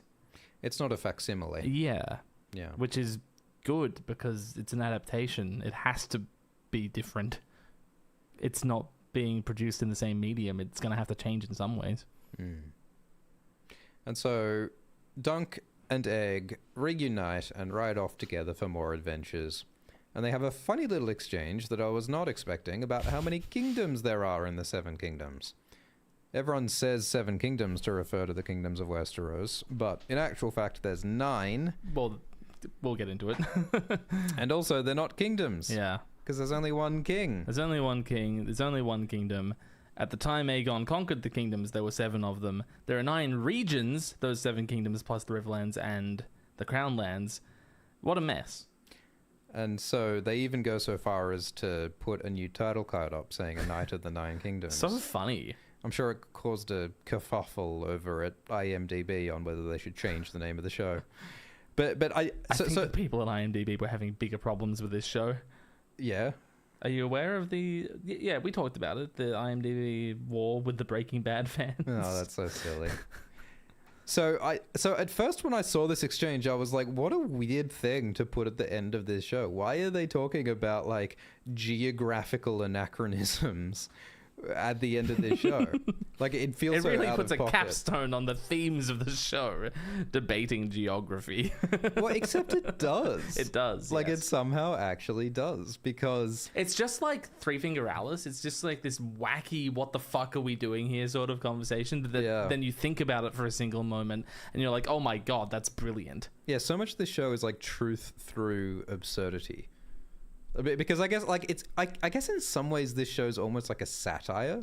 It's almost like a satire of fantasy. I mean, I hesitate to say that because it is fantasy and it is unashamedly fantasy, but it is also mocking fantasy at the same time. And, like, it's weird because Game of Thrones did that. Like, Game of Thrones made fun of itself, but in a way that felt like genuinely kind of like embarrassed and cynical. It was like point and laugh at fantasy, like, haha, fantasy's dumb, this is dumb. It's cool when we're not being fantasy, when we're a show about like swords and tits. Yeah.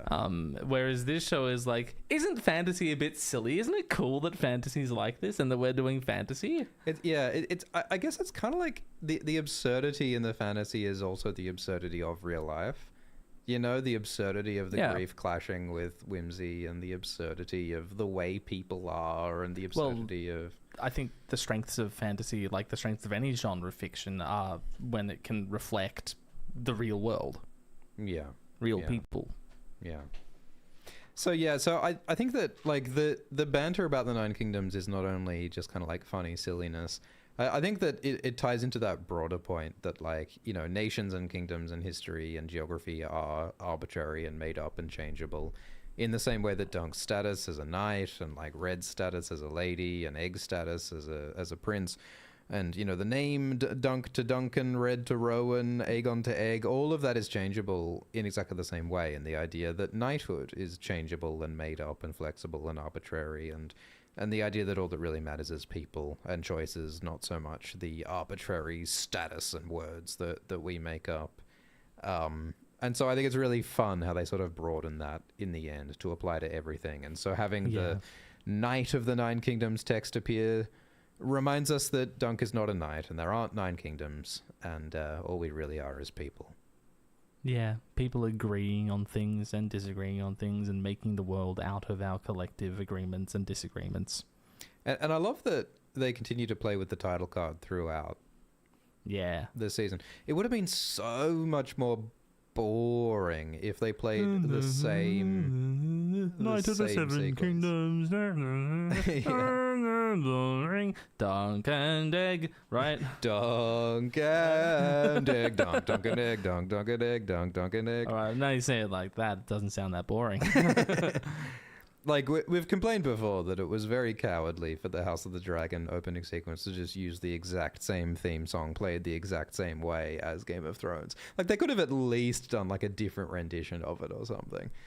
Or done, like, an a cappella cover of Any Way You Want It or something. Sure. Yeah. Sure. I love that Dunk and Egg does something different, and I love that they put the title card in like a different spot in every episode. I love how the title card looks different in every episode. It's all like tailored to the arc and the story and the characters of each moment, and that's lovely. And the way that they do that one last time at the end in a whimsical way is fun. Yeah, it's playful not only in that it's the Nine Kingdoms, but also in that there's another title card at the end of this episode. Yeah, it's sort of, there's also little callbacks. It's like the jazz at the start, then the song at the end, and it's like the penny at the start and the penny at the end. Yeah, it all ties it together. It's like the red at the start and the red at the end, and there's lots of ways that they sort of have a call and response, start and end sort of thing. God, I love this show. It all ties everything up in a neat bow. So I think that the Nine Kingdoms chat and the Nine Kingdoms title, it's a small thing that they add. But it's fun and it's neat and it genuinely has a deep thematic meaning. Add it to the clump. Add it to the clump. I think it's a good small change. Get clumped, idiot. Get clumped. You can go there. I'm not actually comparing them to one another. I'm just throwing them in the quadrants and... We can review the chart later. Perhaps. So as Dunk and Egg ride off for new adventures, we see like the ghost of Arlan, Dunk's mentor, peeling off and riding off in a different direction. Because Arlan's dead, but Dunk and Egg carry on Arlan's legacy. And it's on Sweetfoot. And I love how they reminded us of Sweetfoot in a really clever way. Do you think Raymun wonders why Sweetfoot has disappeared? Do you think like Sweetfoot is like transformed into a spectre and ridden off? Well, yeah, if Arlan is a ghost in this shot, then the implication is that so is Sweetfoot. So maybe as soon as Dunk walked off to hammer the penny into the tree, Raymun killed Sweetfoot. And that's Sweetfoot's ghost. The horse flu. Yeah, that apple was poisonous to horses. Oh my god, it's a bad apple. Well, it's just incredibly beautiful. It's an incredibly beautiful ending, and like as we said, this show I think made such a great choice of like focusing the show around Arlan so much. Yeah. Which is a surprising choice, but I think a wonderful choice. It's so beautiful. And like this image is just, I think, would have been the perfect image to end the show on. Yep. I think that they should have ended the show with this shot because it's perfect. I agree.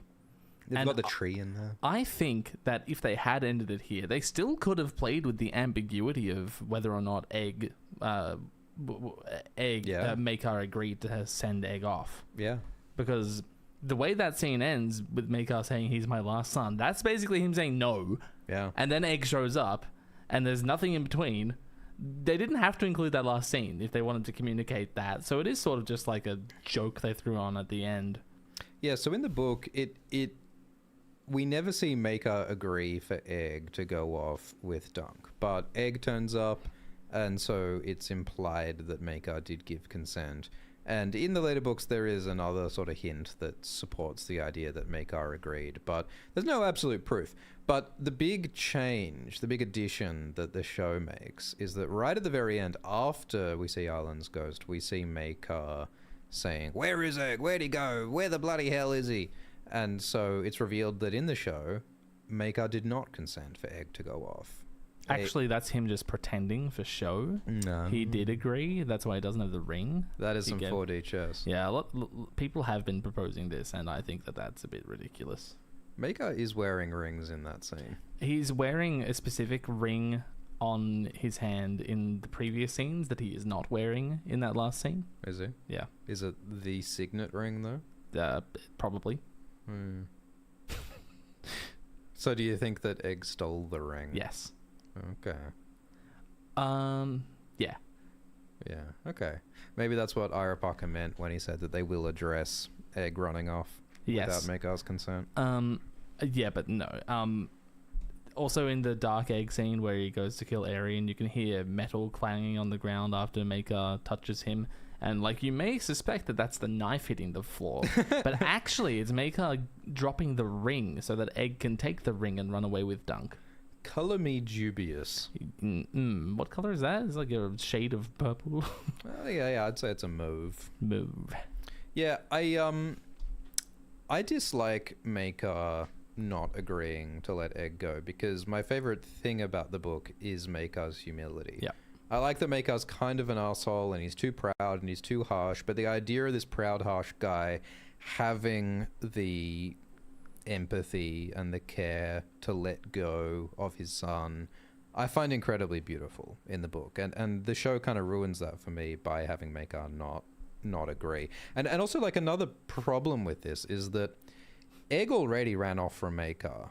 I mean, in episode 1, like Egg's decision to continue to hide to be a peasant and go off with Dunk, he's already running off, he's already lying. And that had consequences for Dunk. And Egg sincerely apologized to Dunk for lying and putting Dunk into trouble.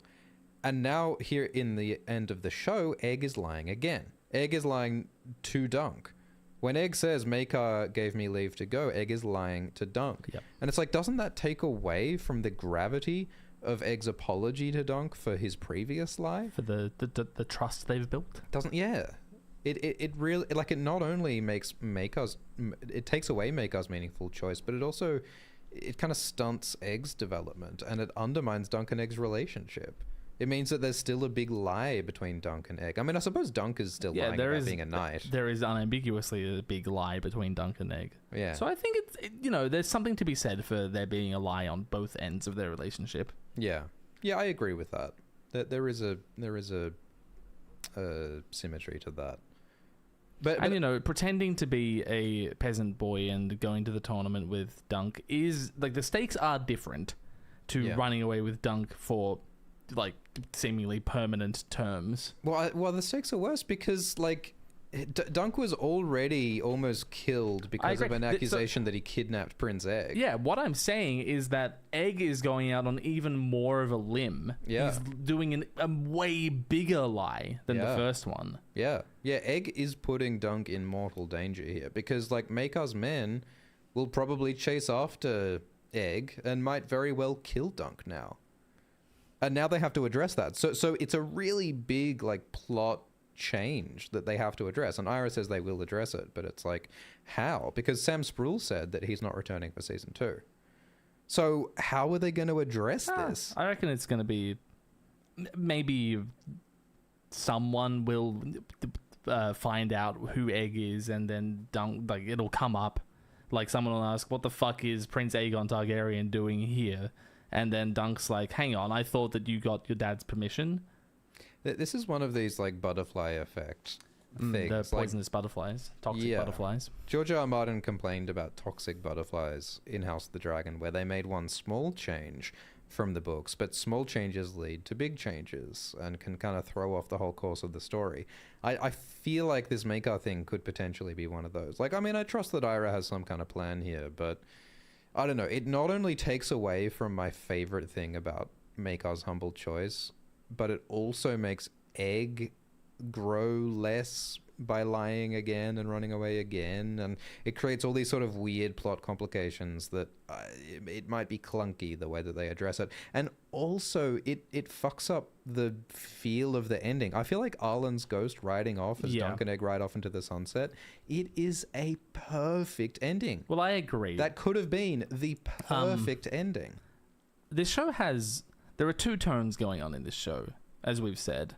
There's the heartfelt, sincere, lovely, beautiful stuff, wholesome going on. And then there's also the absurd, whimsical, silly, wacky bullshit going on. Yeah. So we get an ending for both of those tones. Yeah. I think that's what they've given us. Yeah, I agree. I think that... But I think that the argument about A Knight of the Nine Kingdoms should have been that's both of them. That is whimsical and wacky, but also heartfelt and sincere. Yeah. And then this shot of Arlan's ghost riding off, I think, is the perfect ending. I'm not as torn up about Maekar not agreeing as you seem to be. But I do dislike that it's stipulated upon. I do dislike that scene exists. Stipulated upon? Well, that they tell us. That they tell us that Maekar didn't agree. Yeah, I mean, it takes away the ambiguity. And I think it could have been fine later on, like if it just came up later on, like if we didn't know yet.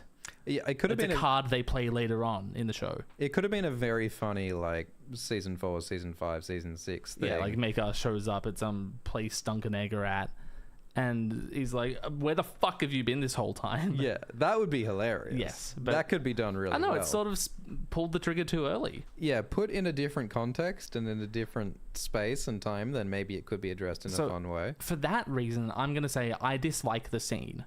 Yeah. I don't necessarily dislike the change as much as you do. Yeah, maybe I think I do dislike it. Executed in a better way. But I don't like that the scene is there. It's executed in a way that not only fucks with characters, but it also fucks with the flow of the episode. I mean, I agree that, you know, having the heartfelt Arlan's ghost ending and then hard cutting to the funny, silly, unexpected Maekar outburst, it is just like the Game of Thrones theme in episode 1, interrupted by the poopy. It's just like Arlan's death cutting to the bee coffin. Yes, and it's just like Dunk's speech cutting to Otho's fart. Like, this is the pattern that they've established.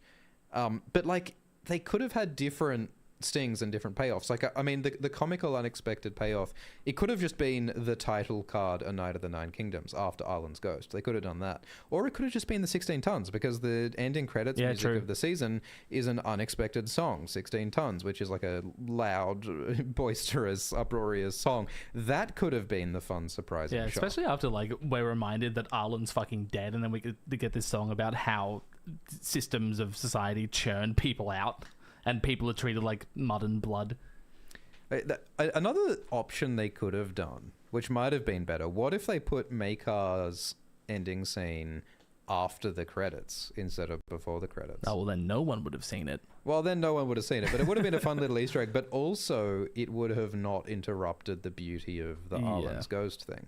I think that would have been better. And I'm sure you're right that they decided not to, because most people wouldn't see after the credits because goddamn streaming services just skip to some other nonsense. I think that'd be fine though, because like I think that'd be fine too. I don't think it really matters if everyone sees that scene. It would be probably more fun if not everyone saw it, and so everyone has a different conception of this character. I think so too.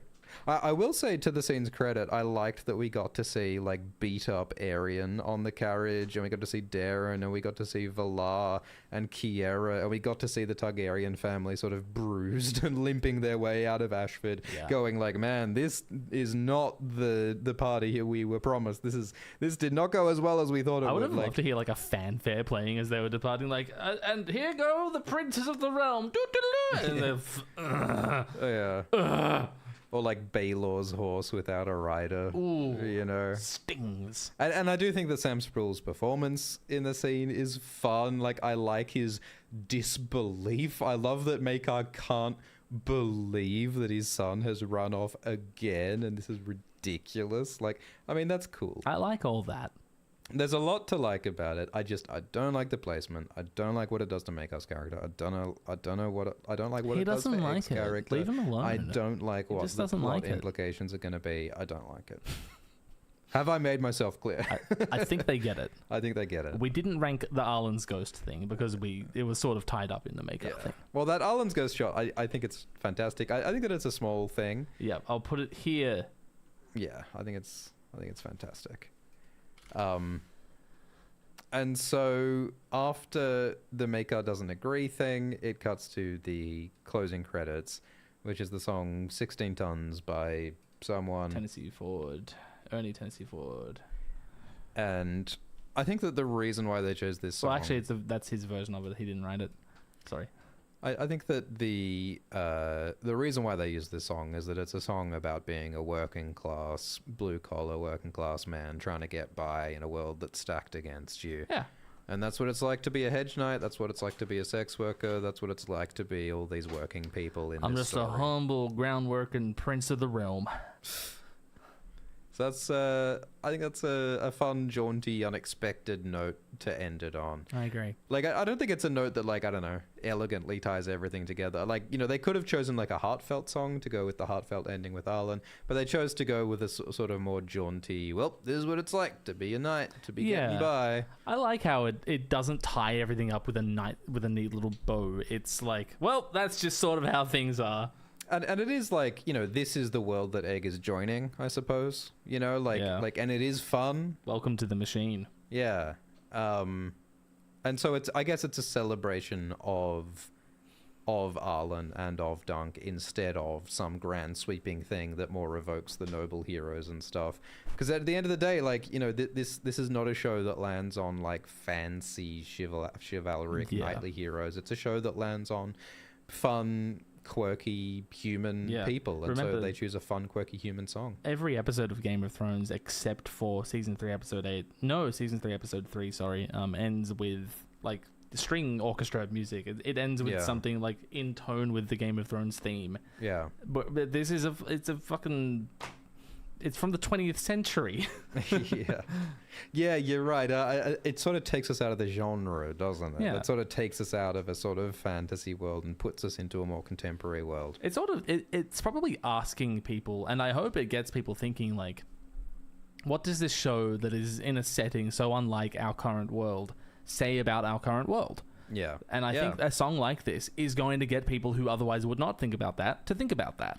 Yeah, I think you're right. Like I think this is like telling the audience, like, hey guys, do you think that there might be some relevance to this story about an unequal world where like some people have all the power and all the money and how that makes the world suck for like ordinary people like us? Do you think that might have some relevance for our current day? You know, it's kind of shaking the audience by the shoulders and trying to bring the subtext up to the surface, you know? I think that's part of what's going on there. I'm glad we agree about this song because this is the change that Quinn the GM and Fantasy Haven got a divorce over. Yeah. Yeah. They had gotten to a big spat about it on stream. Who liked it and who disliked it? Quinn loves it and Fantasy Haven didn't like it. Oh, that's funny. I think because he's a stodgy, stuck-up Brit, you know? Ha! Take that, Britain. So this song was also used, I believe, in Fallout. I haven't watched Fallout, but I've heard it's been used in Fallout. It was also used at the end of a Mad Men episode, which also sort of depicts, you know, what it's like to be a part of a system that takes people in and turns them out. Is this song old enough that they don't have to pay royalties to anyone? I don't know when Tennessee Ford died. Yeah. Well, that's one of the other perks, is not having to pay a composer potentially. Yeah, no, I think it's fun. I think it's so in Game of Thrones they played a raucous cover of like The Bear and the Maiden Fair when Jaime's hand got cut off. Yes, is that right? Season 3, episode 3. And the Red Wedding, did they play some raucous music? No. Was it just the Reigns of Castamere? No, it's silent. Oh. I think that's one of the few episodes. It might be the only episode where the credits are silent. Yeah, no, that's right. Yeah, that's a cool choice. I can't believe I remembered that. Yeah, they did do some interesting things with the closing music in Game of Thrones. Do they do anything with the closing music in House of the Dragon? I don't remember. No. I don't remember any particularly that would memorable require things. bravery. Yeah. What do you think of 16 tons? Well, it's a bold choice. I think it's got meaning. I think that it's fun. I think that It's not that big. yeah, it's not huge. Although the book doesn't end with 16 tons, so it definitely is a change. I think that print editions of A Knight of the Seven Kingdoms should now come with like A mini CD. floppy disk that plays 16 tons, or maybe like one of those like little music wheels where you turn the lever and it little like music plays box. the little music box playing 16 tons. That'd be cute. That'd be fun. I'd like that. Dunk owes his soul to the company store. Yep. There's no room for this in the clump. That's all right. I'm just gonna leave it where it is. Melt it down and add it to the others. Just gonna leave it where it is.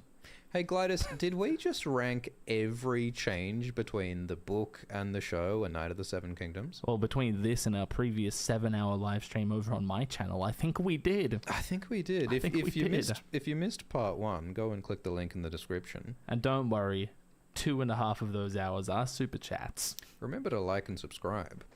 Imagine not liking the stream you're watching. That would be unbelievable. I could not imagine doing that.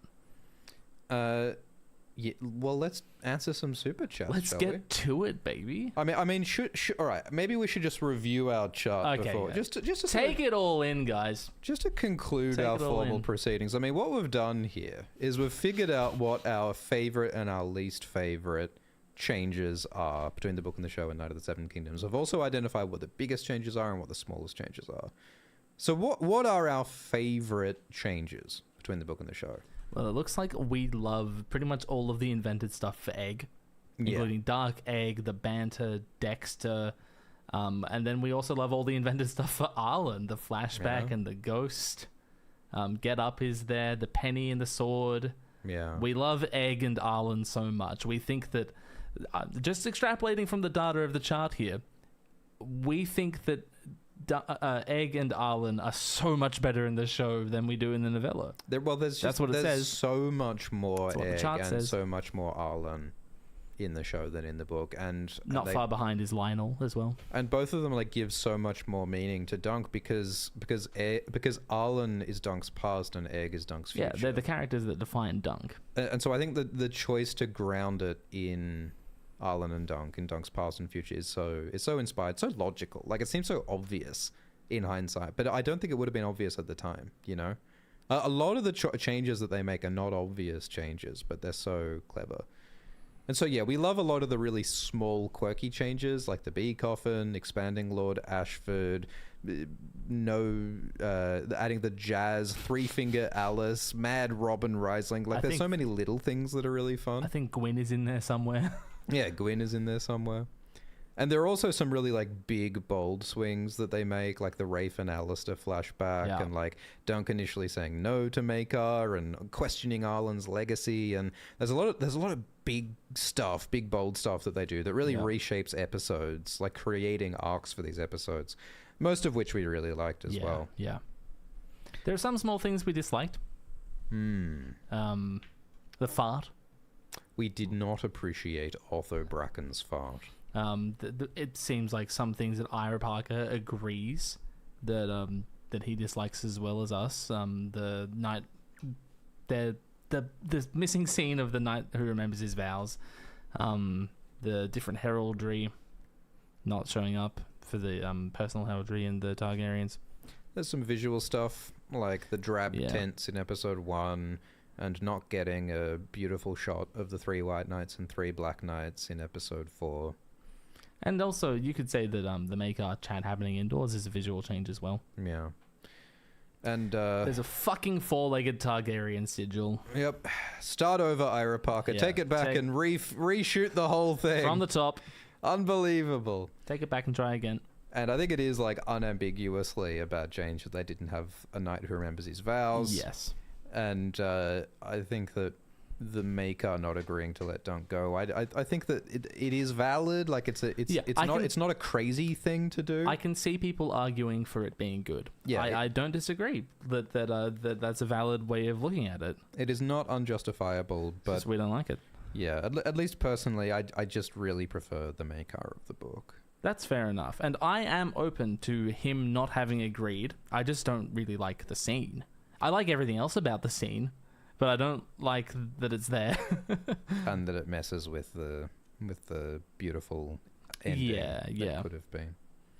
All right, I think it's time for some super chats. Super chats, mega chats, superty duper chats. Are you ready? Are you ready for this sick as scene transition? I am ready. Whoa! Yeah, look at that. The screen slid. It's like Alt Shift X over here. Video editing on my Alt Shift X. Although I don't believe they are easy eased transitions, so he's got to step up on us there. Well, at least we're not as fancy as Alt Shift X would have been. Yeah, true. I'll be back in a sec. He'll be back in a sec. I think he's getting up to take a little break. Maybe go for a wee. I don't know. This is so unlike Alt Shift X.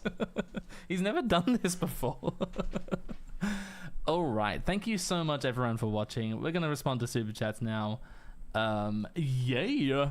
Derpius says, why do they call him Jorah the Andal and not... Yep, right, Jorah Mormont.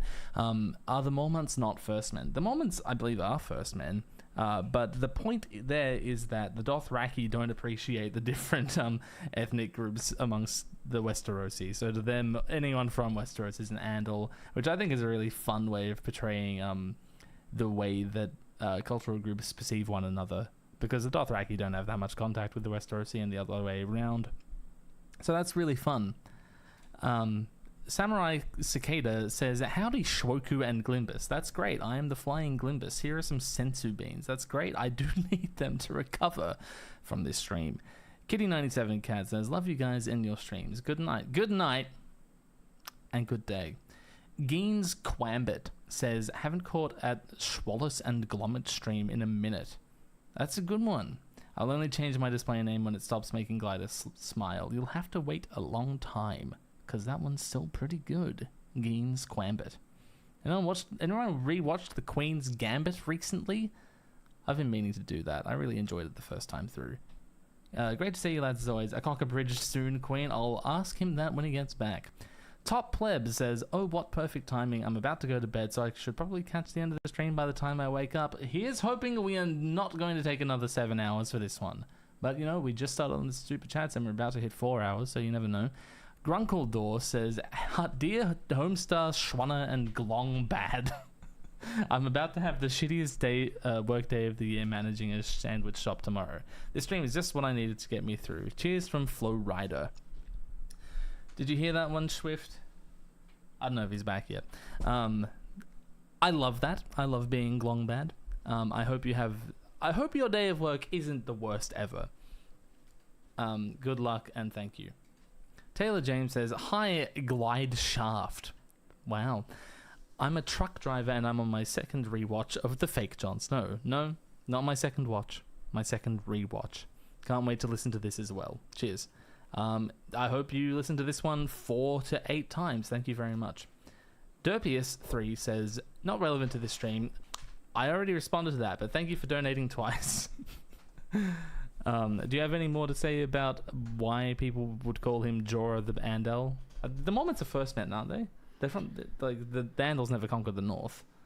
Yeah, I suppose the Mormonts would be first men. I always notice on, the Ice and Fire wiki that, for individual characters, sometimes it has, what's the ethnicity of this character? And the wiki proudly proclaims, this character is of the Andal ethnicity, or the First Men ethnicity. Even and it's though there's nothing textual about that. Yeah, there's nothing in the text that, categorizes people like that. How could you possibly know that the family tree is, maybe some Andal intermarried into a First Man house now and then, maybe vice versa. I reckon that's going to define the majority of Westerosi noble families. I would think so. I think that they call him the Andal because they don't have a lot of knowledge about the exact specificities of a distant land. That was my answer. Yeah. I saved this one because I need to come back. You were asked if there's going to be a Cockabridge soon, Queen. Probably. He's dropping a probably. I mean, the rule of a cockabridged is when you least expect it. I mean, there hasn't stop been expecting it. There hasn't been a cockabridge lately because there's been so much Dunk and Egg to talk about. Yeah. You know, like there's a lot of pressing stuff that feels very current. I mean, look, I think it's very important that we finish Game of Thrones abridged before the Winds of Winter comes out. So if George R. R. Martin picks up his pace writing Winds of Winter, I'll pick up my pace doing Game of Thrones abridged. The good thing is we're probably going to get a little bit of runway between the book being announced and the book coming out, should that ever come to pass. It'd be very funny if like Winds gets announced and then we just do like a Game of Thrones abridged episode like twice a day until Winds comes out, you know. That'd be quite funny. That might be what it takes. Oh, yeah. Young Griff says, Swift, you would absolutely love Joe Abercrombie's first law series. The only thing that compares to A Song of Ice and Fire for me. You have to be realistic. Much love from Canberra. I think you would love it too. Canberra? Canberra. I don't know what that is. Is that a bird? I don't know. It sounds boring.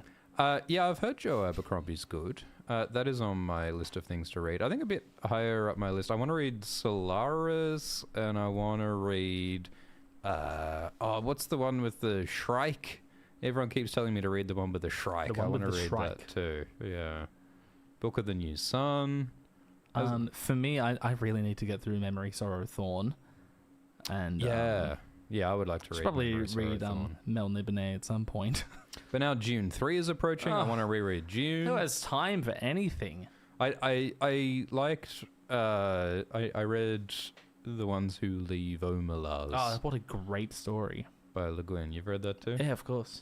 Yeah, because I read like a story that was like replying to Le Guin's Omalaz story, which was like a more recent story that was riffing on it that was kind of interesting. But like I read the original and I'm like, yeah, this is like so much more powerful and concise and succinct. And brilliant story. I think everyone should read it. It was a good time. Those who leave the Omalaz, or whatever it's called. Those who walk away from Omalaz, isn't it? Yeah. Abe Spurlock says, I've been stuck at the airport for the last 9 hours. Fucking Lord. Watching your videos is the only thing getting me through the day, and this stream will carry me the next 5 hours till my flight. Oh my God, he's still waiting. Now, remember that you can download our streams for free as podcast episodes using free podcast apps. You can download like Podcast Addict on Android. You can download all of our streams. You can listen to them as audio for free, and you don't need an internet connection. That's insane. You don't have to be paying Spotify money. We're not in a hostage situation where you have to pay Spotify. No, you can do it for free. It's an option. Congratulations, everyone. Links in the video description. Rosie says, Hi, Glandalf the Grey and Schwaruman the White. Could you please assign Westerosi cities to Australian capitals? Reasoning for extra marks. Oh my goodness. Oh God, that sounds like it's an entire stream unto itself. Is Old Town Sydney? No, because there's like culture in Old Town. What is there? Oh, well, I mean, there's universities. There's universities everywhere. I suppose King's Landing is Canberra. Like that doesn't make sense. Because King's Landing's big. It's a big city. It's where things happen. Nothing happens in Canberra. What's Darwin? Darwin. It's like the no sisters. Yeah.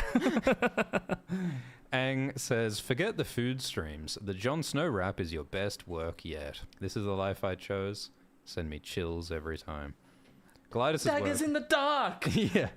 Glidus's work on the hook and the daggers on the dark is magnificent. I love that rap so much. I agree, Ang.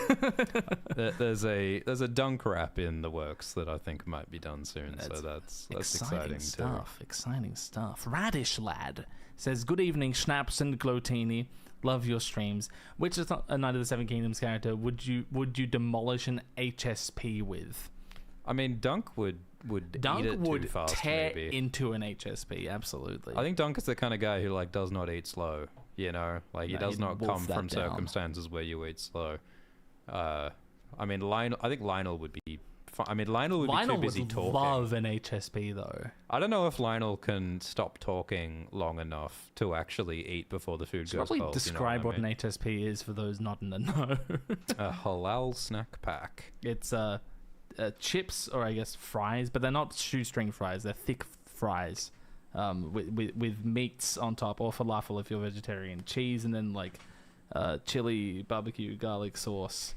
I think probably the closest, most well-known international approximation would be like poutine, but instead of gravy, it's like chili sauces. I don't fucking know. A quintessential drunk food. Absolutely.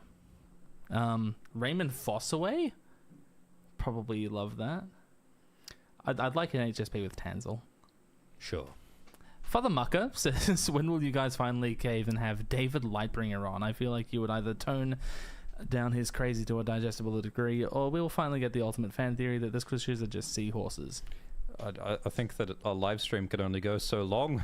I think it'd be the world's first 40-hour long live stream, and then YouTube's servers would crash. That would not be a first. Be a big day. Thank you, Marcella Deliveria, who says, "Hi boys, random question. If Stannis was at Ashford, would he have fought for Dunk? Thanks for the streams." What an interesting question. I think that if Stannis witnessed Ariad attacking Tanzil, then I think Stannis would be kind of like Baelor in being like, well, Yeah. Dunk was in the right, and like I don't have a choice but to do the right thing. I mean, remember that like Stannis was the one who saves the Night's Watch from the Wildlings because he knows that it's like necessary to protect the realm from the Wildlings. They're the threat, and that's what he does. And so I think Stannis is a guy who has a pretty like literal, direct interpretation of the oaths, and I think he'd recognize the Dunk fulfilled those oaths. We all saw the same vows. He did the right thing. I've got to do the right thing for him. In the same way that Stannis sides with the lowborn Davos from Fleabottom, I think he would side with the lowborn Dunk from Fleabottom. He wouldn't be happy about it. Oh no, that's the distinction. Baelor's like sort of proud to be defending Dunk, whereas Stannis would be like, I'll fucking fight for you, I guess. yeah. Stannis would do the same thing, but he'd complain about it a whole lot more. I think that Stannis also would probably use the sneaky strategies of like the jousting lances, and like there's actually a lot of like the difference between Baelor and there's such a comparison between Stannis and Maekar, but yeah, I think in personality Stannis is more like Maekar, but I think in terms of values like Stannis action might be a bit more Baelor. Yeah. I think that's the fun thing about Stannis is that he's uncharismatic, but he does the right thing. That's kind of the fun thing. It's kind of like how it's George likes these paradoxes. It's like Dunk is the true knight who isn't a knight, and Stannis is the hero who is uncharismatic. And no one likes him. Yeah, heroic for now, at least in the books. The purse that was promised says, Gumbo and Shrimp, do you think we'll get any House Dane action in the show? Do you mean the Night of the Seven Kingdoms? Thanks for the laughs and making my work days go quicker. Well, there kind of is no Dane action in any of the stories, except for like A Feast for Crows has Darkstar tied up in Arianne and Marcella's plot. Arya has a single conversation with Ned Dane. Yeah, I think that the Danes probably will, if not be important, will at least have some like revelations in the future main books if we get those books. Yeah, I suppose. Like, so Egg's mother is a Dane. Yeah. She's dead, isn't she? Yes. Egg says that his mother is dead. Yeah. So I guess there's a chance for a Night of the Seven Kingdoms to tie in some like Dane cousin stuff or like uncle. Yeah. I suppose. I mean, they are going to Dawn. We don't know of any like named Dane characters in the Dunk and Egg time period, and I kind of don't want the show to invent any. I feel like the Danes are a mystery for the main book series and George to reveal when he's ready, if he's ready. Or maybe a stage play to reveal. Like the bloody Mad King play might reveal something, because Ashara Dane will be in that. But I'm happy for Blackwoods and Brackens to do mischief. I'm happy for Bloodraven. I mean, I'd be happy to see Shira Seastar. I'd be happy to see Bittersteel. Like, there's all kinds of fascinating characters who they could touch on. I don't know. I don't know. They don't need to invent any Danes. Yeah. Thank you. Luke Xavier says, "Hello, Swift Phyllis and Glideria." Swift Phyllis, sorry. Like syphilis. That's a good one. We are blessed with back-to-back streams. It's true. If you could change a POV for any Song of Ice and Fire chapter, which would you do? I think Melisandre's POV for the Shadow Baby chapter would be fascinating. Thanks for the great streams. That would be profoundly upsetting. I don't want to know. To experiencing giving birth to an eldritch shadow monster assassin from her point of view. I mean, like, Melisandre's POV in A Dance with Dragons is kind of funny because, like, it gives us a window into one of the most mysterious characters, but it kind of just reveals that she doesn't really know what she's doing any more than we do, you know? Yeah. So I guess the Melisandre POV is like a little underwhelming. It sort of collapses the mystery, yeah. Yeah, maybe A Dance of Dragons would have been better without the Melisandre POV. Is that a crazy thing to say? I don't think it's that crazy. I don't know how many people have actually said it, though. Yeah. I think that the Dawn plot in general is kind of clunky, the way it uses like Ario Hotar And Aris Hogarth. and Aris Okart, who almost have the same name. Ario Hotar, Aris Okart. It's the same sound. Yeah. I think it's a bit clunky how it uses Ario and Aris, and maybe it would have been better to be grounded in Ariane's. And I know that George Martin like ties himself in knots trying to structure the POVs. Yeah. But it's like maybe there was a simpler, more streamlined way to do it. Might have been better. And I'm sure that he's driving himself nuts trying to figure out the POVs and wins as well. What about a Barristan POV chapter? I think that'd be cool.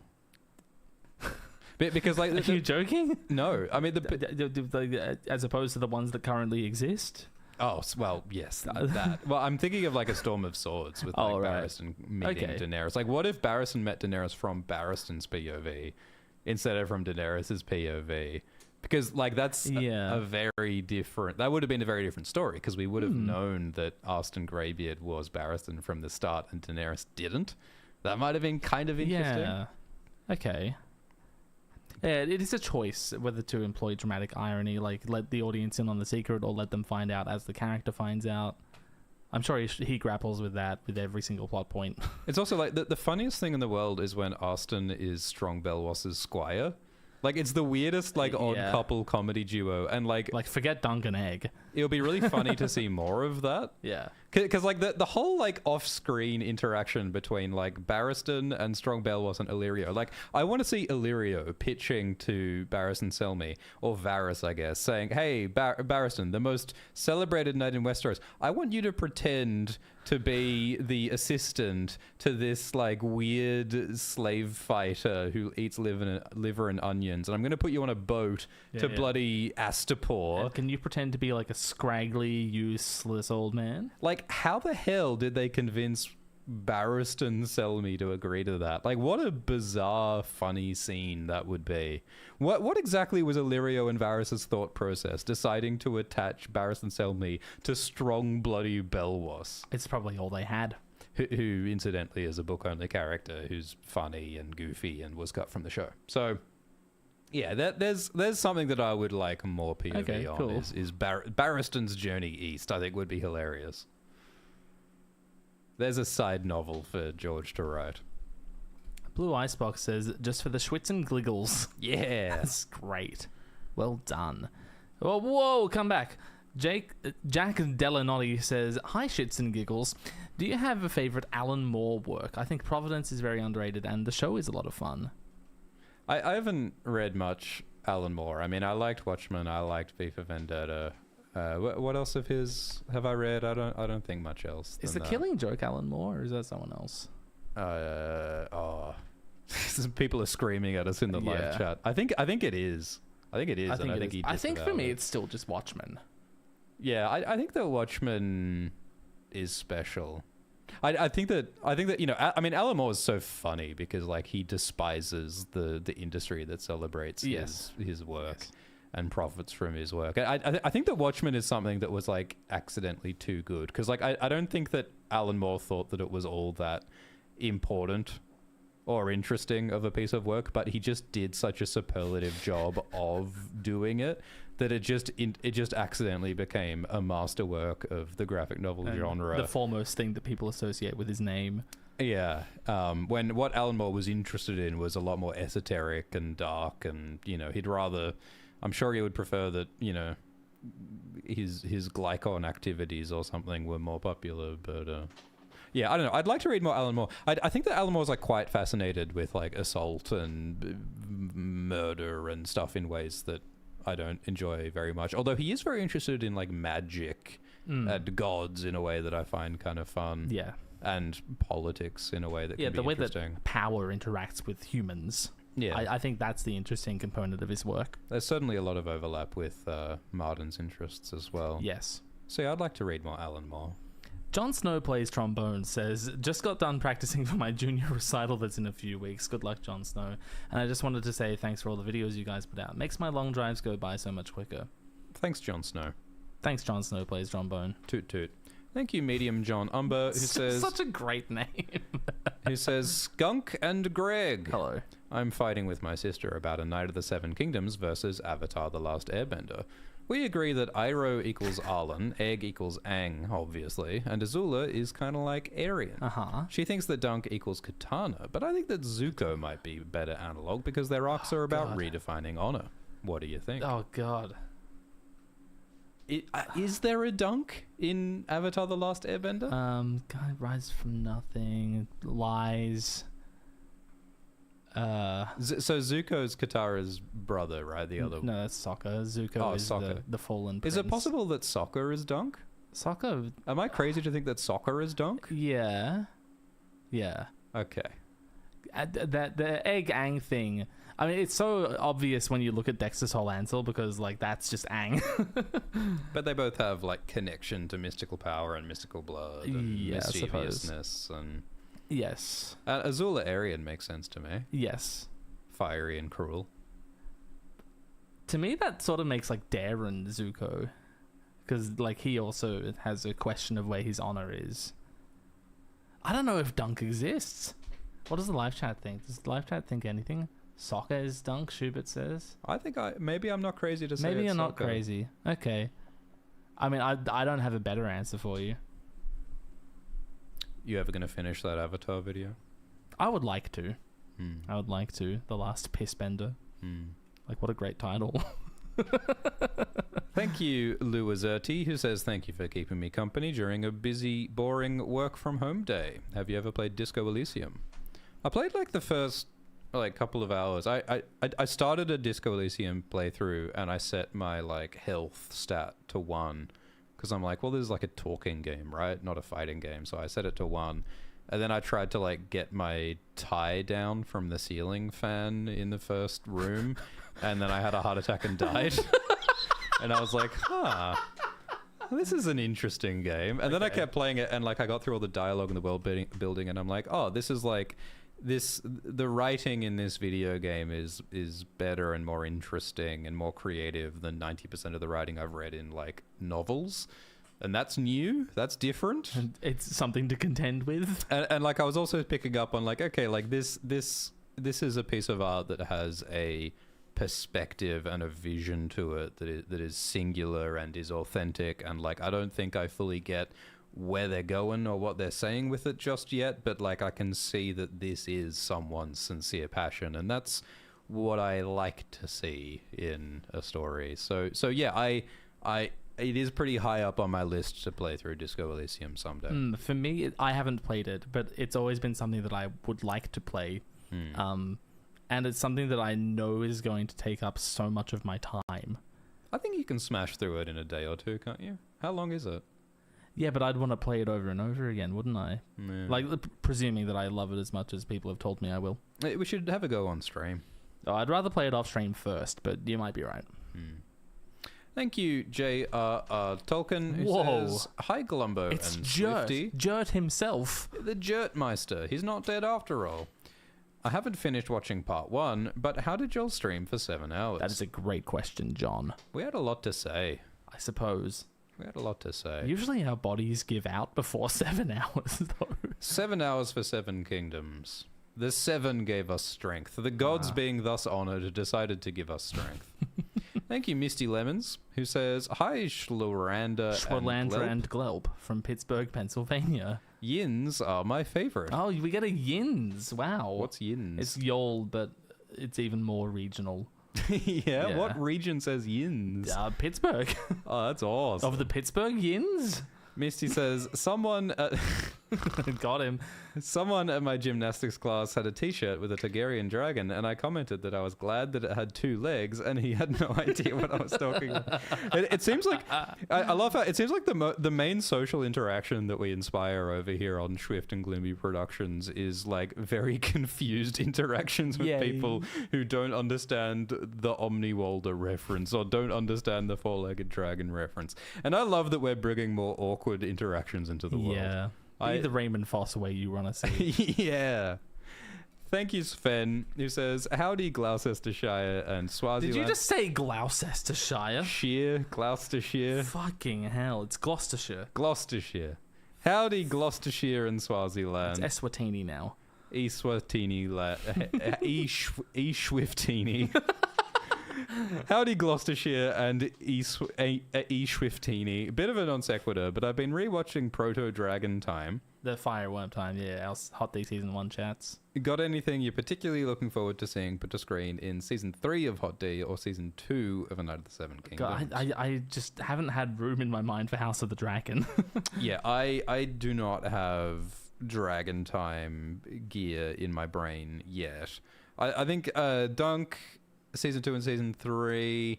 I mean, more Bloodraven could be fun. I think it'll be tough to design that guy in the costume and the makeup in a way that doesn't look too goofy. You don't want it to look goofy, but you do want it to look otherworldly and weird. Yeah, he's supposed to be like intimidating, strange, sort of inconceivable. And John the Fiddler needs to be fun and interesting and played well. Yep. I cannot wait to see Maester. Maester the donkey. That's the one thing I need to see. Wearing a hat. Yes. Yeah, that is essential. Thank you to Turnuts, who says, hi, Schwozenkrantz and Guildenstern. What do you think about the idea that Arya loses the ability to change back into her real face and she becomes a stranger to those she loves? I like that. I like that because, you know, I've long liked the idea that Arya will not be recognized by your loved ones. Right, yeah. Because there are so many cases of mistaken identity in this show when Arya changes her face. And she's gone through so much change beyond her face. And, like, it makes sense that, like, the mechanics of the Faithless Men shapeshifting might have, like, some kind of permanent impact. And, like, there are interesting questions about, like, the other Faceless characters, like, you know, the Waif and the Kindly Man. Do they have their original faces? Like, practically, it makes sense that they wouldn't have their real face for like, strategic reasons. It also lines up with a power taking away someone's desires. Yeah, like, what Arya wants nothing more than to be reassociated with her family, but her power would disenfranchise her from being able to do that. Yeah. You know, like, Jaime is disenfranchised from using his hand. We theorize Tyrion will be disenfranchised from using his power, his tongue, his words. And I love the stranger referring not only to Arya not being recognized, but also to the stranger as the god of death. So yeah, I think Tater Nuts, you've sold me. I like it. Thank you, Pastry Bun, who says, when the sun rises in the west and sets in the east, when the seas grow dry and the mountains blow in the wind like leaves, and Shwim Jong-un and Vladimir Putin stream twice in 1 week, only then will Georgia's word star quicken and the winds of winter blow. Ooh, boy. That's some... Don't you dare tie that man's creative output to our creative output. That is some powerful poetry, Pastry Bun. Will Georgia's word star quicken? George types his novels on an ancient, like, 90s DOS computer that runs a program called WordStar. And that's what we're all relying on. That's what it all comes down to. Remember when George R. R. Martin accidentally revealed a page from the unpublished Winds of Winter on like John Oliver show? Yeah. Because he posed for a photo in front of his computer that literally had a page for the Winds of Winter on it, and it actually reveals the death of a character on it. Remember when that happened? Remember when we learned relevant lore from a John Oliver segment? Some of the biggest lore drops we've had in the last decade have been from Dexter Sol Ansel making a sock puppet and from a accidental screenshot sent to John Oliver on broadcast television. Incredible. That's how we're getting the latest plot developments from Westeros. Isn't that incredible? I love this franchise. Lorena Graziano says, I cosplayed my Renala outfit from Elden Ring that I made when I met George R.R. Martin at New York City Comic Con. He asked me if I was some kind of wizard. He had no idea who I was. It was funny. Hell yeah. Yeah, I'd love to know how much George knows about Elden Ring. He probably knows what he wrote. Maybe George has been playing Elden Ring for the last 10 years. Well, when did Elden Ring come out? For the last 5 years, 4 years, 3 years? 4, 3. I think it's been almost 4. That's why the Winds of Winter isn't finished. Ah.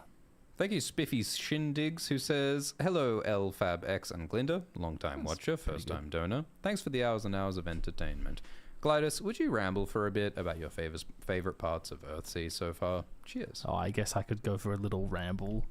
I love Le Guin's usage of language. I love what true names mean in a real sense. I love how language is a power in a real sense in Earthsea.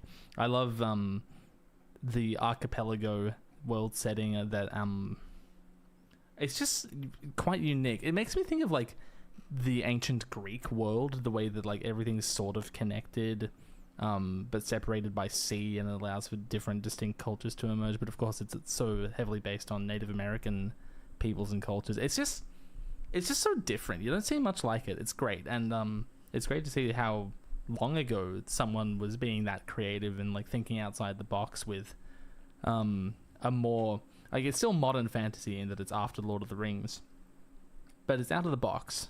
I really like Le Guin. How many books are there in Earthsea? That's a loaded question. Really? It's one of those I mean, there are some novels, there are some short stories outside of those novels, but still in the world. It's sort of one of those confusing franchises, but it's not. There are more confusing franchises. I feel like I'm more like I've read a little bit of sci-fi, like The Dispossessed, and I feel like I'd like to read a sci-fi more than I want to read a fantasy. I feel like I'm drawn to sci-fi a bit more than fantasy lately. Interesting. Yeah.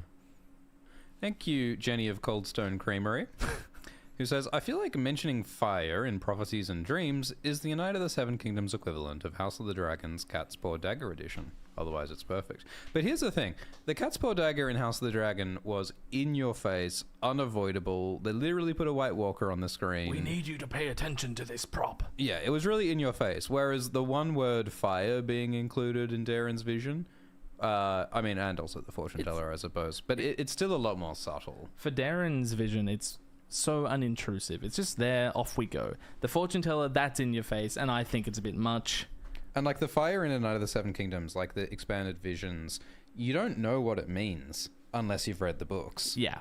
I mean, literally, unless you've read The World of Ice and Fire, or if you've gotten spoilers online, you don't know what they're talking about. So I think it's very different to the House of the Dragon thing, which unavoidably reminds you of Game of Thrones Season 8. But again, if you haven't watched Game of Thrones, maybe all that stuff is like, oh, I wonder what that's about. But like, how many people are there watching A Night of the Seven Kingdoms who haven't seen Game of Thrones? I'm sure there's some, but like, it can't be all that many, can it? Well, Game of Thrones started 15 years ago. Yeah. Like, it's not always going to be... You can't assume that everyone's seen it. Yeah, it was a pretty big cultural conversation in the 2010s. It was, but the 2010s ended 6 years ago. And now there are children who are voting, who were born after R plus L equals J was revealed on screen. Well, that's not quite true yet. But the voting age is low in some countries. It will be. Cassidy, thank you, says, I've been watching you guys for 5 years, and I just want to say thank you for getting through some tough times. Thank you. Happy name day, Cassidy. Enjoy your name day lemon cakes. 21st birthday. Thank you guys for making my day. Thank you for making ours, Cassidy. Whoa. Whoa. Cal Leon says, cheers, lads. Thank you so much for your endless entertainment. Do you think we'll see more jazz and other funky needle drops in further seasons? What other genres would you like to see paired with A Song of Ice and Fire stories? I reckon Dunk could be like a garage rock kind of a guy. Oh, hell yeah. A little bit headbangy. I think that could be fun. I think we're going to get to cold mode and there'll be like a techno rave going on. So, you know, like those German DJs. I think that I think that A Night of the Seven Kingdoms Season 2 is going to be challenging because A Night of the Seven Kingdoms Season 1 is set at a party. Yeah. And there are lots of different characters running around, and there's like singing and dancing. There are so many things that make sense to happen at a party that don't make sense to happen in pretty much any other setting. Yeah, it's very easy to like add in extra stuff in season 1. Season 2 has a much more limited like cast of characters to play with, and it's and the setting, like, it's not a party, it's a more limited situation. So it's like it's a bit harder for them to bring in some of those whimsical random extra things and expand on stuff. So I'm really curious what they do with A Knight of the Seven Kingdoms season 2, because it's either going to be faithful to the book and less colorful and like less whimsical. Because it's more of like a Western. It's more of like a dry... Yeah. Cowboy rolls into town to fix the problem. Yeah, they're in the middle of nowhere. It's dry. It's summer. There's like 2 relevant locations, and both of them are kind of small. I mean, I guess like Cold Mode, there's a bit you can do. But like a lot of the story is pretty empty. Bare. So they're going to have to get creative if they want to like add more and expand more. So I'm very curious what they do in season 2. I think we'll talk about this in a lot more detail in a separate video later on. I'm so excited to do that. Yeah, we want to talk about the future of Dunk and Egg in another video separate. Thank you, Marjo, who says Margot, who said Frank Herbert's daughter. No, Brian Herbert's daughter was named Margot. Just for those who are wondering. So is Margot Robbie. And I think that they were I think that Margot was named after a kind of wine that Brian Herbert liked, if I remember rightly. Margot says, sorry, I have a disease. And the disease is I have to drop random facts about science fiction authors. Sorry. Margot says, Arian's walnut scenes an FU to Dunk after he punched Dunk. Punch Sparkle Tooth. Oh, so are you saying that like Arian is threatening to remove Dunk's teeth, and so Arian is showing off the fact that he has teeth with which to crunch walnuts? Is that what you're saying? Oh yeah, I mean, I guess that makes sense, because like Arian was pretty specific about it. I mean, in the fight scene in the book, Arian continues to taunt Dunk and says, I'm going to rip your teeth out and then you can eat porridge, because a man like you can survive on porridge for many years. And there's a bit more sort of silly, cruel, nasty, weird threats going on. Yeah, no, it makes sense they left that bit out. Trashlag says the walnuts he ate would become Mealy's Blackfire. Got him. Thank you, Kirsty, who says, hi guys, could Arlan's shrug in episode 5 be a time-shifted response to Dunk's episode 6 question about why Arlan never knighted him? Oh, we're playing with the wibbly-wobbly stuff now, aren't we? Oh, yeah, I think that's a fair interpretation. Because, I mean, you know, Arlan never answers Dunk's question. He does give a sort of a shrug, whether literally or not. Yeah, and that shot of Dunk looking up, and then we see Arlan shrugging, like, that's Dunk, like, looking up to the heavens, asking, like... It's a parallel to Raymun Fossway looking up at Lionel Baratheon. So it is sort of him asking, why was I not knighted? What was my knighting like? And Arlan shrugs. So, yeah. Or it can also be like, you know, Dunk asking, what's the advice from Mustafa that I can get from my father figure? Like, what's the guidance that I can get? And Arlan's like, I don't know. I was never in a trial of 7. Did you say Mustafa? Yeah, like in The Lion King when Simba looks up at... You mean Mufasa? Mufasa, that's which means the one. king in Swahili. Was I thinking of Mustafa, the planet on which Obi-Wan and Anakin fought? Slightly different. Sorry, that's Darth Vader at that point. I shouldn't say Anakin. That's Darth Vader. When's the cutoff point? Probably when he kills all those children. Yeah, that's probably it. Nuncle Swift says, if this one doesn't hit 7 hours, I'm unsubbing. Do it, you cowards. I believe in your loquaciousness. I don't think we will talk for 7 hours this time, but we shall see. We shall see. Zayla She says, hi, Schweiderman and the Incredible Gulk. Fantastic. Would Incredible Glulk be better than... Look, you don't mess with perfection. That's pretty good. Do you think we'll ever see Aegon the Conqueror directly in a show or a book, or is he better as a mythological figure that haunts the greater narrative of Westeros? I like that question, because the answer is I think we will see Aegon the Conqueror directly, and I think he's better left as a mythological figure. I agree. I think it would be quite fun and creative if there was an Aegon the Conqueror show or movie where we never see Aegon the Conqueror. That'd be fun. Like, you just see, like, the shadow of the dragon outburning stuff, and you hear about his proclamations, and, like, maybe you see him from a distance, and, like, the POV you get is, like, everyone on the ground, and the other lords and the other peasants who are all going, like, what is going on? The lizard people have come to take our continent. They say that they're gonna do good things, but also, did you hear about the Field of Fire? Whoa, what's Torrhen gonna do about this? Like, it would be really... Because that is the perspective that we have usually. How about that? And it ends with, like, the coronations where he's, like, ushered into Old Town and, like, okay, we're going to try and figure this out. And, like, the one time you see him, the one close-up is when he's being crowned by the High Septon. Yeah, that would be cool. That'd be cool. Man. And, like, prior to that, you saw the shadowy shots of the dragon, I mean, in the distance, burning everything. You see the Field of Fire. And, like, maybe you have Visenya and Rhaenys as characters, because it'd be cool to see their different perspectives on Aegon. Like, maybe Visenya's out here saying that, like, yeah, like, Aegon's a warrior, he's not gonna be merciful, you know, me and Aegon, we're gonna kill him. And then Rhaenys is out here going, like, no, like, Aegon wants to protect people, and he's here to compromise. It's just about unity. It's like a good cop, bad cop thing.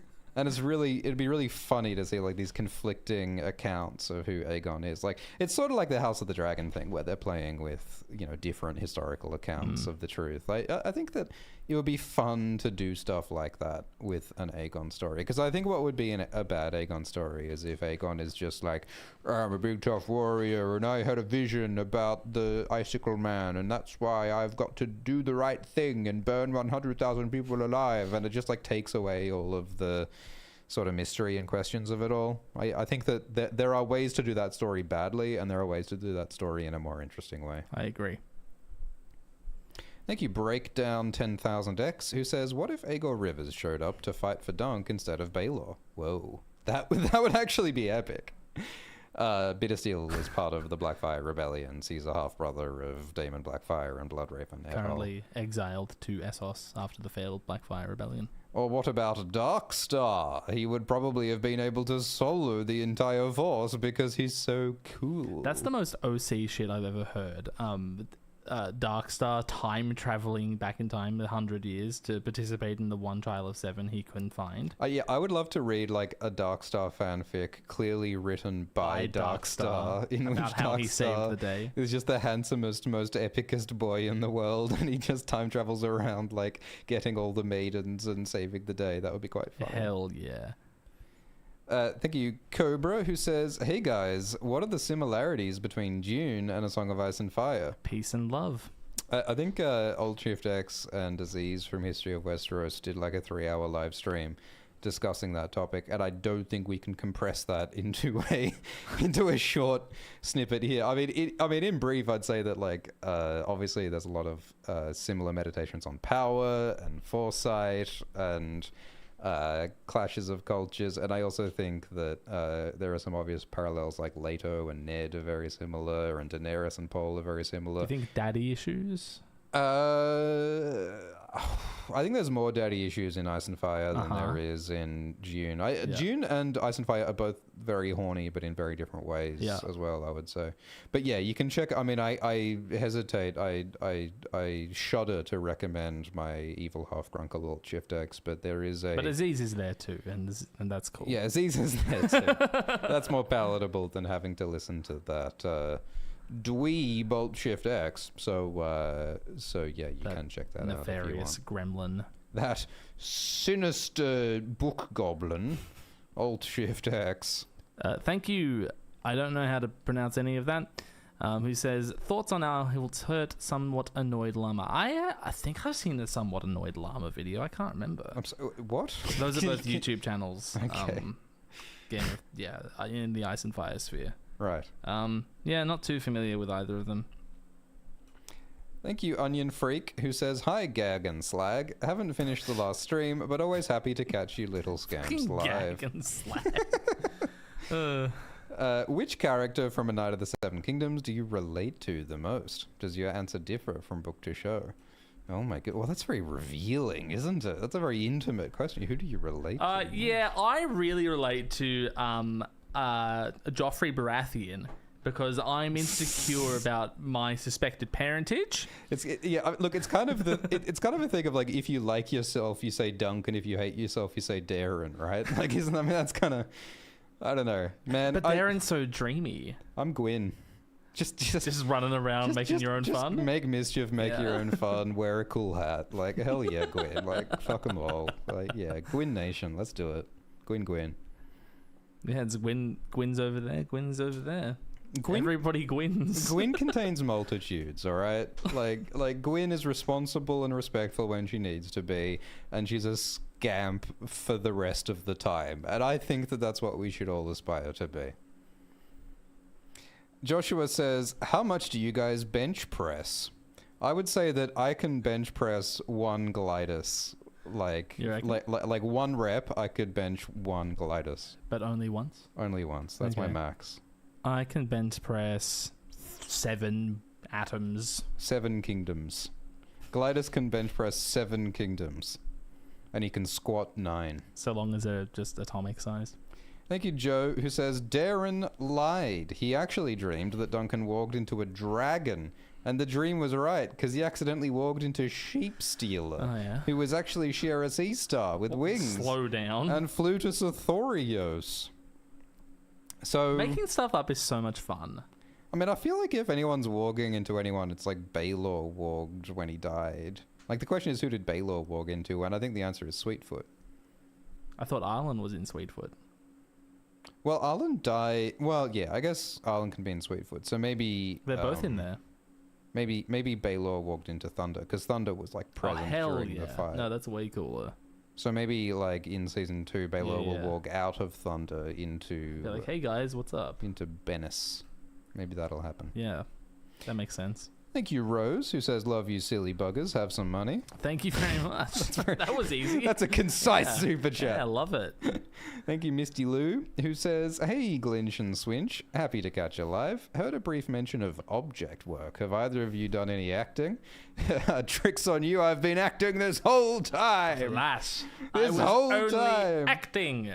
I tell you, trying to get the blocking right on a live stream is a trial. No idea. 'Tis a trial. I've been gesticulating wildly this entire live stream. That's not even untrue. I gesticulate wildly, the whole time that I'm streaming, and none of y'all see it. It's such a shame that no one's been able to see my dancing.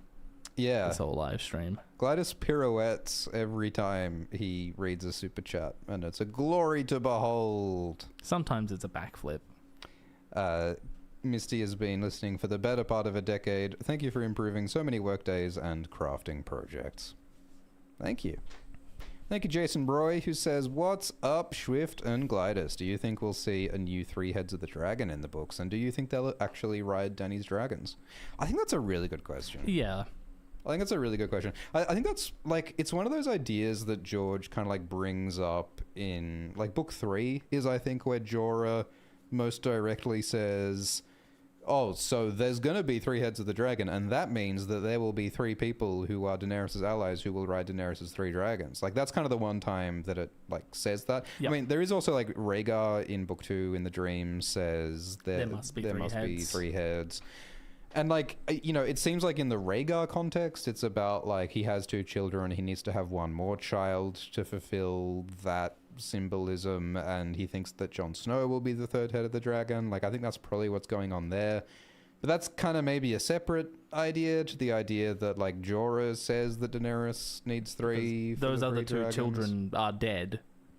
Yeah. So I think it's like, you know, it's sort of a vague symbolism, and it's never explicitly said whether the 3 heads of the dragon have anything to do with, like, the prophecy of the prince that was promised, or if it's just like there are 3 dragons, so we're going to have 3 riders, if it's more of an Aegon Visenya Rhaenys thing. Yeah, it might be more of a vague idea. Like, you know, I think the show did, like, correctly give away that one of the dragons will be taken over by an antagonist. Like, I think that makes sense. Yeah, I think the subversion on the, like, predictable path is that they won't be Daenerys' allies riding the dragons. There'll be 3 or 2 or 3 competing forces for the dragons. Yeah, I think that fits the pattern of, like, most of these mysteries, they set an expectation and they have a red herring, and then there's, like, a subverted, surprising version is what comes true.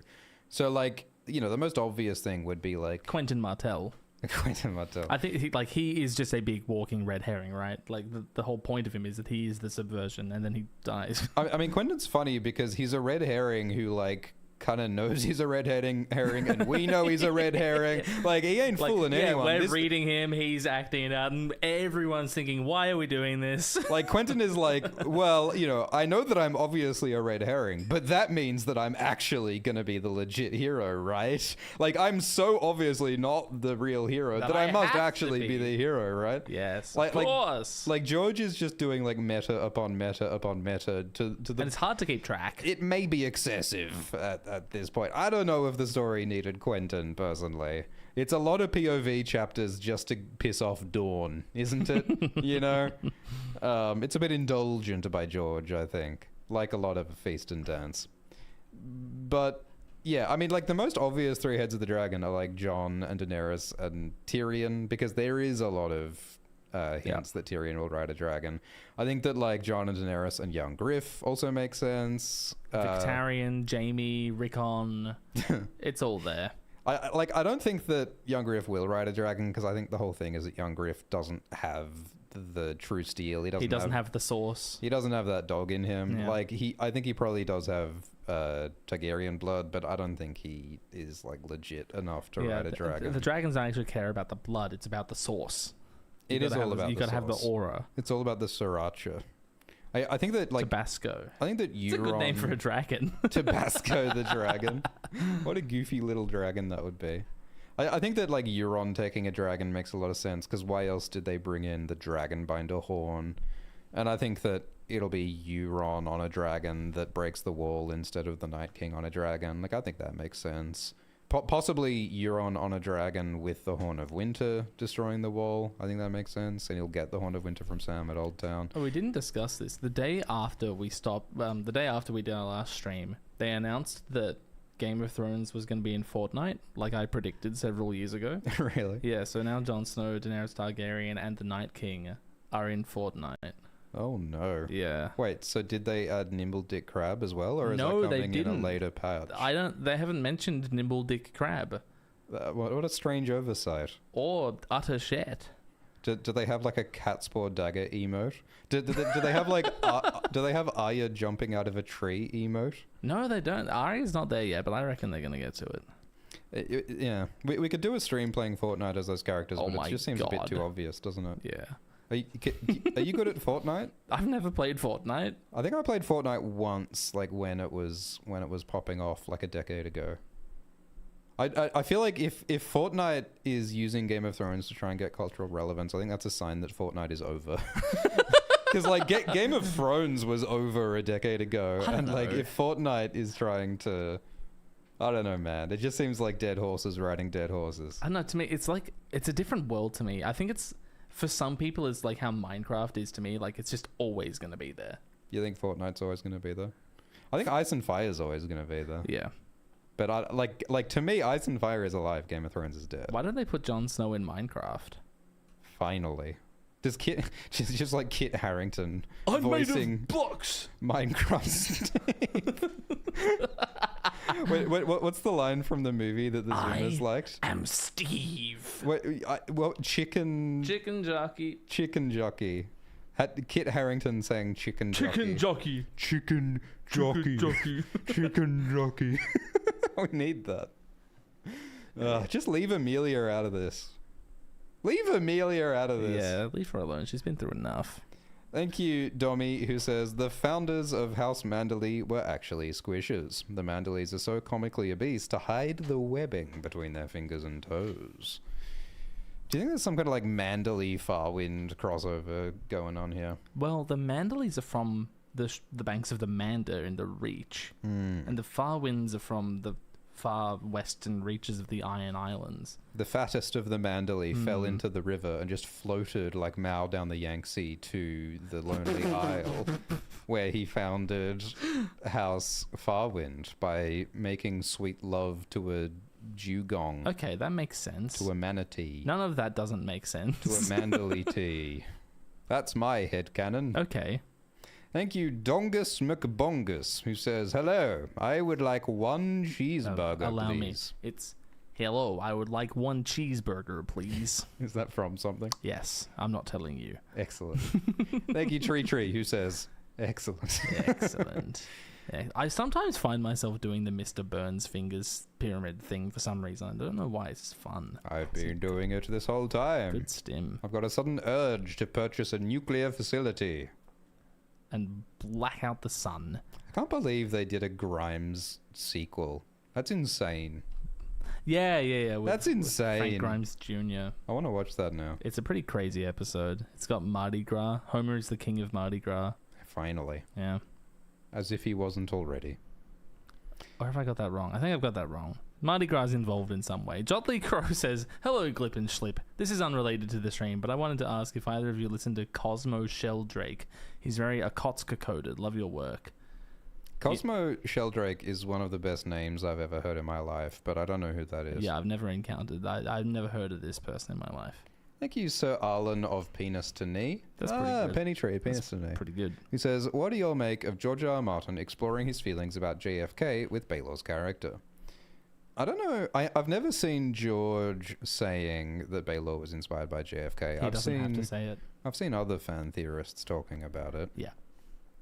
I mean, sure. I guess George is of the era where the death of JFK would have had an impact. Shaken him. He would have been, what, like 17 when JFK died? It was 63, right? When was George born? He would have been in his teen. He was a teenager.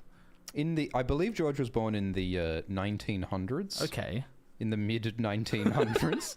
In the mid 20th century. It's really funny how much Frank Herbert hated JFK.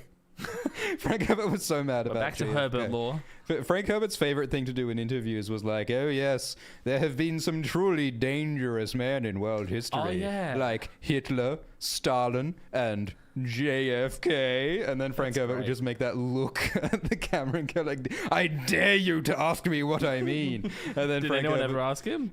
sometimes they did ask him, and then they said that, yes, JFK, he had that myth ability about him. He clad himself in myth. His kingdom was of Camelot, and he inspired blind obedience. And we blindly followed him into Vietnam, and we blindly went along with him, and it caused destruction.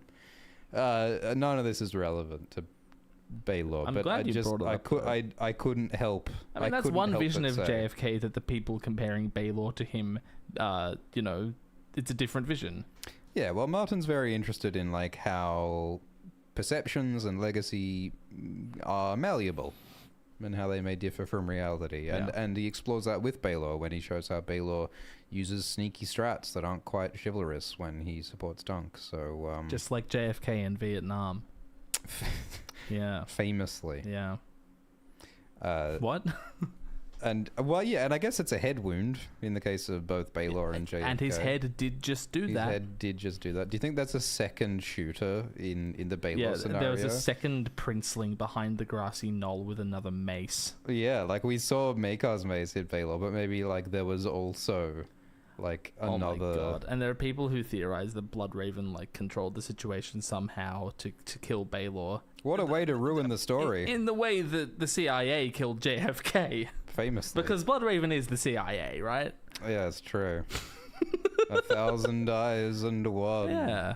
There's definitely a risk of George Martin ruining his own story by having Bloodraven responsible for everything. Yeah. Because like there are very real hints and threads of Bloodraven controlling everything for prophetic reasons, and I really hope he doesn't overdo it. Yes. I hope that Bloodraven remains a human. I'm already uncomfortable with Aegon the Conqueror supposedly having a dream, according to House of the Dragon, according to George.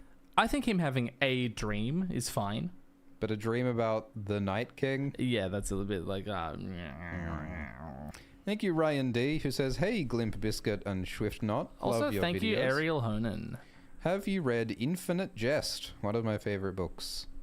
I just watched the movie Fort Tilden. Was it Fort Tilden? And a couple of girls are having some guys over, and they really want to impress them so that they can have sex with them. So that when they come over to their hip New York apartment, they put a copy of Infinite Jest on the couch, just to show that they read smart books to impress the boys. Okay. I feel like the reputation of Infinite Jest as something that pretentious people read has like put me off from reading Infinite Jest.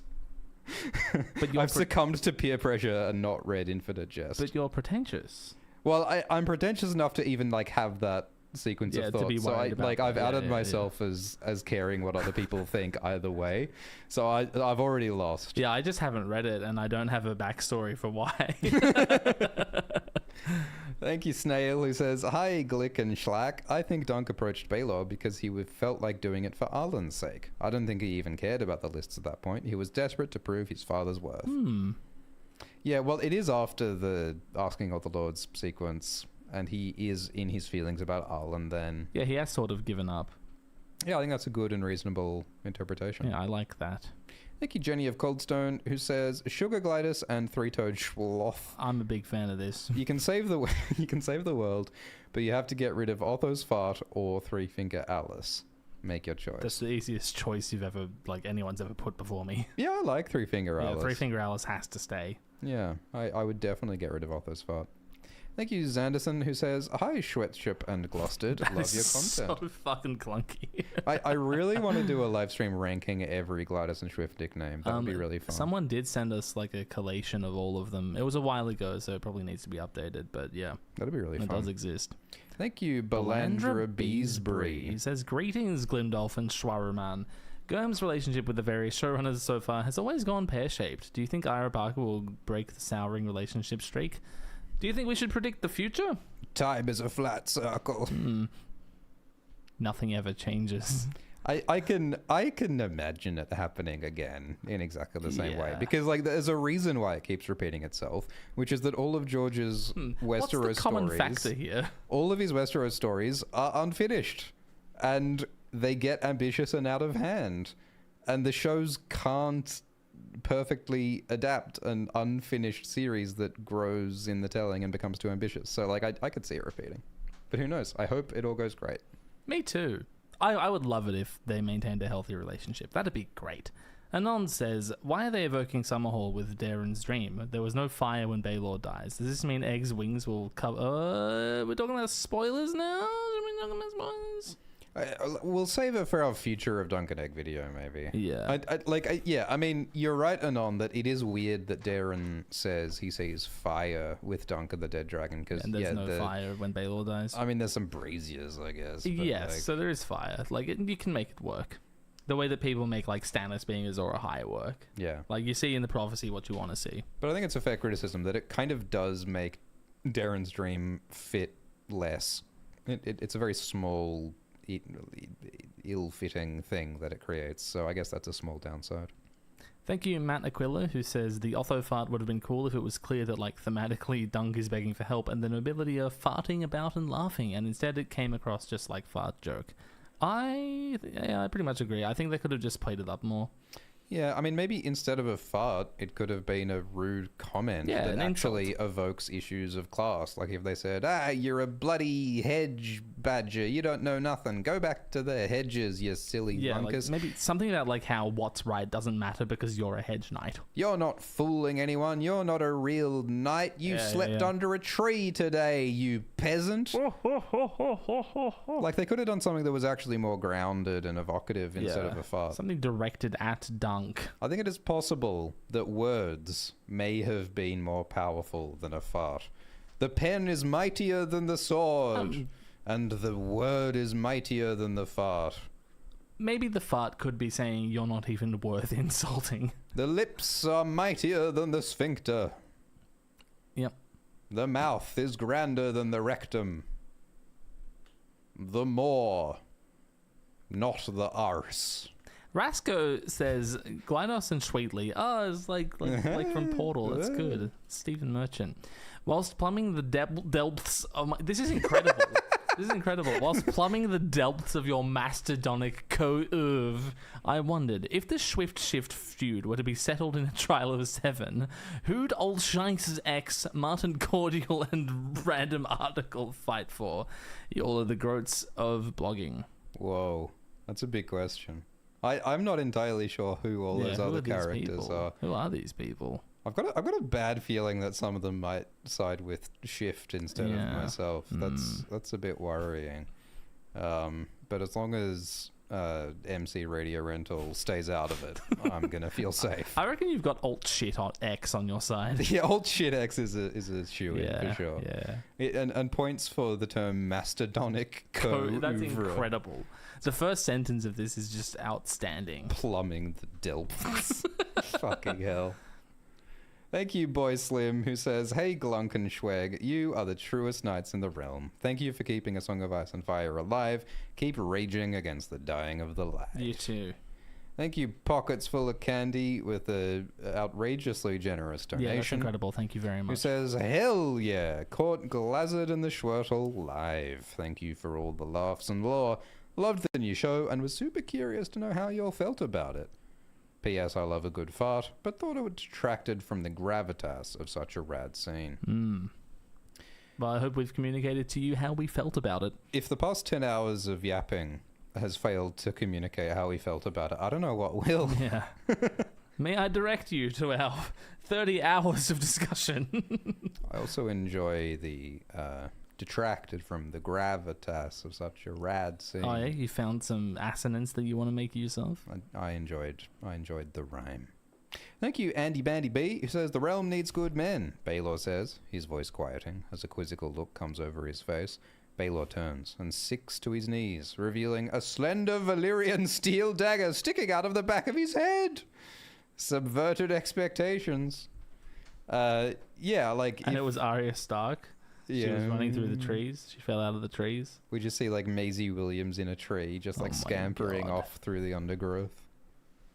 Yeah, and and Alfie Allen dying on the ground. I'm sure they would have like considered like making it feel like Baelor needed to die for some greater purpose. Like if Baelor like did a Rhaegar and he said like, "Oh, pretty sure I'm gonna die in this fight, but it's all for the greater good because of the Night King, you see." Like they really could have done something like that. I really do glad like they didn't. How nobody expected Baelor to die. Like you watch those scenes at the start of episode 5, no one expects Baelor's gonna die. Yeah, I thought all that was handled well. Yeah, definitely some studio exec wanted to put the dagger in. Yeah, or like a vision of White Walkers. Yeah, I mean, like Daeron's vision very easily could have been a whole CGI sequence across 1,000 years of history, and I'm glad it wasn't. Just a guy talking to another guy. There's a lot that I like about the visions in House of the Dragon, but I think that for the purpose of this show and this tone, they did the right thing. I agree with all of those words. Thank you, Ace3 Rain, who says, "Hey, Glanish and Stragor, now that Jon is confirmed to be a viewpoint in the Winds of Winter, do you think he'll actually be able to talk? If Ghost is sacrificed by Melisandre, is Ghost being silent? Foreshadowing."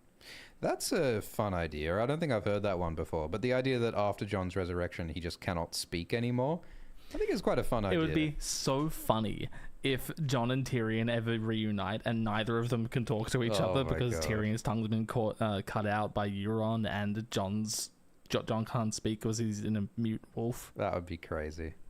Look, George is so good at writing dialogue that he'd be really tying his hands behind his back if he can't write dialogue for the main characters anymore. Cutting out Tyrion's tongue would be like cutting off George's hands. Yeah. I think that if Tyrion loses his tongue, it's going to be like at the end of the story. Yeah. Because what's the point of a Tyrion who can't speak? It could be like a mute Tyrion epilogue or something, but not like... I wouldn't expect Tyrion to be mute for an entire book or anything. And yeah, like, I mean... Ace says that Jon is confirmed to be a viewpoint in TWOW. I mean, like, there was like an offhand comment by George in an interview recently where he's like, well, you know, when I'm writing The Winds of Winter, sometimes I feel like writing a Daenerys chapter or a Tyrion chapter, and sometimes I feel like writing a Jon chapter. And so people are like, confirmed! And I suppose it is. But I mean, the cat was out of the bag a lot of years ago. Jon is not dead. It's a very weak charade at this point to be pretending that Jon isn't coming back. He always comes back. You could cope and say, oh, well, maybe he just thinks about, you know, writing an old Jon chapter. Like, oh, maybe I shouldn't have killed him. Oh, well. Like, he just gets that feeling, oh, wouldn't it be nice to write about that character who I killed? There's no revealing or confirming anything about a book that doesn't exist yet. Yes. Nothing's confirmed until it's published. Nothing's set in stone. Thank you, Manga Theatre, who says, "Hey, Glinky and the Schwain. That's pretty good. You guys are my favorite YouTubers. Thank you for the awesome content. Also, you guys should watch the manga anime Vinland Saga. I think you'd like it." Yeah, I think other people have recommended that as well. Maybe we should check it out. I believe that is the case. Maybe we should look into that. Thank you, Aegon the Dragoncock, who says, "Hello! G'day. I feel like even though House of the Dragon Season 2 has a lot of flaws, a lot of plot lines are really well done and become overshadowed by the mistakes, like Aemon and Dagon, Daemon versus Viserys. The Daemon Viserys visions. Otto's grandsons are everything he feared Daemon to be, plus Aegon is the magnanimous. Yeah, well, look, House of the Dragon Season 2 is such a complicated hot mess. Yeah, it's so difficult to even just discuss. Yeah, you can't really summarize it in one word. It does have a lot that I think is fantastic. I think it has some of the best moments in any Westeros show, some of it, like Season 2, Episode 2. But it also is really compromised and flawed and is not what anyone wanted with the 10 to 8 episodes and the strikes and the scripts and... So, yeah, I agree. A lot of the plot lines are really well done. There's so much of the season that is very easy to love, and a lot of it that's a lot harder to love. But someone glued Corlys to the dock. Oh no. His shoes are stuck. Oh no. One Hand Gaming says, "Hi, the Schwammer and the Glanville. I have done nothing but repeatedly listen to One Night in Glidus since your last live stream. What if thank you. What if everyone go listen to One Night in Bravos? It's the best thing I or anyone else has or ever will make." Where can they find it? On YouTube. Okay. What if Dunk had a Jamie moment in Summerhall? Dunk sabotaged the ritual, but the fire went out of control. Hashtag Summerhall was an inside job. I think we'll confine our spoiler chats to a spoilery video later, but I actually do think you're quite closely on the money money. There. Thank you, Journey Hops 3V, who says, "In A Storm of Swords, Tyrion 6, Tywin genuinely denies Elia/kids. Tywin denies having Elia murdered by the Mountain and Armory Lodge. Yep. Later, Oberyn lays their fates at Tywin's hand, which tale is true. Tywin is alone with Tyrion at the time, no reason to lie, but at the same time, there's Tysha. I think that Tywin lies to himself as much as anyone does, as much as Tyrion does. I think that Tywin is very much like Tyrion. And I think that Tywin would say, well, I didn't specifically tell the Mountain to murder Elia. I just sent my most psychopathic soldier into the bedroom of some innocent people, and it's not my fault that they did what they did." Like, I think that's some weak source. Yeah, I think Oberyn's pretty much got it right. Yeah. Yeah. Like, why else would Gregor have done it? Whether or not Tywin specifically ordered it, Tywin is evil because he uses the evil Mountain and Armory Lodge. Just like Ned says, you should keep good men around you, not bad men around you. And like Tywin's use of evil men is evil. And he knows that he is causing evil. I mean, killing Elia and Rhaenys is not even anywhere near the worst thing that Tywin has done, because Tywin has unleashed the Mountain on thousands of innocent peasants, and he's he wiped out the entire Rains and Tarbex. Yeah. He has had so many innocent people killed that Elia and Rhaenys are barely the tip of the iceberg. Yeah. So regardless of whether Tywin ordered that particular atrocity, he is absolutely responsible for many more atrocities, and he's one of the most evil characters in the books. And he certainly facilitated that specific atrocity as well. He allowed it to happen. Yeah. Thank you, overly insistent goose egg guy Stone, who says... I wonder what this is referring to. well, Charlie Apples in the last live stream. I did click the link after the stream. It was just a goose egg with like a beer can to compare.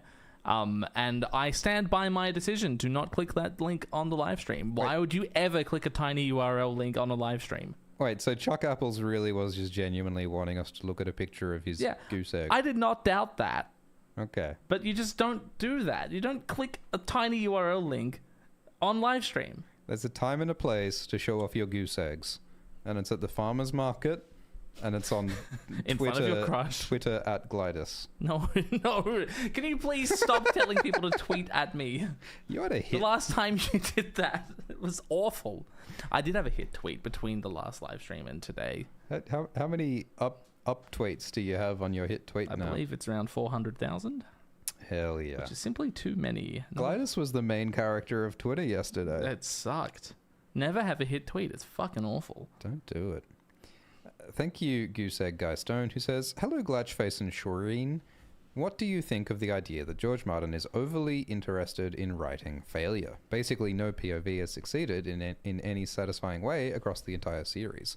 I think that Jon Snow has done a lot to save the wildlings in A Dance with Dragons. Daenerys has succeeded in quite a few ways across Slaver's Bay. Yeah, Daenerys has abolished slavery and freed thousands of people. That's pretty cool. That's successful, I would say. I think that Ned Stark has succeeded in uniting the North behind the Starks, which is, in some ways it's in progress, but look, the story's unfinished, and so it's the heroes haven't won yet.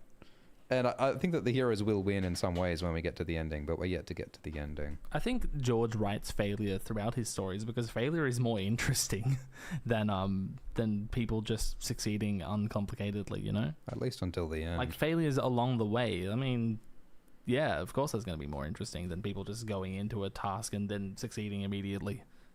Yeah. I think that many characters will fail and die in the course of the story, but I think that the hope and the heroism will not be for naught. Thank you, Elizabeth Whelan, and thank you, Elamist, who says, "Sometimes I think about how Glidus and Alt Shift X have a better relationship with George than Ryan Condal, and it makes me chuckle." Well, he never bought me a burrito, so I'm furious. You're up there with Ryan Condal. Why did only Glidus and Alt Shift X get me and Ryan Condal should start the anti-George club where we can grumble about him together. Thank you, Sir Delp, who says, "Do you guys think we're going to see Aemon or Maekar in season 2? I think it'd be nice to get a montage of something regarding events." Sam Sproul, the Maekar actor, said he's not in season 2, but I think the jury's still out on a possible Aemon appearance. Yeah, I think it makes sense, because, if not now, when? Because, in between book 1 and book 2, there's, months of Dunk and Egg having adventures in Dawn, and they visit Aemon at Old Town, and it's why would you not do that? Especially given that, there isn't much material in book 2. There isn't much room to expand on book 2. So, you got to fill those episodes somehow. Do you think they could, get to the main location of season 2 at the end of the first episode instead of at the start of the first episode? Yeah, I think that would make sense. That's a possibility, yeah. That makes sense. Yeah. I wonder if they're going to try to, link the flashbacks to the events in Dawn to the events of season 2 in the same way that they connected Dunk's past and the Arlan stuff with the present in season 1. There are probably creative ways that they could connect it. They could expand on the Dawn stuff, the flashback Dawn stuff, in a way that connects it to season 2. I think there's probably some creative things there that they might be considering. Thank you, Jenny of Coldstone Creamery, who says, "How about you can have Three Finger Alice or Egg and Thunder, but not both? What would you cut?" I think I'd cut Three Finger Alice because it's the most extraneous. Yeah, the Egg and Thunder, as much as we love Three Finger Alice and what it contributes, philosophically, thematically to the content of the season, Egg and Thunder, actually goes somewhere plot-wise. Yeah, it actually pays off. Yeah. Thank you, Pluto, who says, "Was Lionel going to say stags invented jousting?" Probably. Yeah, I think so. Well, I don't think he was ever going to say that, but it's probably what he was thinking, but he couldn't quite think about what he was thinking because he was drunk, and also Lionel Baratheon. Yeah. He said jousting is a joy that could not have been devised by man. So maybe he was saying stags invented jousting. Maybe he was saying the gods invented jousting. Maybe he was saying women invented jousting. Yeah. Many possibilities. Thank you, Alt Swift X, for a ludicrous donation. Thank you for doing that. Yeah, what? did I do that and I forgot? It was 4 hours I didn't ago. see you do that. That's very generous. Thank you very much. Thank you very much. Thanks for all that you do. You've provided a great deal of content based around my favorite fictional world, and I'm very grateful. Which Duncan Egg side character portrayal has been your favourite for the first season? Well, Lionel is an obvious choice. Daeron was good. Do love Daeron. Red was fun. Robin was fun. Raymun was great. fun. Manfred was fun. Are Aerie and Baelor and Maekar side characters, or are they considered main characters for the purposes of this? I think Maekar might be one of my favorite performances. Like even though I agree. Even though Maekar's character has like the decisions and the plot of Maekar, I disagree with a lot. I think the actual performance by Sam Sproul is really, really good. I think if you forget about the novella entirely, like just pretend that it doesn't exist, and just take the show in isolation, I think that Maekar is fantastic. I think it's brilliant. Yeah, I agree. I think that like in terms of like minor characters, I would choose Gwyn. In terms of like more good character, like more major characters, I would choose Lionel. And I think that it's really funny that we haven't really talked about Baelor much at all in these streams, because Baelor is almost just identical to what he is in the book. He isn't really changed. But I think that like Bodhi Carvel obviously killed it. Yes. I think Bodhi Carvel killed it because he has all the authority, the gravity. He has all of the sort of complex conflict between his like family loyalties and his morality. He really did a fucking great job. So Birdie killed it as Baelor as well. What a legend. Thank you, Sutty Butty, who says, Glidus and Swifty, who's each of your Pokemon? Gliscor. I don't... I have a different answer every time you ask. Today I'm going to say Dodrio. I love Dodrio. He's a funny dude. I really do. Yeah. A finger in the Glidus. Wow, okay, I'm fine. Says, Dunk is a dumb hero done correctly, as opposed to John in the later seasons of that Dragon show. Yeah. Yeah, well, John does stuff that, like, is obviously dumb, and he does it anyway, and he gets away with it. Yeah, there are no consequences to his thoughts or lack thereof. Like, it's frustrating on every level. Like, it's frustrating when John does something obviously dumb, and it's frustrating when he gets away with it with no consequences. Whereas Dunk, like, he hasn't got the most sultanas at the picnic, but he's doing his best with the brain cells he's got. And it makes him endearing. And when he does make a good decision, it feels earned. And when he does mess up, it does have consequences. Like it all works. Yeah. I would say that, like, I think that Dunk feels dumber in the show because he's played by an older actor. Like, in the book, Dunk is 16 or 17 years old. He's basically a child. If he does something stupid, he's like, yeah, of course. Yeah. So, like... And the same goes for John. Like, in the books, John is much younger than his portrayal in the show.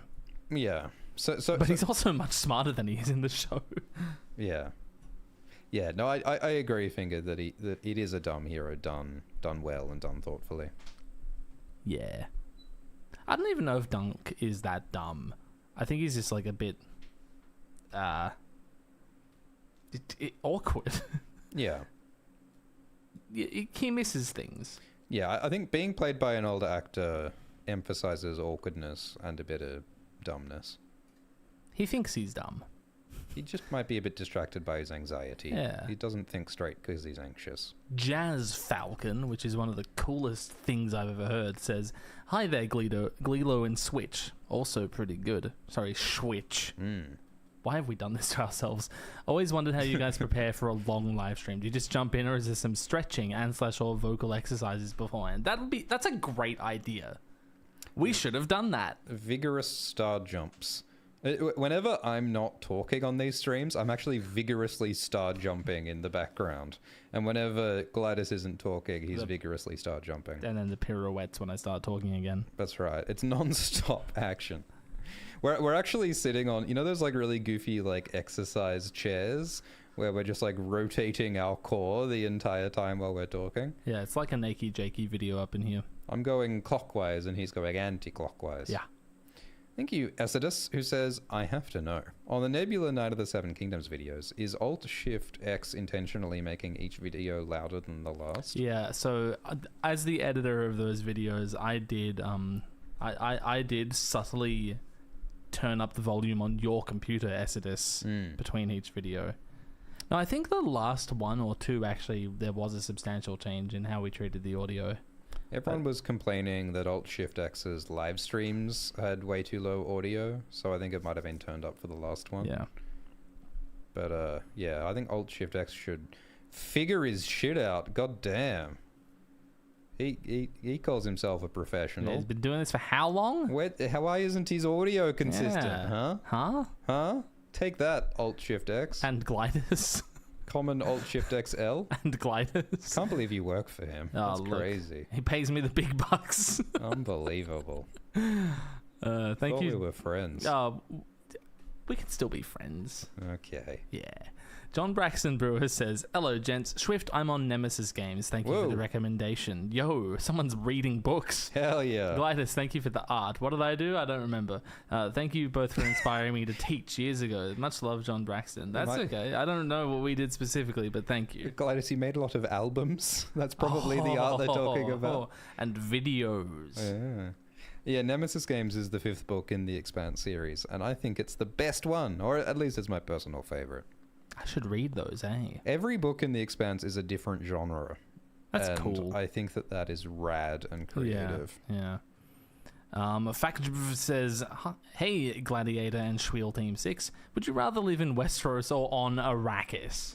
That's an easy question to answer, because in Westeros you can go outside and you might not die. Yeah. Arrakis is a bad place to be. Much of Westeros is more pleasant than Arrakis. I mean, I guess in Arrakeen, if you're rich, it might be kind of okay. In Westeros, if you're rich, it might be okay. Yeah. Big Bopper says, "Has Glidus watched Attack on Titan yet? It's been 6 days. Do you know how long that? No, I haven't. You could have watched Attack on Titan in the last 6 days. And if you didn't sleep. Thank you, Kaz, who says, "Have you guys considered getting mods to moderate donation messages? It could be pretty helpful to have someone filter out the weird/parasocial donors so you don't have to worry about them when streaming." I think when we see a donation that we don't want to answer, we don't answer it.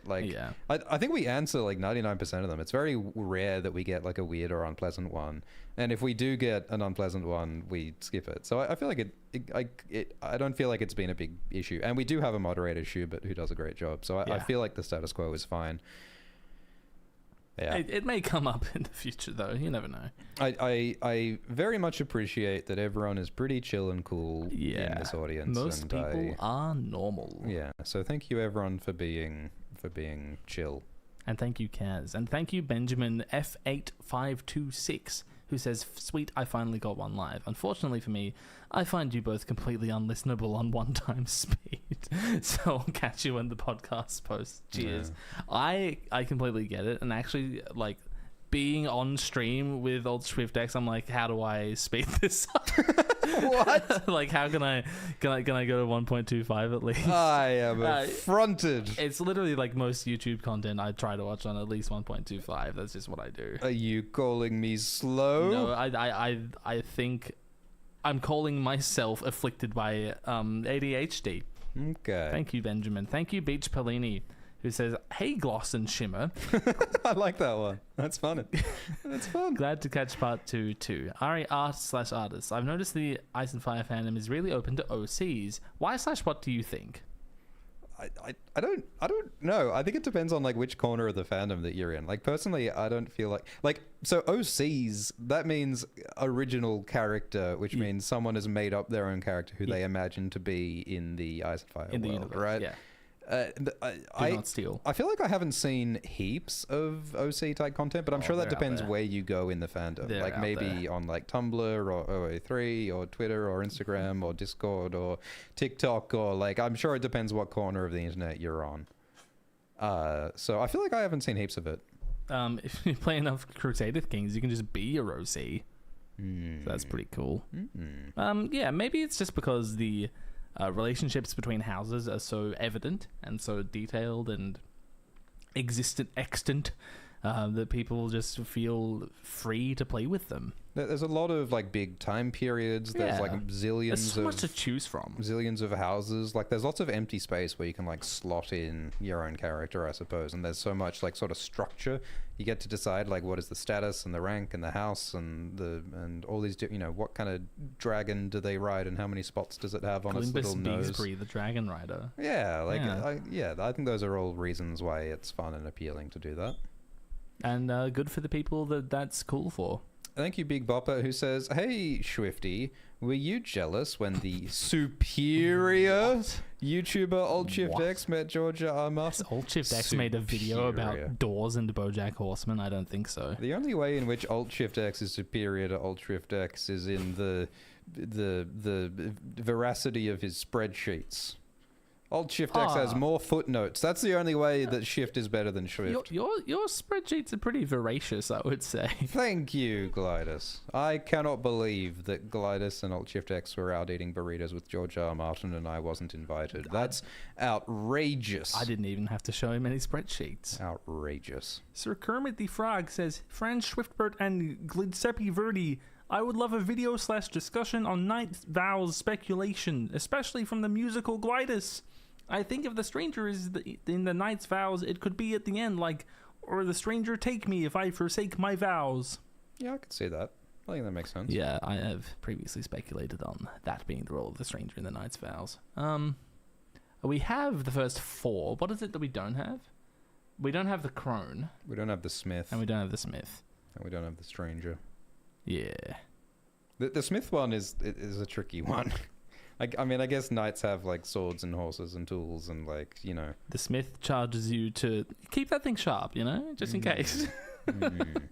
The crone charges you to just take it easy. Just to choose which battles to fight. To choose your battles well. Yeah. Not that a knight gets to choose their battles, but still. Thank you, Joel, who says, how do you think next season will tackle the revelation that Maekar isn't actually a Targaryen? Yeah, that was one of the more shocking revelations this season, was that Maekar is actually a strong House Strong. Yeah. Thank you, Fermule, who says, hello, Alt, Swift, Ajax, and Gliomedes. I was curious if you ever played Final Fantasy Tactics. It came out around the same time as Game of Thrones, and the two leads remind me of Jon Snow and Littlefinger. Perhaps a case of convergent evolution. Never played it. Yeah, I haven't played Final Fantasy. Although I have watched the Tim Rogers video series where he analyzes the translation of Final Fantasy VII from Japanese to English character by character. Oh, that's interesting. Now that is a viewing experience. Interesting. Thank you, Joseph, who says, twice in a week, love yous. Thoughts on Leaf Nettle's Nan theory? What? Yeah, you might have to unpack that one. Are you saying that Leaf and Nettles and Old Nan are all the same person? And it's your favorite theory? I mean, we've never seen Old Nan and Leaf in the same room. And Leaf does imply that she can take on the appearance of a human. We've never seen Jupiter and the water bottle in the same room. Yeah, I mean, look, there is room to speculate about Leaf. But I've not seen much to convince me that Leaf is Nettles or Nan. Thank you, Kaz again. Thank you, Psoda, who says, hey, Glandalf the Ney and Schwarriman the White. Mind giving a shout out to my two besties, Maxie and Nate. G'day, Maxie and Nate. We've been fans for a dragon's age, and our love for the books sprouted from your vids and lives. Thanks, Psoda. But remember, don't read too many books. Books lead to ideas. Don't get any of those. Ideas lead to action. Oh, no. Thank you, Giz, who says, evening gallbladder and spleen, diegetic jazz aside. What a phrase. What's your favorite in-world song or piece of music? Love you guys. Bzz, bzz. Hands of gold are always cold, as applied to Tyrion. I was going to say that as well. Let's just say that. The bear? I like Hands of Gold more. Thank you, Hugo, who says, a dream of spring, of renewal, rejuvenation. Blue roses break through melting snows. Upon them, tiny suns buzzing. Bees bury their dead, look to the future. The Iron Throne looms, a prickly flower indeed, and Weir King Bran's green legions are vines, choking the nascent world of life. Yet against the vestiges of winter's wrath he stands, Bertram Beesbury, light stinger in hand. Smoke and salt may flush out the queen bee of hope, but it always returns to bring the dreaming light of spring. That's beautiful. Thank you, Hugo. God damn, Hugo, that poetry flowing like honey. Honey famously doesn't flow all that well. It flows, it just flows slowly. Maybe you flow your honey at 1.25 speed, but I let my honey flow at the pace that it flows at. All right. Thank you, Lukewarm Pie, who says, "Hi, Simon Strong's Gormless Schwans." Hey. Glormless Schwans. My friend saw Game of Thrones, but hasn't read A Song of Ice and Fire because they heard George R. R. Martin is gross old man. No. They love sci-fi and Stephen King, so I think they would love A Song of Ice and Fire. How well does George R. R. Martin do gender/sexuality? What else would you guys say to convince? I mean, if they're okay with Stephen King, I'm sure George R. R. Martin's fine. Yeah, I mean that's a very big topic, and I think there's people more qualified to speak on it than me. I think that George is very interested in exploring lots of different perspectives, and I think that includes, you know, men and women, and he interrogates some gender issues, and I think that Cersei is like one of my favorite female characters in fiction because there's so much complexity and layers to her, and she is so fully realized. Like, George R. R. Martin has a lot of fantastic female characters. Absolutely. Brienne, Catelyn, Arya, Sansa. I also think that there's a lot of horniness to A Song of Ice and Fire, and there's a lot of boobs, boobing, boobily. Yes. And there's also a lot of sexual assault, which George R. R. Martin says he interrogates because real war has a lot of assault and there's a realism to what he's trying to do. All true. I also think that there's a lot of like young characters having sex in a way that is sometimes gross. So, like, if you're sensitive to, like, just very, like, gross and unpleasant depictions of sexuality, like, I think that there are moments in Ice and Fire that might turn you off that aren't pleasant. But then again, if you're into Stephen King, you probably can work through that. Yeah. I think that George is thoughtful about gender and sexuality, and I think that George is a feminist, and he's also an old man who is from an era, and I think that some of his views and portrayals are not the same as what's considered acceptable or progressive now. So, you know, I think it's complex. I think George is doing his best, and I think most of the time he does well, but I think that he definitely makes mistakes, and I wish that his characters were older. Yes. I think his heart's in the right place, but sometimes it's not his heart that's writing. Oh, lordy. Yes, that's all I'll say. Yes. Thank you, Owen Doc, who says Shrivelous and Glamidia remind Balandra to... Get up. Thank you, Buster the Destroyer, who says, "Thanks for the streams, love yous both. Delightful to catch you as I finish my day out as a serving wench. See, Arlan is 100% a drunken master. Yes. I wonder what he would drink at a bar like mine. Perhaps Marlowe or Rumpelminz." I think whichever beer is the cheapest might be what he's after. Yeah, I don't think Arlan is a top shelf kind of a customer. Although he deserves it. Thank you, Penrunute, who says, I'm really sorry for butchering everybody's names, by the way. The theme of All Men Are Fools, All Men Are Knights is even reflected in Lionel. In the first half of the show, he's a clown, and when the time comes, he locks the fuck in. As he says in episode 1, inside every man, there are many men. I thought that was him flirting with Dunk. It was that too. Is he suggesting an orgy? Is that what you're saying? I think that they do a good job of even though a lot of these characters are kind of cartoony, they all do contain multitudes. I think a lot of real people are cartoony. Yeah. Like even like Manfred has a few things going on. Yeah. You know? And Arlan certainly does. Thank you, Vasunhrs 3211, who says, "Glide Piss and Alt Sponge Bladder X. Love from Nola." Thank you, Max Weschler, who says, "You reckon eating Beesbury coffin honey gives you magic moustache growing powers? I reckon if you like comb that coffin honey into your beard, you're going to get stripes in your beard. I reckon that's how it works." I reckon you'll become like a John Carpenter abomination bee man thing. you know? It's like the fly, except it's the bee. Yeah. You get it. Thank you, Vermilion Toad, who Love it. says, Schwarzenkrantz and Guildenstern, thanks for keeping me company during many late nights at the mortuary as a funeral intern. Whoa. Obsessed with the music choices in the final episode and hope there's more of it in future seasons. Yeah, I hope they can maintain the tone as well. It's such a fun tone. I hope Vermilion Toad can enlighten us as to the practicality of a bee coffin. How would that work in a mortuary? I have a friend who's a mortician. I can probably find out, actually. What would happen? What would the bees do to a corpse? Nothing good, I imagine. Thank you again, Buster the Destroyer. It did send twice, but that's okay. Thank you. Thank you, Sean777, who says, Hiya, Glitterhoof and Schwannick the Edgehog. Thank you guys for all the years of enabling my ice and fire addiction. Which monarch who never was Targaryen, Aemon, Baelor, Rhaenys, would have made the best ruler? No Baelor, because that's just cheating. Fair enough. So what? Aemon is Daemon's uncle. Yeah. Baelor is Rhaenys's Viserys and Daemon's father. Rhaenys is the Baratheon girly.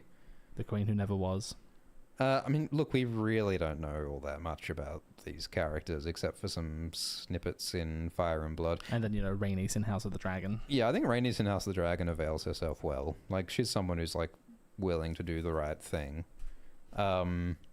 Aemon and Baelor from Fire and Blood, from what I recall, they're both considered like good, upstanding men from the sounds of it. They are. That is how they're portrayed. Baelor sounds like more the fun one, doesn't he? Or is Aemon more the fun one? Which one rode Caraxes? Aemon rode Caraxes. Aemon might be more the fun one. Maybe Baelon's the more responsible one. Baelor rode Vhagar, right? Yes. Look, I'm going to choose Rhaenys because like I feel like House of the Dragon gives us an idea of who she actually is. I'm going to say Rhaena, actually. Rhaena? Yeah. As in Aenys's daughter. Yeah, because she gets that whole story about she married Maegor and all that. Yes. Yeah. So she was the queen through Maegor. She was queen of the east, queen of the west, queen of Harrenhal. Yeah. And she was Aenys's youngest child. Did he have a son younger than her who died, maybe, or older than her? I can't remember. But yes, and like in some sense, Jaehaerys and Alysanne usurped her. But it's such a there's an entire saga about that in Fire and Blood. Yeah, I just think that she's like the biggest what if divergence point for Targaryen history. Yeah, I think the Rhaena biopic is that's a project for the 2040s. Yeah, hopefully. Thank you, J. Andy Frey, who says, new 7-hour stream. It's almost midnight, a-holes. This one won't make it exactly to 7 hours, but it looks like we might be pushing it. It's always midnight somewhere. Thank you, The Prophet, who says, in House of the Dragon Season 2, Episode 6, was Hugh the Hammer about to eat that dog? He may have been about to eat that dog, yes. Yeah, I think he was thinking about it. Dally G says, the chart. I feel all warm looking at it, bathed in the glow of a chart that could only have been made by the one, the divine Swift. Hallelujah. P.S. All Swift on the Glimbus front. Hell yeah.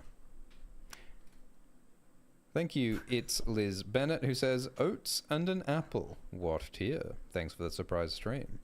I think oats and an apple, I mean, it's just plain oats. Are these even cooked oats? I don't really want to eat uncooked oats. But what if you're a horse? If I was a horse, then everything is an S. Yeah, S tier. Thank you, Gate Boy. Thank you a lot for that one, Liz Bennett. That's very generous. Thank you. Oh, yeah, thank you. I caught another stream while up late. Moved out of my childhood home to start a new job, and your prior A Night of the Seven Kingdoms stream was a great listen on the big drive and move in. Y'all are great. How are we feeling about Hot Day Season 3? Swag. Look, I hope it's good. I'm excited for it. There's going to be some big schwambastic things going on, right? Yeah, I'm excited to talk about it. I feel like I need to like rewatch everything and reread everything to get back into gear, but yeah, I'm hopeful. I hope they don't fuck it up. I really think that a lot of House of the Dragon Season 2's problems are pace related and like writer's strike related. And like some people, I understand why it's viewed as unsalvageable. I get that. I personally don't agree. One hopes that they've had time to plan and learn and figure out the best path forward. Let's all hope it's going to be good. Thank you, Con Jovi Gaming. Hey, Glunkenschweg. Theory. Craster is Targaryen. That's not a theory. That's confirmed. That's canon. Explain yourself. These blood ravens, bastard. Thank you. Explanation over. To maintain the bloodline is why he does the incest. Firstborn Targ sons fed to others. John's baby swap plan will horrifically backfire, etc. All perfectly coherent. Love it. So you're saying that because Craster is Bloodraven's son, then Gilly's baby with Craster has Targaryen blood. Yep. So burning Gilly's baby actually does have King's blood power, which will mean that Melisandre's magic works. Yep. And so Jon's plan was for naught. Yeah, I think that might just be true. Yep. Add it to the pile of crazy cool revelations that George has to somehow fit into the next two novels. I don't think... he never has to explain why it works. It just has to work. Well, there's multiple chapters like dedicated to figuring out the baby swap plot. They'll need to tell us something about why it doesn't work in the way that was like a character figuring out that Craster was a fucking Targaryen. Like, that'd be so fun to read, right? Yeah, and I think that's actually like a really good and appropriate like late book revelation, because I think part of the point of the later books will be realizing, oh, actually, maybe it's bad that we value some people's blood more than others, and we think the Targaryens are worthy of the throne because of their fucking genetics. Like that, I think all of that is stuff that needs to be interrogated in the last couple of books anyway. And Bran is in the position to interrogate it, I think.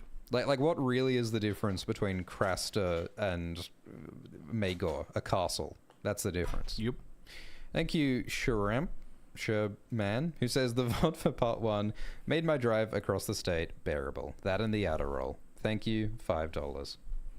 Look, if there's a problem that can't be solved by a 7-hour Swift Glider stream and an Adderall, fucking hell, it's not a real problem. I take it back. Oh my I take God. it back. 2 Adderall. You might also need gaffer tape. You might need a second Adderall. Jesus Christ. Thank you, El Porpoise, who says, hello, Glimbo and Schriftelstein. I have listened to nearly all your Patreon content and have found myself in a lovely psychosis. That's good to know. Favorite patch face lines? Oh. We will walk into the sea and out again, and the mermaids will blow seashells to herald our coming. Oh. The fact that they didn't include patch face What a is shame. not forgivable. They were so embarrassed, weren't they? Oh no, we can't have any fun or eldritch whimsy in our dragon show. No. My favorite patch face line is, we all float down here. He doesn't actually say that. Jasper Allard says, I can't believe we got another episode of Thing Big, Thing Small in Game of Thrones before wins. Oh yeah, we are ranking bigness again. Oh shit, we are. Thank you, Crown, who says, hello, Glimbledore and Snape. Your videos helped me out a lot when I was going through a rough time at college, and I guess that old Shift X guy can have a little credit too. Thanks for being cool. Don't bother with him. Thank you, Crown. Thank you, Vaishnavi, who says, dear Mr. Schmift and Mr. Glidus, thanks for the streams. Looking forward to listening and re-listening to this as per usual. Of course. If you could beam one opinion/notification/heads up to the United of the Seven Kingdoms, House of the Dragon, Game of Thrones audience, what would it be? Ice and Fire related or not? Remember to floss. Call your mother.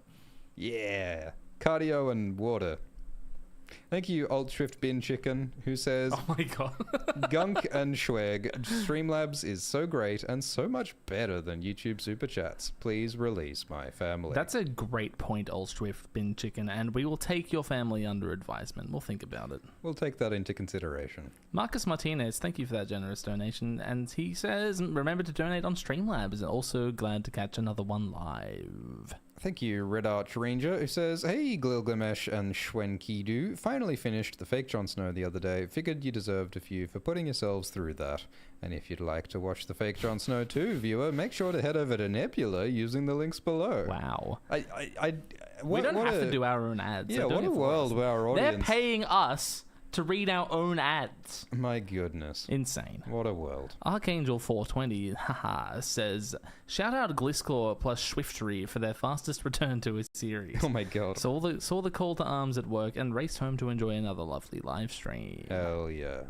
Thank you, Liv, who says, 12 a.m. where I live. Can't wait to listen to this at work in the morning. Love your guys' content so much I signed up for Nebula. Keep making great content, lads. You always make this nerd excited. Thank you.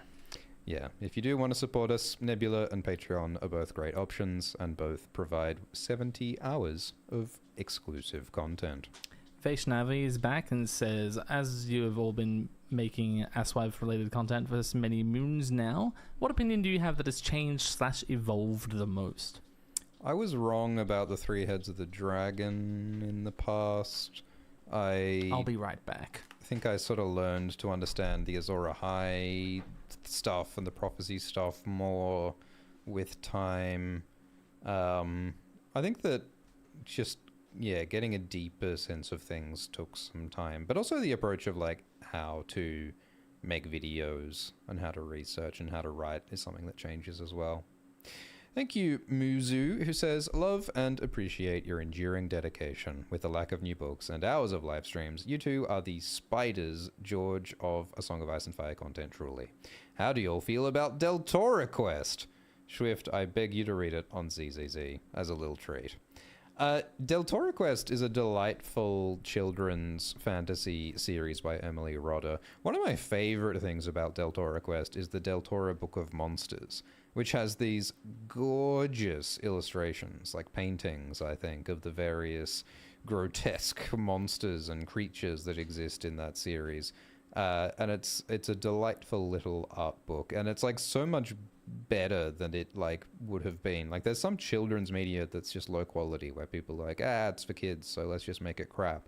But no, like Del Toro and like the Del Toro Book of Monsters is like, wow, they like went all out on this, and it's gorgeous. I think that funnily enough, there's a Del Toro Quest anime adaptation, which I watched like the first episode of once, and it was okay, I guess, but definitely have some fondness for the books. Thank you. My name is Jeff, who says, are we assuming that the wound on Arlan's arm is infected and leads to his death? If so, what if we find out that the cut was caused by Dunk during a training session? Dunk would have unknowingly killed his father figure. It still seems wild to me that Dunk and Arlan were sparring and training and fighting while Arlan had a wound on his arm. Like, Arlan was blocking blows from Duncan the Tall while he had a wounded arm. So that seems crazy to me. But yeah, I guess we have to assume that it was probably infected and contributed to his death. Although it's all a bit vague to me. It's a bit weird what exactly caused Arlan's death. Like, did they really need the arm wound? Like, why couldn't it just be a chill and a cold like in the book? I guess, like, maybe it's hard to act like you have a bad cold. Maybe that's just an unpleasant thing to have to act, so they decided to add the arm wound instead. It's a little odd, but you know, it's not super important. I think it's just age and a hard life that killed him, you know? Yeah. I missed a Del Toro Quest question, didn't I? Would you like to Well, weigh in? I love Del Toro Quest, and I'd love to talk about it someday. Emily Rodda win, always. Rowan of Rin moment. Oh, Rowan of Rin. That's a whole other great thing I want to talk about. Another deep cut. Thank you, Anon, not Yamus, but soon, who says, hello, Control Shift Del and Glim Wham Bam. Thank you, ma'am. If George R. R. Martin wanted more control over adaptations of his work after Game of Thrones, surely it would have been in his power to negotiate. All come down to dollars. Yeah, like, was it 6 or 7 years ago that George Martin signed a big deal with HBO, and it was like an ongoing development deal to make a bunch of shows and movies, and it came with a big truckload of money, and yeah, you would have thought that if George Martin wanted more creative control, he could have negotiated for it. Because, like, my understanding is that, like, J.K. Rowling had a fair bit of creative control over some of the later Harry Potter projects and such. I don't know. I haven't heard of her either.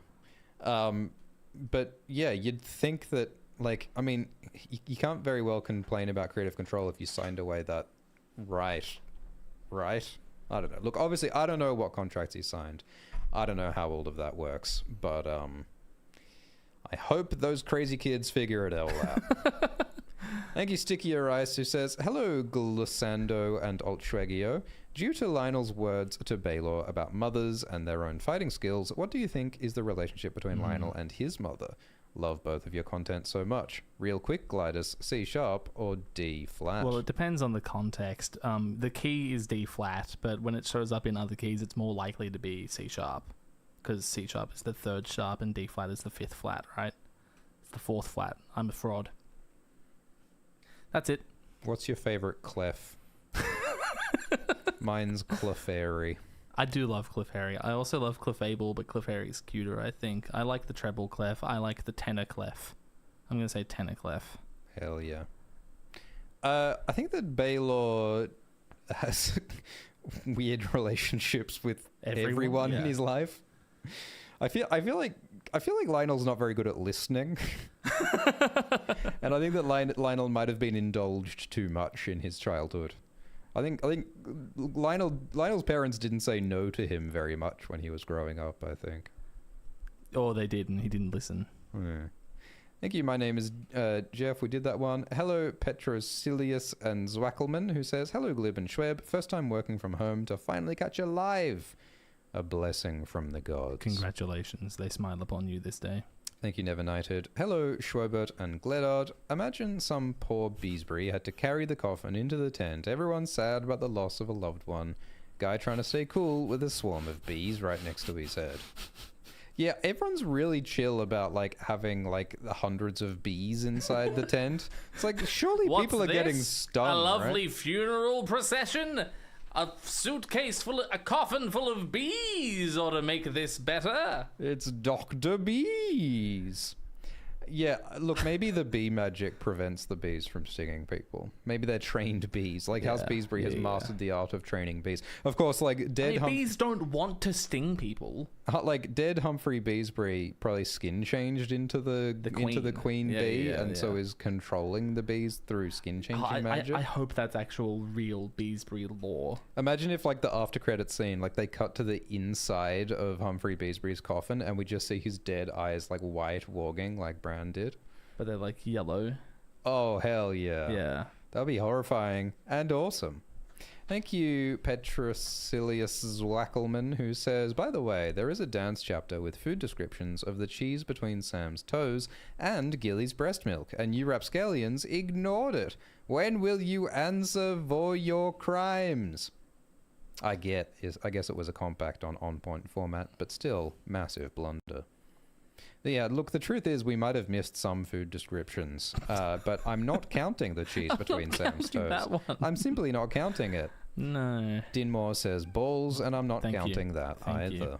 J.Andy Frey says, FK, MK, any 4 characters in the entire franchise. What's the second K mean? Yeah, is that fuck, marry, kill? Oh, right. The first K is the K of fuck. Well, the first K should be lowercase if it's there at all, surely. Oh, wait, but it says 4 characters, so it's 4 things. Oh, so what is the... What's the 4th K? Live chat, save me! I mean, and it doesn't work if you can just get to choose any 4 characters from the entire franchise. That's easy. The whole point of Fuck, Marry, Kill is that you have to make choices.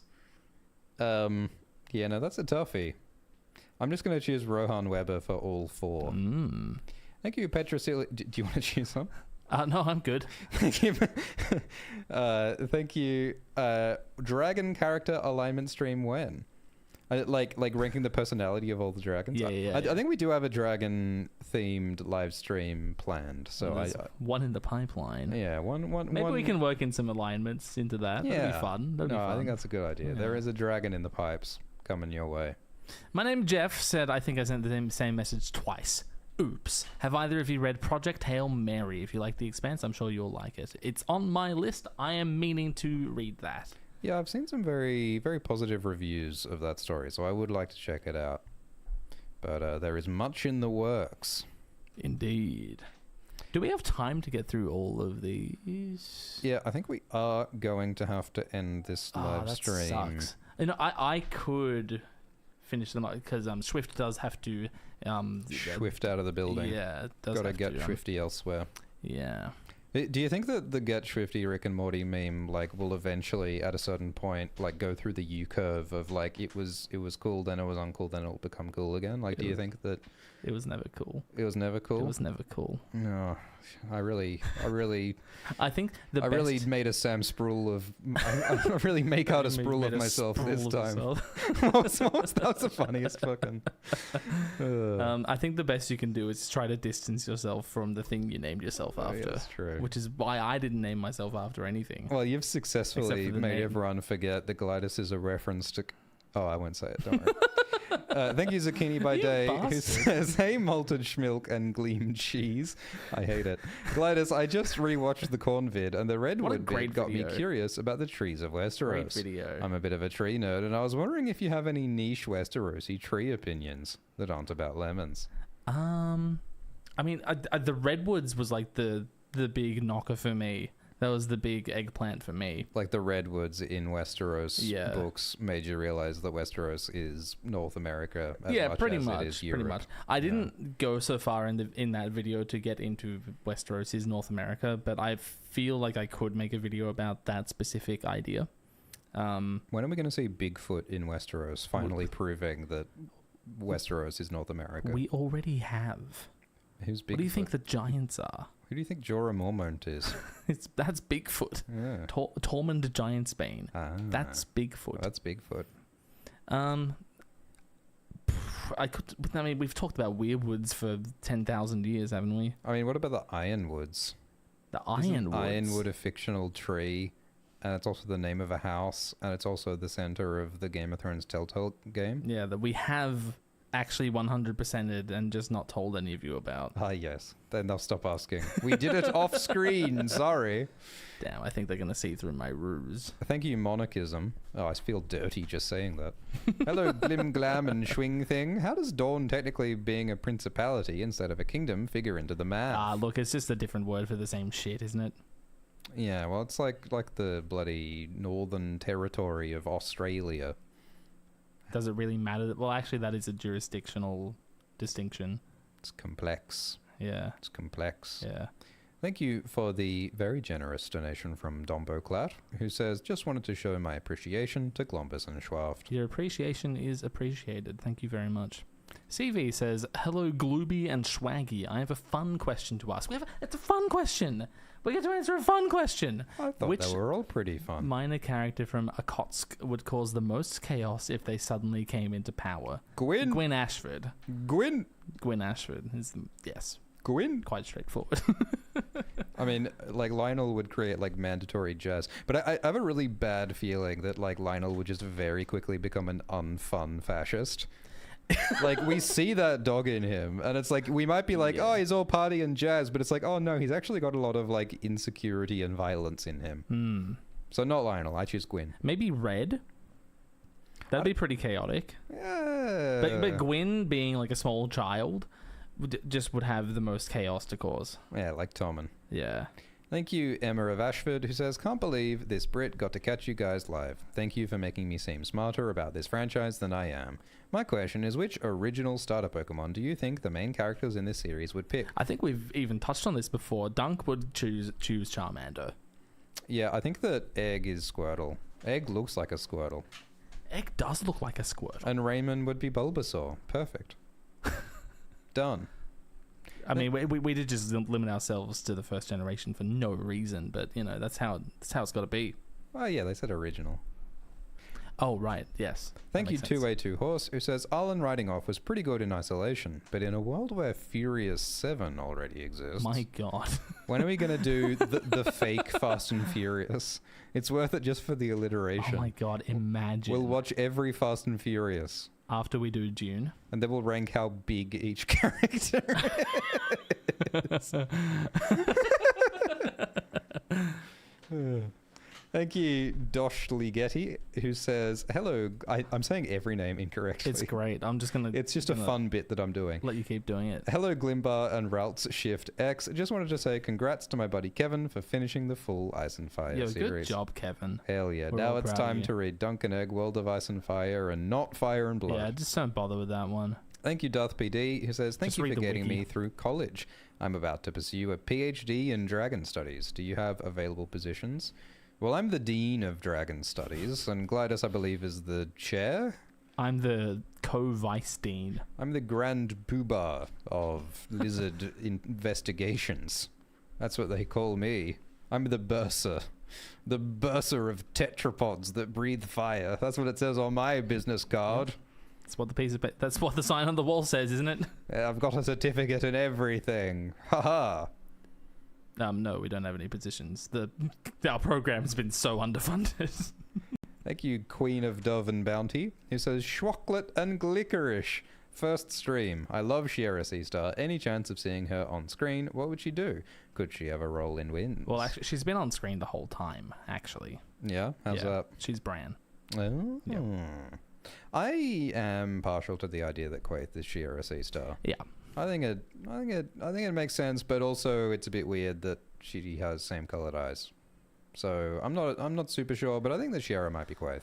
I think Quaithe is Euron. Do I think anyone's Shiera Seastar? I don't know. I think she could show up in A Night of the Seven Kingdoms. Yeah, probably season 4, 5, 6, 7, 8. No, she could be there for season 3. Why not? For the very end? Like, why not? There's a chance. Maybe. Let's throw her in there. Fingers crossed. We'll talk about it in our Future of Dunk and Egg video. Limbers Schlost. The person who this is says, "Hi, Glinbob Swiftpants. What your sigil motto and house name?" It is a book on fire, and our house words are, "We do not read," and read is spelt wrong. It's spelled Reade. Wow. And in the background of the sigil is Glidus dabbing. Attempting to eat the book. Yes, it's just a hungry Glidus just eating a pile of books. That is on fire. Yeah. Hell yeah. Wait, that actually sounds pretty cool. Thank you, Teresa, who says, "Did you guys react to that Hollywood Reporter article from January? I'm not sure what to think. Hope George is okay." I guess we didn't, did we? That Hollywood Reporter article was crazy because George was like, well, I was going to kill Sansa, but maybe not. I still think he might have been trolling when he said that to James Hibberd. I actually 100% believe it. I think that George... I think that could be true, but he said it to fuck with us. Yeah. You know? I hope that's true. I think that it does indicate that George does not have a clear path in his mind of how to finish these books. Yeah. And I think he is enjoying life, but I think that he also is a bit stressed about not finishing his series. I think he has a good life, but also life has a lot of tragedy in it. And I think that he is particularly sensitive. Or maybe he just expresses it more than most people do. Yeah. Red Herring 301 says, "Hello, Alt Glyph X and Schweitus." That one hurt my brain. Do you see a Game of Thrones remake in the near future? Maybe after the books are finished? Don't hold your breath for the books to be finished, but I mean, it would be cool to see an animated adaptation of the books that is faithful to the books. That'd be cool. I can't think of any reasons why that shouldn't happen tomorrow. Like, that's a thing. Like, it's kind of weird. I think that it's probably just a weird industry thing where, like... You don't do that until enough time has passed? Well, maybe I think that, like, HBO and them, they're like, oh... I don't know about animation. Animation's for kids. How are we going to get Emmys from a cartoon? That's like, I feel like there's just like weird biases. Yeah, that is true. Although they are currently, I mean, there's that Gendy Tartakovsky show about the Source Snork. Yeah. But that's like, fucking hell. Maybe they're like, if the other animated spin-offs succeed, maybe they'll consider a main. Yeah. But like, do they, yeah. Oh, what if they like just, sold the license out or like rented the license out to Shueisha, so like an actual Japanese animation studio could do it? That'd be cool. That'd be awesome. I don't know. At the end of the day, like, if we want to experience the books, we can read the books. That's crazy. And we can use our imagination to see the visuals however we like. But my imagination doesn't have a sick Japanese theme song. Mine does. 24/7. 24/7. Oh, Matt, you need to watch Attack on Titan just to enjoy the opening themes of each season. I've listened to it. He gets it. Don't you worry. He gets it. Extra Smooth Mint says, "Service Globali and Schwerbler. German speakers just laugh." Thank you for keeping me sane as I waited for customers to show up.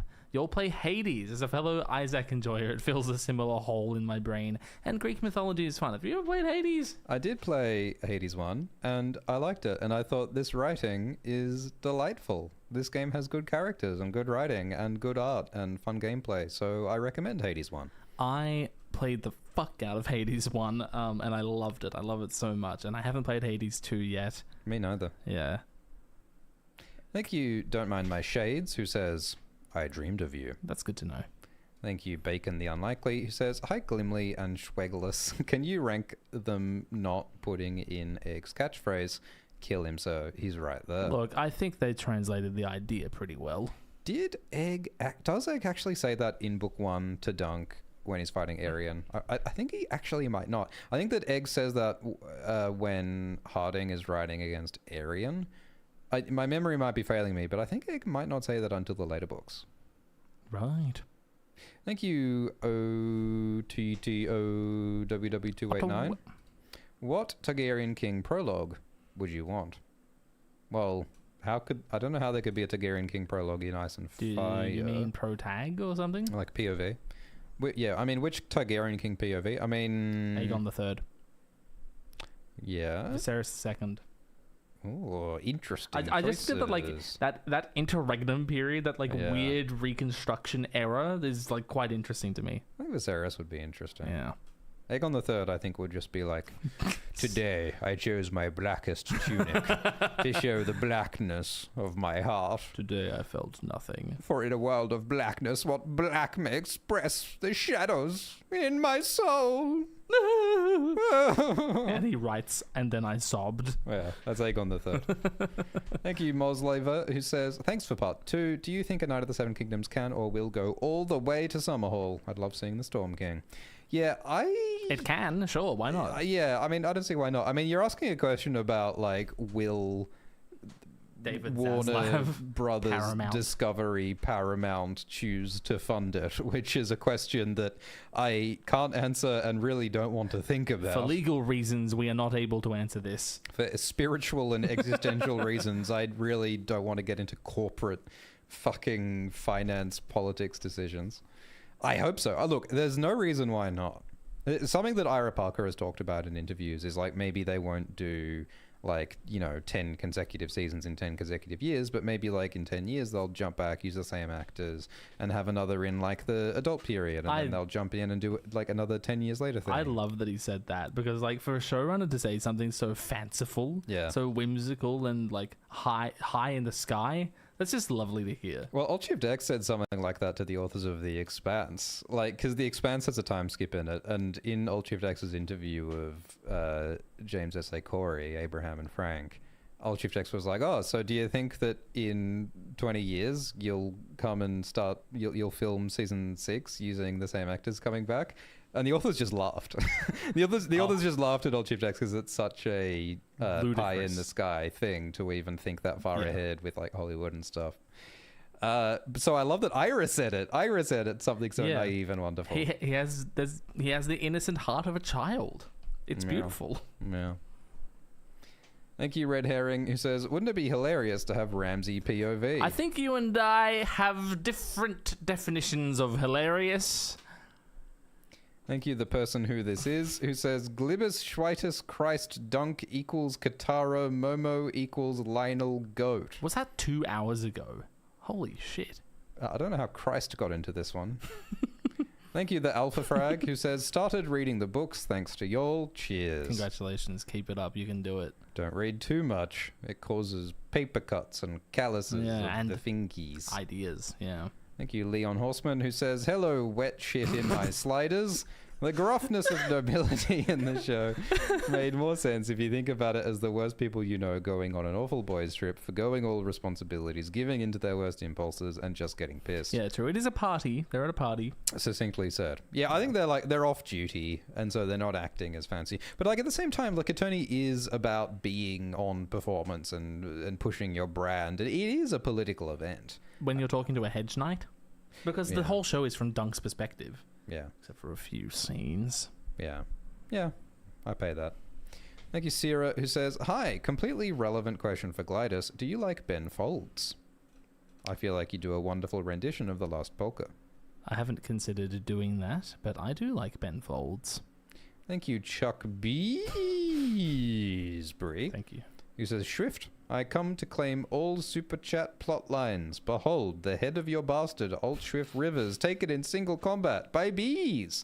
And lo, the hand of Belandra, also take it in single combat by proposing.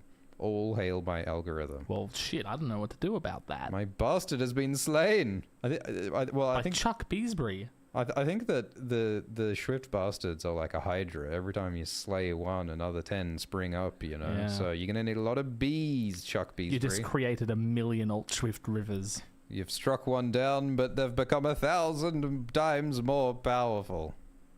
And Belandra, you can have her. I have to go. Okay. It's been pleasant streaming with you. It's been pleasant streaming with you. This stream is on your channel, so I probably shouldn't finish the super chats on my own. That wouldn't really make sense, would it? I don't think you want to give me free reign to say whatever I want unchecked by you on your channel. That would be dangerous. In that case, I'm sorry, everybody, but we will have to wrap this up. We'll maybe pick up these super chats at the end of our next stream, or maybe we should do one that's just this.